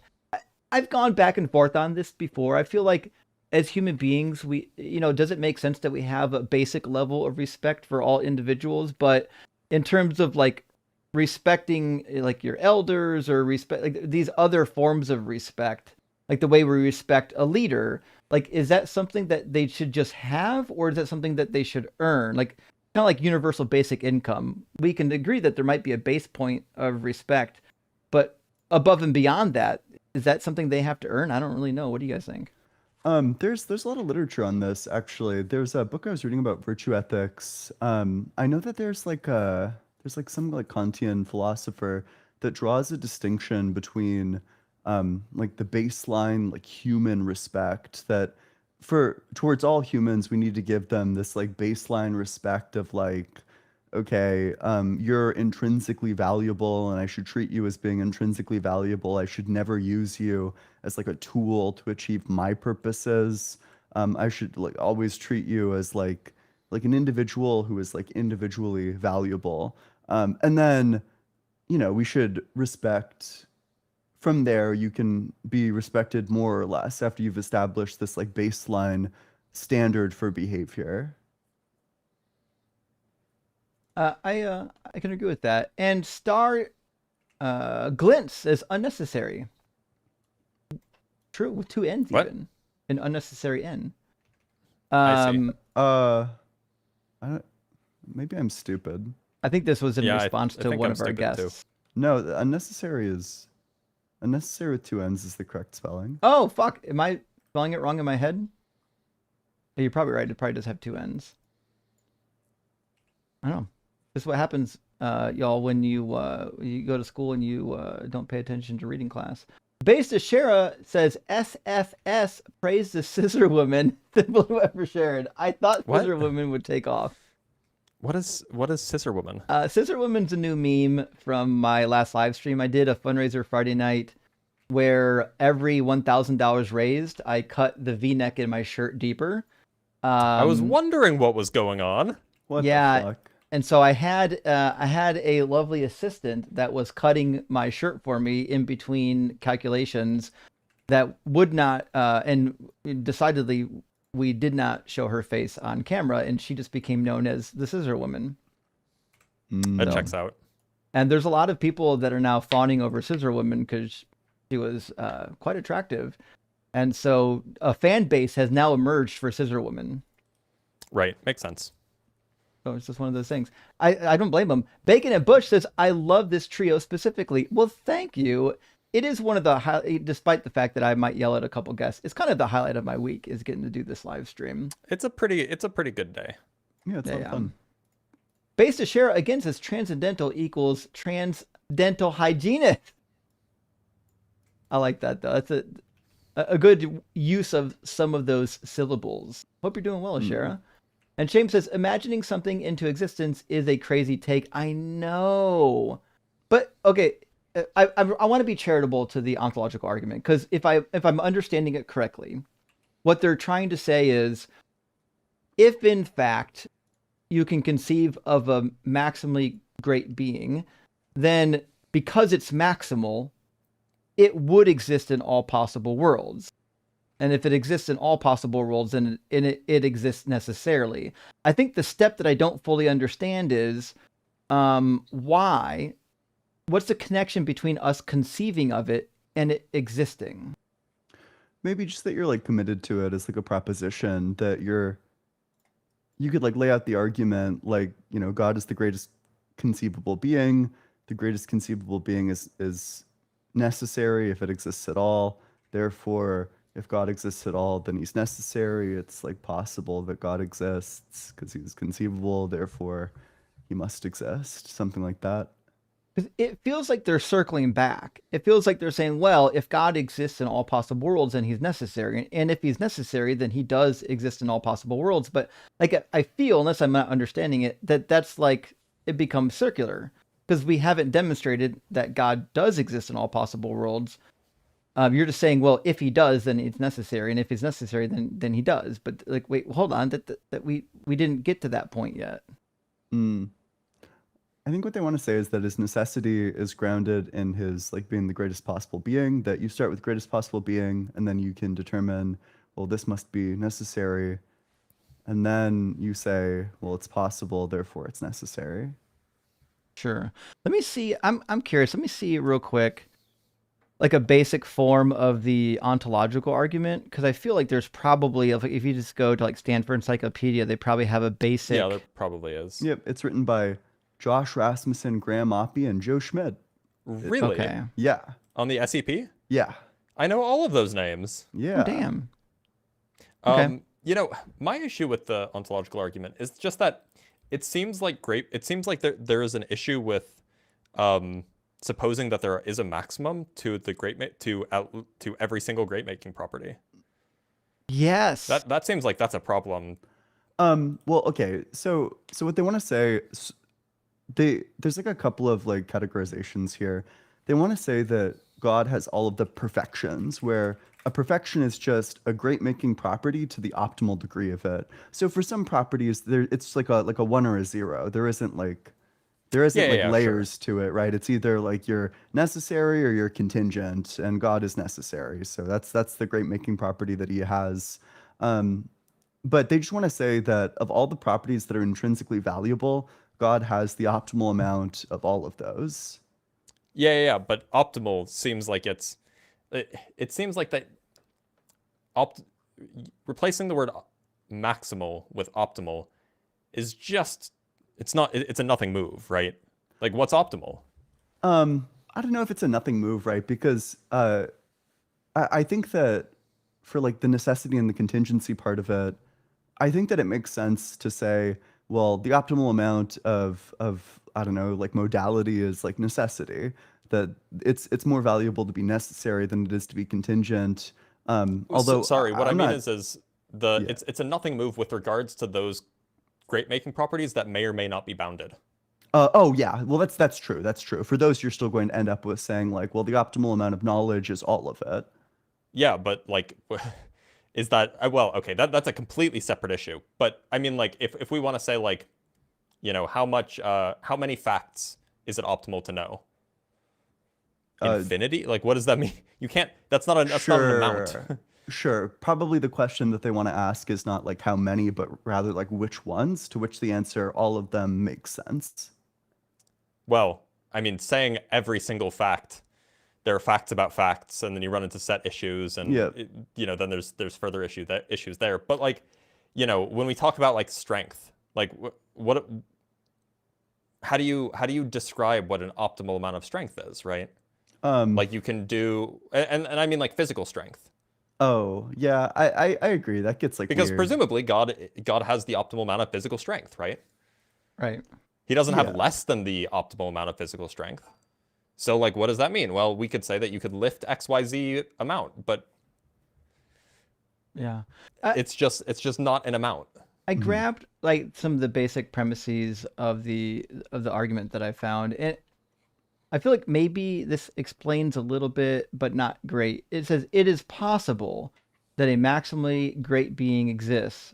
I don't know if it is possible. I think Mhm. is the first problem. I mean, But that's my contention, right? Yeah. yeah, like so. For example, is it possible that there is a space unicorn that doesn't breathe oxygen, that is floating around in outer space? Well, I don't really think so, because it seems like the laws of physics and some other things might make that an impossibility. So like if we're saying no, though, that thing isn't possible, even though I can conceive of it. Well, even though I can conceive of a God, does it make it possible? Because something living outside of space and time, to me, doesn't seem possible. But if we granted premise number one, it says a maximally great being is one that exists necessarily in all possible worlds. Well, maybe. I think to be maximal, like in your ontology, you would have to say that it exists in all possible worlds, right? If it's maximally Not existing. necessarily. There's a critique that I've heard of this that I think is good, which is that the maximal possible being, it would be better to be a being who has free will and has like freely chosen the good actions, that they could have chosen the bad actions, but they always choose the good actions. But because that requires like some sort of like ability to do otherwise, that requires like a possible world where you choose like the bad stuff, that means that you would only contingently be the greatest possible being, because you would only be the greatest possible being in the worlds where you just do all the good stuff, as opposed to the worlds where you do some good stuff, some bad stuff, if that makes any sense. Sure, So sure. maybe there'd only be like some possible worlds, but not all possible worlds where you're the greatest possible being. And then in the other ones, you do the bad stuff. So, if the thing isn't in all possible worlds, then is it still necessary? No. Seems not, because Yeah. it would have to be in all possible worlds. Hmm. Okay. Premise number three: if it is possible that a necessary being exists, I don't know if it is again, then it exists in some possible world. If it exists in some possible world, it exists in all possible worlds because it's necessary, which kind of went into. If it exists in all possible worlds, then it exists in the actual world. So the argument that I found, it still doesn't make the connection behind like whether or not it existing possibly has anything to do with whether or not it exists indeed. Like I could give you all kinds of scenarios that possibly could exist, but I don't see how possibility leads to necessity. It's saying possible necessity leads to actuality. Where's Yeah, the connection? That's the fifth or that's the S5 axiom of modal logic. Okay. So, okay, say that we have a being. It either exists in all of the worlds. So in front of us, we have all the possible worlds. We're looking at all the possible worlds. Just imagine that. Now we know that there's a being, and either it's going to be in every single one of them, or it's going to be in not a single one of them. And I point to one of them, and I say, look, it's in this one. We know that it's in this one possible world of the array of worlds that are in front of us. From those two facts, what can we determine? That it exists in some possible world. Yeah, or that it doesn't exist in none of the possible worlds. It either exists in all the possible worlds or none of them. It doesn't exist in none of them. It exists in at least this one. So it must exist in all of them if the only two choices are all of them or none of them, which is what Sure. it means to say that it's necessary. Sure. Anyways, we'll dive into that sometime when we get a chance to, and see what the variant arguments are too, because there's multiple ways to form that one.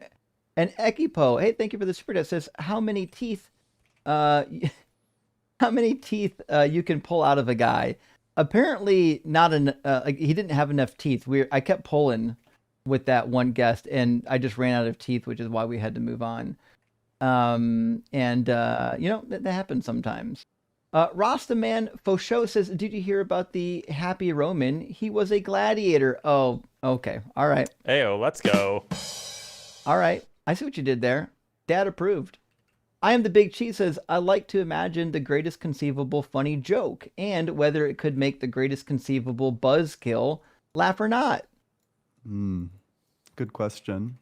I think the other thing too, which we touched on with the ontological argument, is it's not entirely clear what properties would make something great. And so it's like, I don't know by what measurement we're referring to. Like there are some things they want to say, well, God would be maximally loving.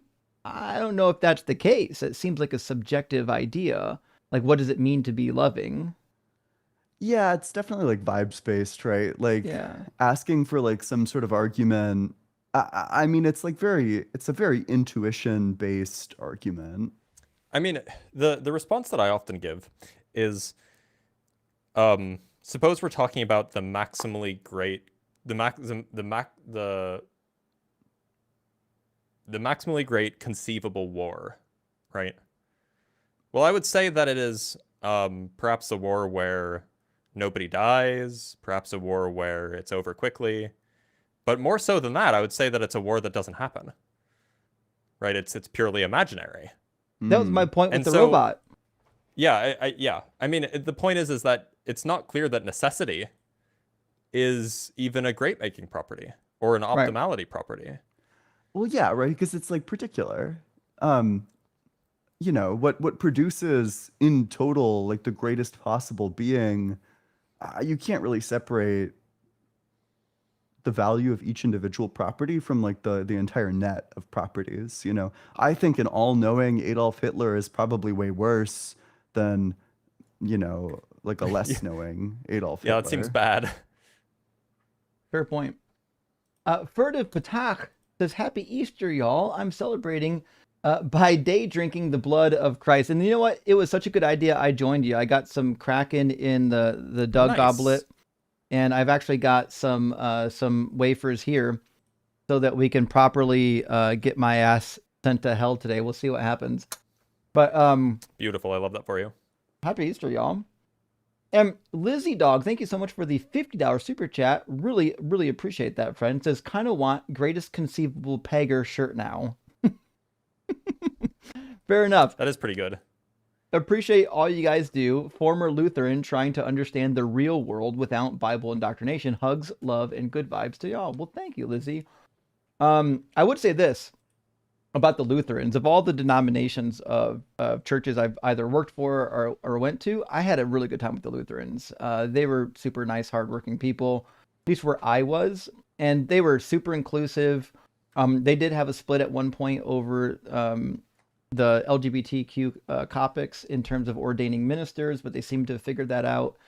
And most of them are open and affirming, which, if you're going to be drug into a church, please just find one that's open and affirming and isn't trying to harm people. Gina says, that seems reasonable. I mean, if you're going to be so compelled, just find a church that's not hurting people.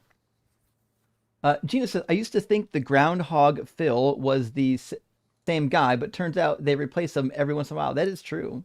Yeah, it's like this is a Colorado reference, but there's there's something called the Butterfly Pavilion. In the Butterfly Pavilion, they have Rosie the tarantula, and they've been through a lot of Rosies, let's just say. And from Musical Monkey, thank you so much for the super chat. Glad to see you recovering so quickly, Dr. B. W, Mrs. Dr. B. Happy Lich Jesus Day, all rock hard for Doug, horrors for life. Am I don't know what that phrase means. Give me a second. What, like? Horrors lich. for life just means horizontal. Yeah. Okay, a lich is a powerful lich is- sorcerer. You don't know what a And lich is? typically undead. Mm-mm. Oh my god. Sorry. He doesn't know anything about. Guys, I don't know anything. I'm a million years guess- old. Okay, fine. I guess Jesus is a lich under like any reasonable definition, though. He's a zombie. He casts Very true. spells. Yep. That's probably a good one. Well, the Talmud in Sanhedrin 43a accuses him of doing sorcery, as did some of the early critics of Christianity. So in the writings of Celsus, it says that he performed miracles that was taught by the Egyptians. Says, let's grant that these things were performed by you, but they are common with the workers of enchanters who promise to effect more wonderful deeds than these, and also with those who have been taught by the Egyptians. And they claim, Celsus claims that Jesus went down into Egypt according to the narration, and when he was there, he learned how to become a sorcerer and came back to the land and was tricking people, which I think is more believable That checks than out. being a demigod. Bro learned sleight of hand. Yeah. There's a lot of them back then. Kane says the gopher might be awful at predicting the seasons, but have you seen the hamster out here beating the stock market? No. What? It's like the Michael Reeves video where his like fish beats the stock market. Yes. Okay. There's a crypto trading hamster apparently that is the cage is set up with buy and sell signals, and apparently it seems like it might have had a run of success at some point. I mean, look, the thing is if you have enough people trying this, then one of them will have an inordinate amount of success, merely by the law of large numbers. So yes, especially with the stock market, because it has such a long working upward trend that if you buy it and hold it for long enough, it's almost inevitable based on statistics that you're going to make money in the long run. If you're doing day trading, like you're just buying the stock. But the claim is that he's beating it. Oh, true. He's stock beating the market. stock market. That's impressive, actually. Okay, fair enough. Maybe I got to get a hamster. All right. Apolite, my friend, thank you for the $10 super chat. Says, if the God of classical theism is complete goodness, then the Old Testament God who self-admits to creating and causing evil can't fit that. Classical theist God simply can't be Old Testament God biblically. And I kind of feel like I agree with you, because if we define the classical God of theism as only and ever doing what is good, then how can we say that creating evil is good? Unless we just think that evil is okay. Yeah, I mean, so that the premise there is like, okay, if you're perfectly good, then none of your actions will ever result in evil, which, I mean, yeah, like that seems like a plausible premise to me. I think what the theist would say to that is like, you can cause evil. You can dance if you want to. You can leave your friends behind. That's what the classical theist wants to say.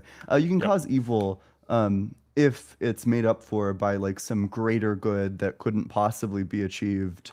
But then that bites into like a big problem, which is that Paul says that it's wrong to do evil such that good may come of it. So the greater good stuff seems to be in conflict with the Bible. I can't agree more. I don't see how people can argue for classical theism and then also argue for the Bible God. Well, I guess if you ignore the Bible, you can do it. A gentleman says, if Blitz is correct, and I haven't seen a time where he hasn't been correct, and we're interpreting the signs backwards, that means that Phil has a greater than 50% accuracy. Exactly my point. True. Maybe the hedgehog, groundhog, beaver, whatever it is, groundhog. Maybe we just don't understand his signs correctly. Right. Yeah. Of course we don't. You know, he has like an entire like division of people that take care of him. Like he has like a ton of volunteers. Damn. It can't be the same groundhog, right? No, it changes. Okay. Because, like, it would be dead eventually. Yes. Right. This is like the same thing. Yeah. It's, you nailed it. Golem, thank you for the $5 super chat. Says believers using apologetics expecting it to work is like, oh, you know, that's actually a really good point, Dr. Blitz, because every one of the groundhogs are probably going to have maybe a different method of interpreting the shadow, which means every time you get a new groundhog, you need to go back to the drawing board about, hey, what does this mean? Yeah, that's a good point. The plot thickens.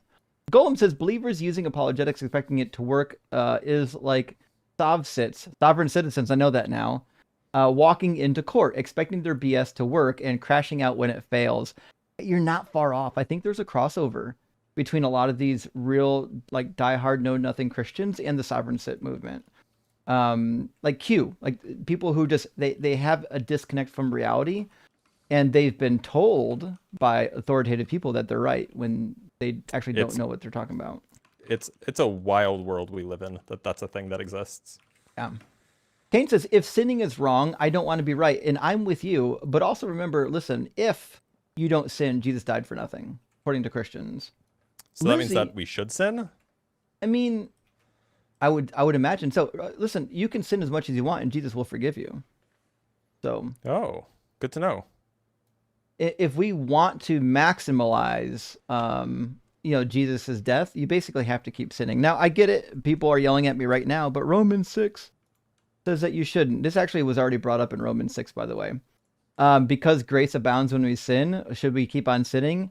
He says, what are we to say? Should we continue in sin in order that grace may increase? By no means. How can we who have died to sin go on living in it? Do you not know that all of us were subliminal? So he doesn't actually give a good resolution to the problem. He says, no, don't do it.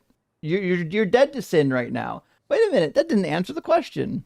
Anyways, Lizzie says Jesus had free will, but had no option to choose his own adventure, according to this 3:16 dude. Yes, that's the case. If Jesus didn't have the ability to not get crucified, which he didn't want to, in the Olivet Discourse, he prays to let this cup pass from him. And then he says, but your will be done, not mine, which means Jesus' own will was to not get crucified, and God violated Jesus' own free will. I mean, who would want to be crucified? I mean, you would think if you were God and this was your plan, you'd want it. True. That's a good point. Right? That's why the Trinity is the dumbest, like, theological concept I've ever heard of. I'm the Big Cheese says, remember when Jesus rolled up the Isaiah scroll in the temple, Luke 14, and said, today the scripture is fulfilled in your hearing, and you have all been absolutely cooked. I mean, he could have included the next line. The next line in Isaiah 61 is, and the day of vengeance of our Lord. He left that out because, that was inconvenient. But you're right, he could have left that in, and it would have been, and you've all been cooked. Great Adam says, Ian's foreskin sold to Bill Gates as chewing gum. What? Give it back. Give it back. Okay. Bill Gates is into the calamari. I'm the Big Cheese with another one. Thank you so much. Says, I remember when I hate that. Sorry. So much foreskin talk today. Make sure you all read the Arabic infancy gospel at some point. I'm the Big Cheese says, remember when Jesus rebuked the Pharisees? You have no grounding with me. All intelligibility comes from these nuts. True. Yeah, if all intelligibility is grounded in the Trinity, then fuck, I guess we're not grounding intelligibility because that Yeah. shit's nonsense. Yeah, it's absurd. I would love if the Bible said anything about grounding, but it doesn't. I'm the Big Cheese with a follow-up says thoughts on the Elephantine Jews and implications on origin of practice and beliefs. So the Elephantine Jews were probably they went there most likely when the Babylonians had their incursion in Judea. Bro, his name is Ian is gay and he's literally fucking showing his dick to dudes. That is crazy. Wait, is this the same guy that usually comes on and is like stalking Yeah. me? Maybe. How's it so do you have a new small? stalker, Ian? No, it's the same Yeah, guy. I don't know. It's like so strange, right? Because you'd think that he'd get like some It's like so sexual pleasure tiny. out of it. So It it is might be really like tiny. hard, but no, it's like teeny tiny. It's like fucking, it's like a little like ding-along or like fucking dangling in the wind. At least get your dick hard, dude. He's so mad. Holy fuck, dude. We can't even hear him and he's like pissed. He's like furious. He's so Holy upset he's shit, spaghetti. dude. Yeah, Oh he's, my he's God, really. he's like- do you think he's He's got like music back there? alternating. Yeah, he's taking my advice. Yeah, good for you, dude. Taking my advice. That's like the first good thing that you've done. Dick's still tiny though. Holy shit. Like he needed to bring it closer to the camera such that we could see it. Oh boy, that's He's rough. gonna like punch his camera. Holy shit, dude. What a fucking legendary crash out. Yeah. You know, typically doing like a little like up and down. You know, everyone's anatomy is different. You know, if I was trying to get hard, I wouldn't do like the little like up and down. I might do like a good solid couple of strokes there. That's just some advice for you for like how to troll the next streamer.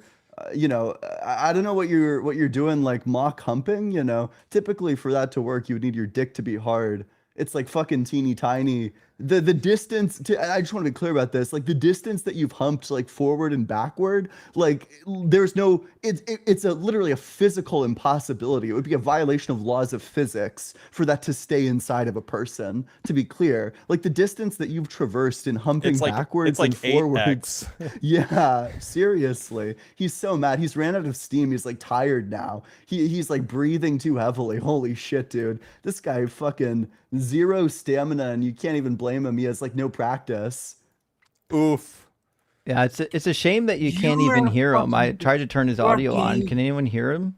Yeah. Oh, I can hear him now. Wait, don't. I wouldn't turn his audio on. He's Yeah, gonna that say a seems slur. that seems risky.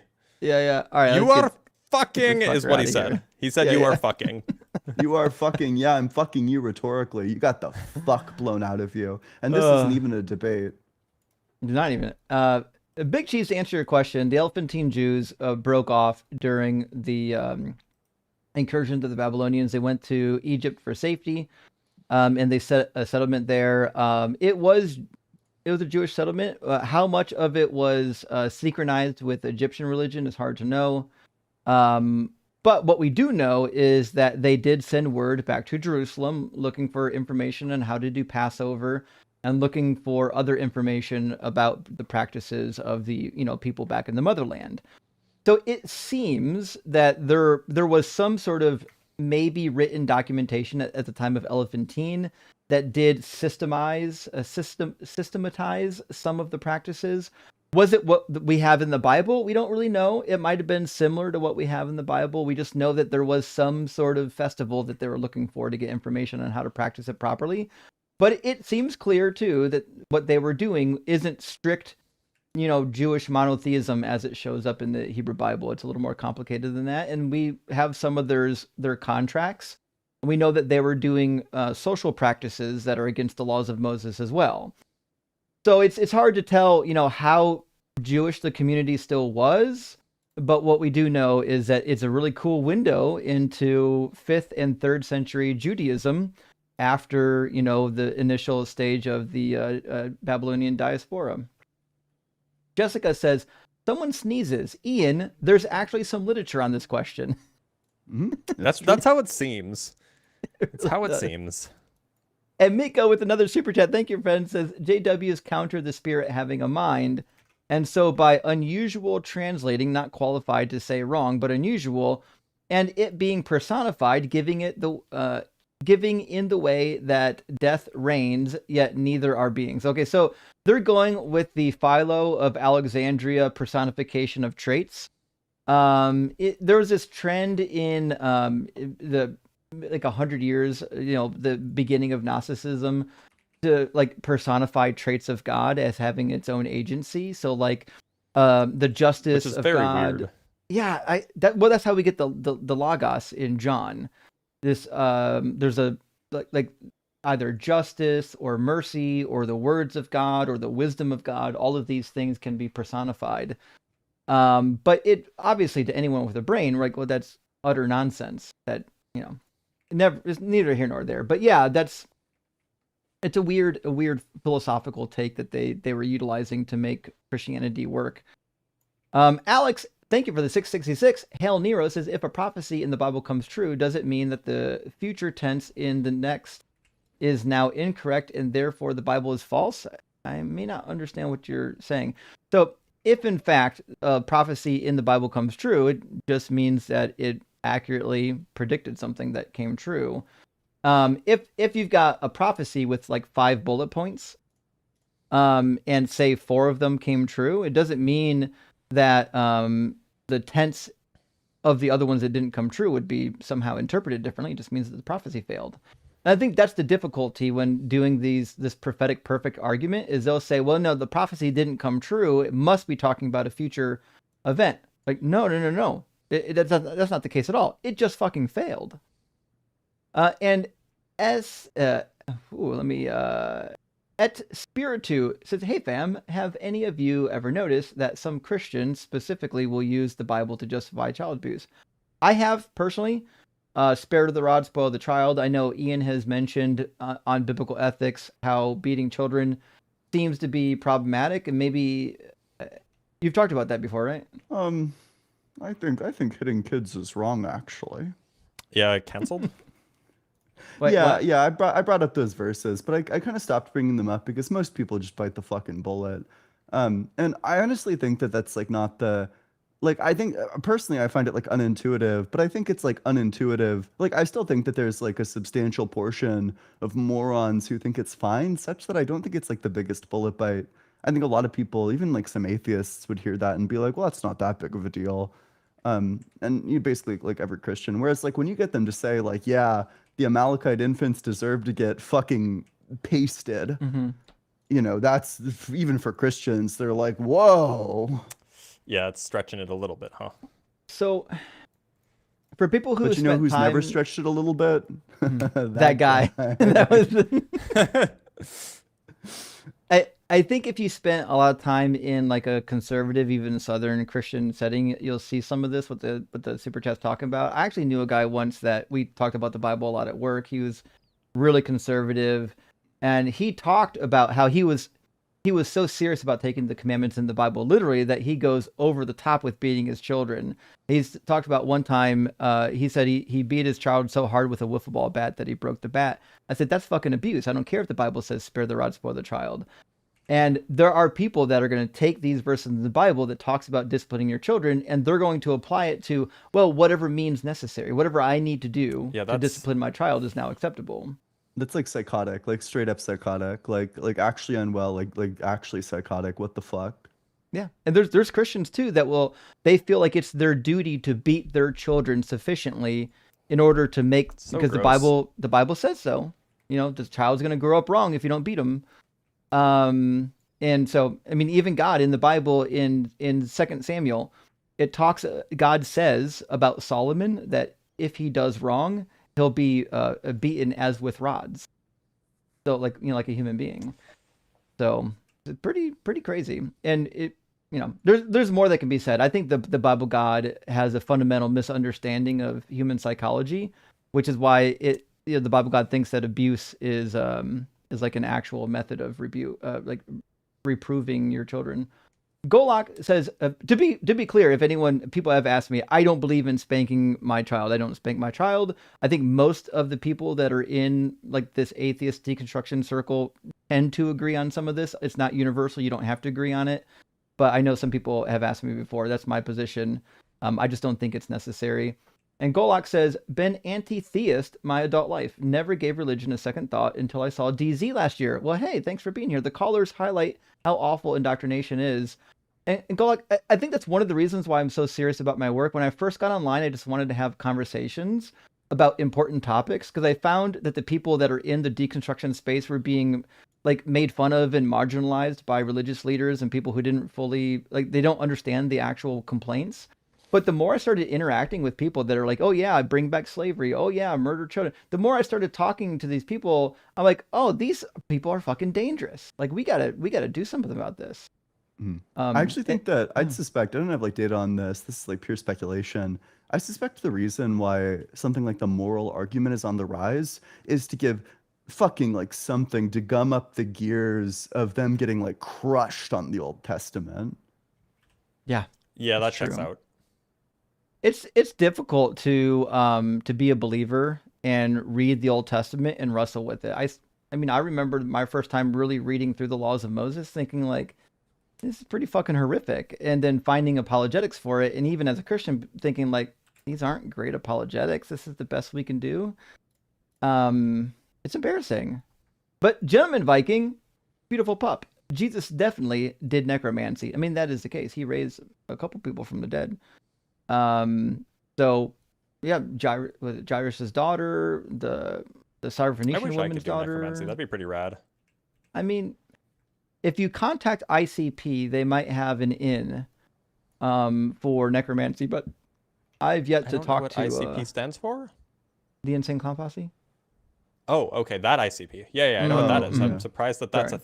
Why would they know about necromancy? I mean, listen, that's one of their main trends in their lyrics. Listen, this, old heads fucking know. Dick guy keeps on coming back here and doing like dickromancy. You know, he's doing like fucking dick puppetry over there. Well, are you sure? Because I don't think he's rising anything from anything. No, it's not risen. That's for sure. Oh shit. Golem says Anubis is allowing me to paint his Easter eggs. Oh, fucking A. It's funny, like people will try to make like the Easter eggs part of like the Ishtar celebration, trying to figure out why the fuck do we have Easter eggs. It's actually not. It comes from the Germanic celebration of springtime. Nevertheless, Anubis, I'd be curious. There's a mythology in ancient Egypt about an egg starting out as like the primal state, primeval state. I'd be curious to know more about this, Golem. If you know more about how eggs play into Egyptian mythology, I'd love to hear, because I only know of 2 stories that mention it. I'd like to know more. G3 Rain says, age is no excuse. I'm a year older than you and know 95% of these references. Listen, it's not just that I'm old. I also stopped caring so long ago. And guys, you gotta remember, I hate fun. I hate having fun. So one time I went to Disney World and I had to leave because it was too much fucking fun. So, you know. That's such a crazy thing to say, by the way. I'm just messing. What I find fun is not what most people find fun. That's all I can tell you. I'm not interested in games or watching movies or. You're not interested in joy. You're interested in, you know, Ooh, I'm reading so like excited to read through my Koine Greek papers. Oh. Sorry, guys. I got a problem. That's all I can tell you. Bacon and Bush, thank you for the $10 super chat. Your friends don't dance. If they don't dance, then they're no friends. Listen. He doesn't even know the song. I do know the song. If your friends Okay, don't good. dance, it's an Australian accent too. It was in the song. Who did that one? It's not really Australian, is it? Or was it It's just not like New it's Men with Zealand? Hats, isn't it? I think it's Men with Hats. It is Men Men with with Hats, Hats? but I mean, like you know, they sing with an Australian accent, but It has an accent. They sing, but it's not really an accent because, like, you know, we have a hard time as humans. We have a hard time picking up accents. Period. When we hear singing, so Right. True.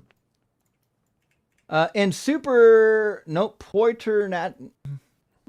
Naturata. Hey, thanks for the super chat, friend. Says thoughts on the Euthyphro dilemma. I find it very compelling, but none of you seem to bring it up in debates. Do you have some problem with it? I'm going to give you a really short answer first, because I bring this up in debates every single week. There's not a week that goes by that I don't bring up the Euthyphro dilemma. I may not call it out by name, but I mention it every time so I can explain to Christians that if they think morals come from God, that doesn't make them objective. And the Euthyphro dilemma dealt with this exact thing. Now, Ian, I bet, has a pretty like in-depth answer about the Euthyphro dilemma in his opinion. But there's some literature on this.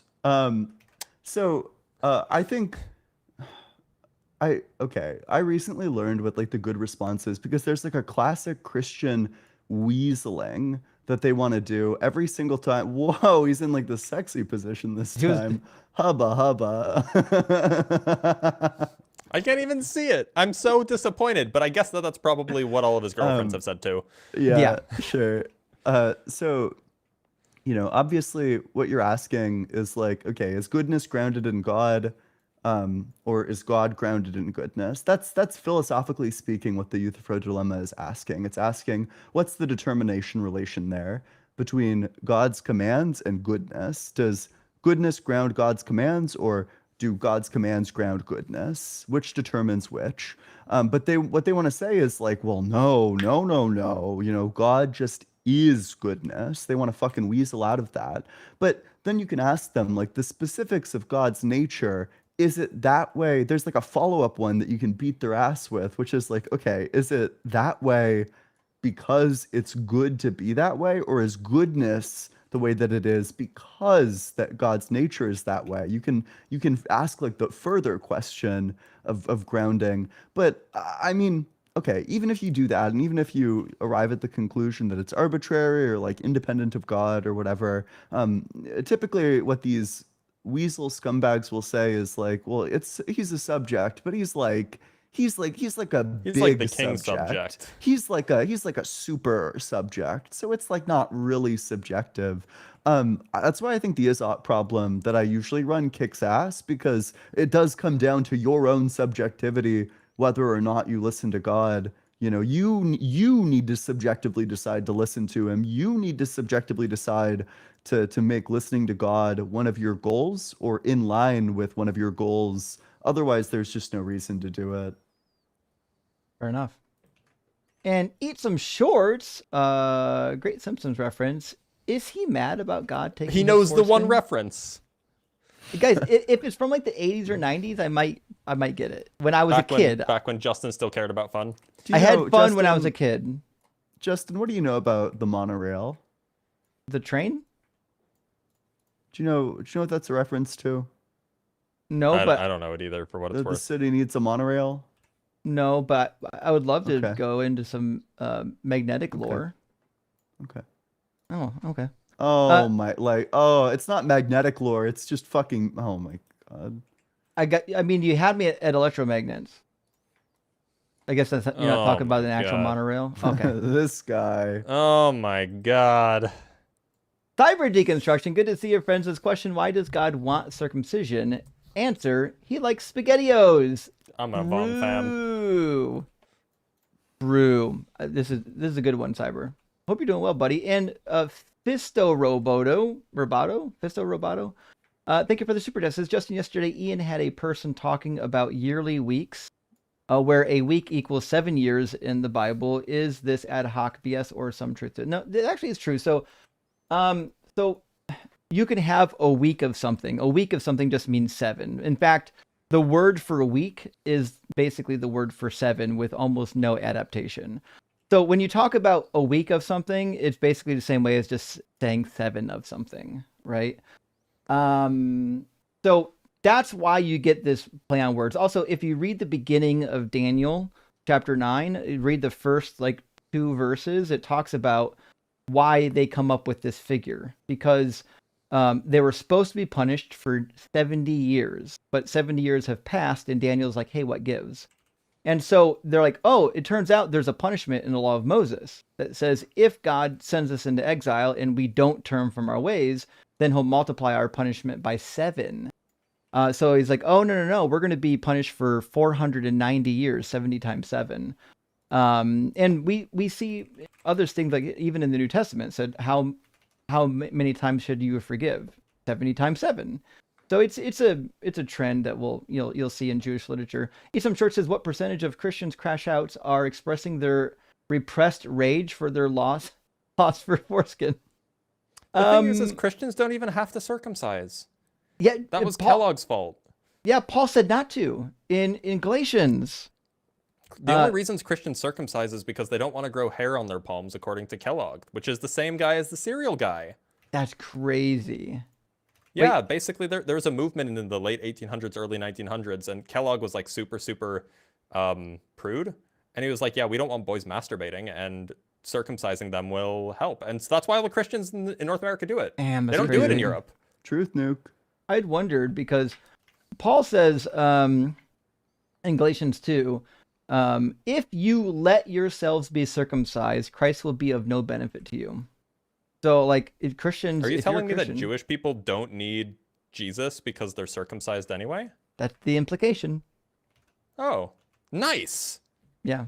This is a funny thing. There's a lot of Christians that think that Jews don't get to go to heaven, but according to Pauline theology, that's simply not the case.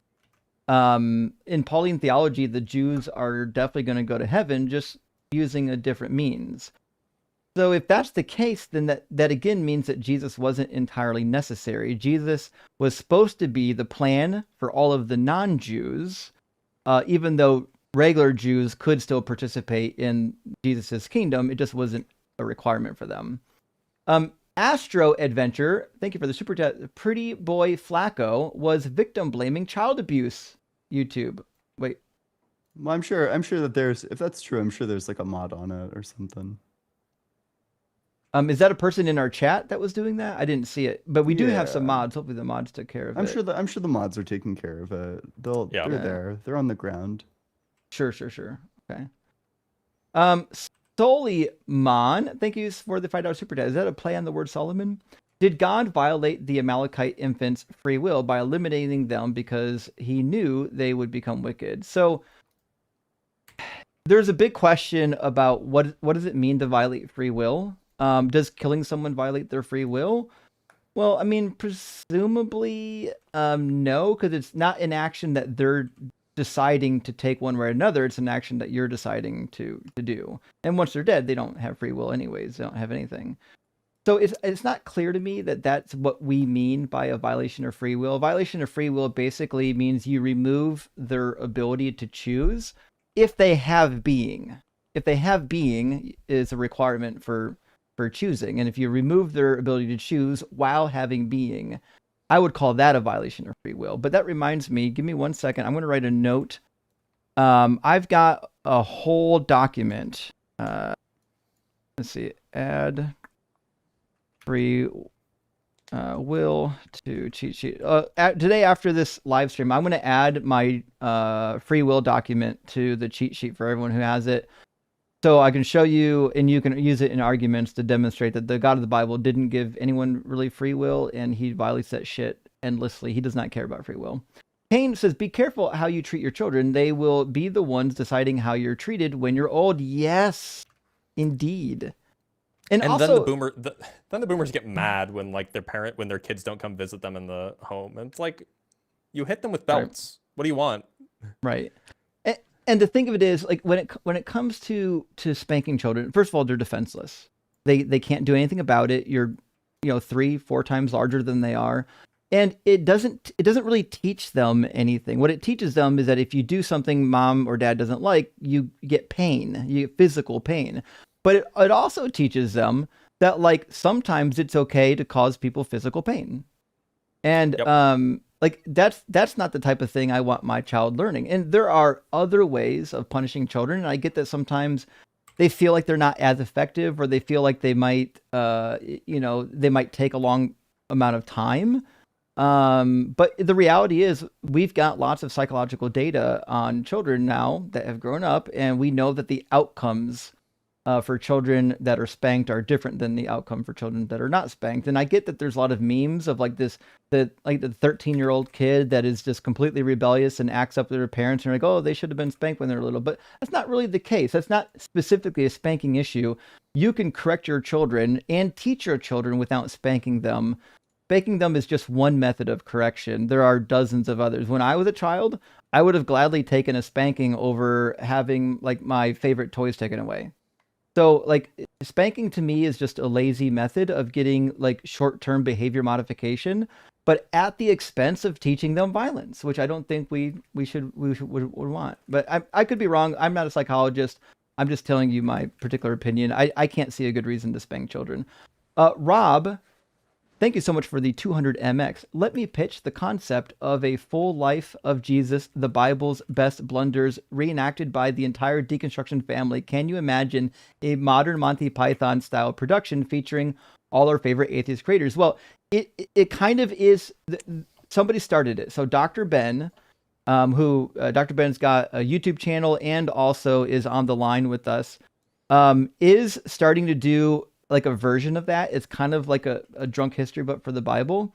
I have been contacted about helping out that. I don't know if the project is still active, but I've been wanting for a long time to get a group of friends together and do some like drunk Bible history. I don't know if this is exactly the same. The thing is in order to do a Monty Python style anything and for it to be good, you actually have to be funny. And like not I'm to not. say that the that the deconstruction family isn't funny, but like there's a reason why Monty Python worked, and it's not because they were just saying the things that they were saying, it's because they were like actually funny people. I mean, like John Cleese is funny in anything. It's not just in Monty Python that John Cleese is funny. Similarly with like all of the other folks in Monty Python, I just can't remember their names. Right. Yeah.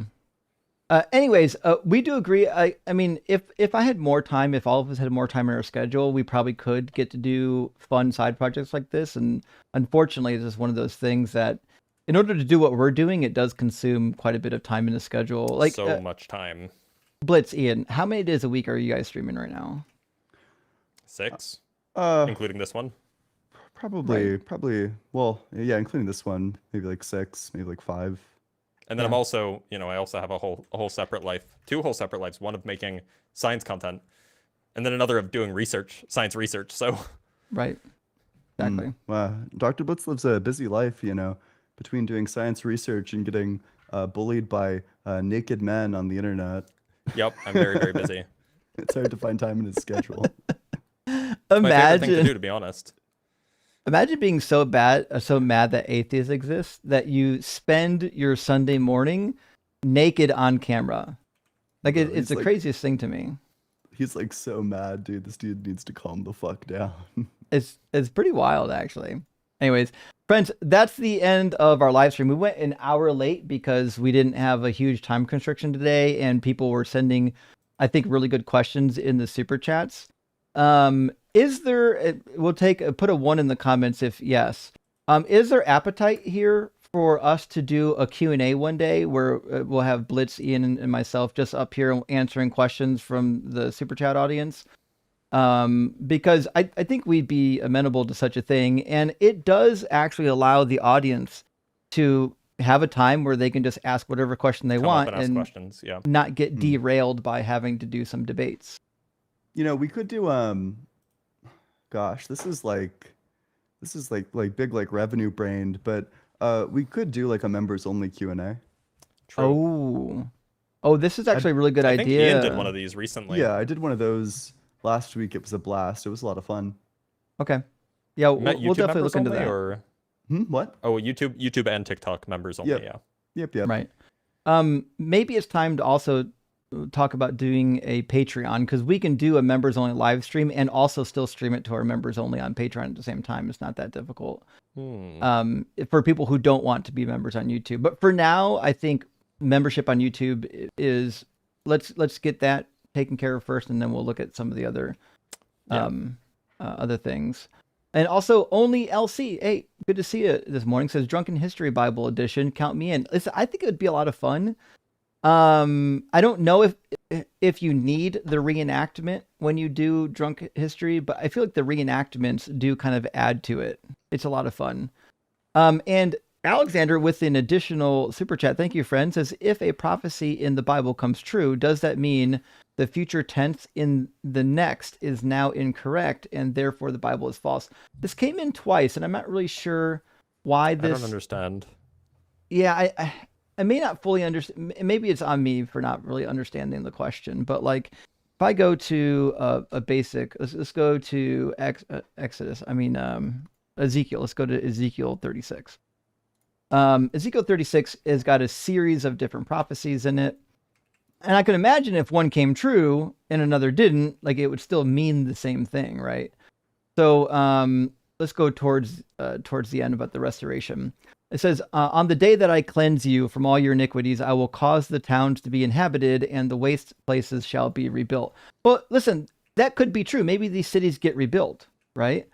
But on the next part, the land was a desolate and it shall be tilled, so on and so forth. And then, there we go, 36. Then the nations that are left all around you shall know that I am the Lord. Well, listen, it might be true that these cities get rebuilt, but that doesn't mean that the meaning of verse 36 is somehow different. But keep in mind, they're both in the future tense anyways. One is just probably, if you're a Christian, further in the future. So I think if one prophecy in a section comes true and not another prophecy in the same section, I think it just means that, sometimes you throw spaghetti at the wall and some of it sticks and some of it don't. Like, not sure what to say about that. Are either of you two going live today? Yeah, so the first thing I'm doing, I'm posting a video right now, right this second, and then what I'm gonna do afterwards is I'm gonna do a little members only live stream. I think I'm gonna read through like a bit of like a philosophy chapter. Maybe I'll do like a debate review. Okay. Let's. Seems fun. No, I'm not gonna be live today. I might pop in somebody else's, but not my own. Yeah. Depends on what stuff I have going on. Yep, Well, I'll be live in like 20 minutes for like members only. Cool. All right. So Ian's going to be live later today. I'm going to be going live. I'm going to be doing the same thing I did on Halloween. I'll be running the I Am the Messiah series. Jesus was a fraud. It's a spoof, but it should excite some Christians to want to come in and debate whether or not Jesus was really the Messiah and whether he resurrected or things like that. But friends, it was great to see you. Thank you so much for being here. Thank you for supporting the stream. Thank you to all the members. We really appreciate it. Members, so having one of the reasons why members are so important is it allows us to have like a baseline of income on the stream, so that we're not entirely dependent every week on super chats or ad revenue. It's kind of a steady way to do the channel. And it allows us to make predictions for the future and kind of see where our channel needs to go in the future to make it grow and more sustainable. And so memberships just really help out a lot with that. So we appreciate everyone who's a member. It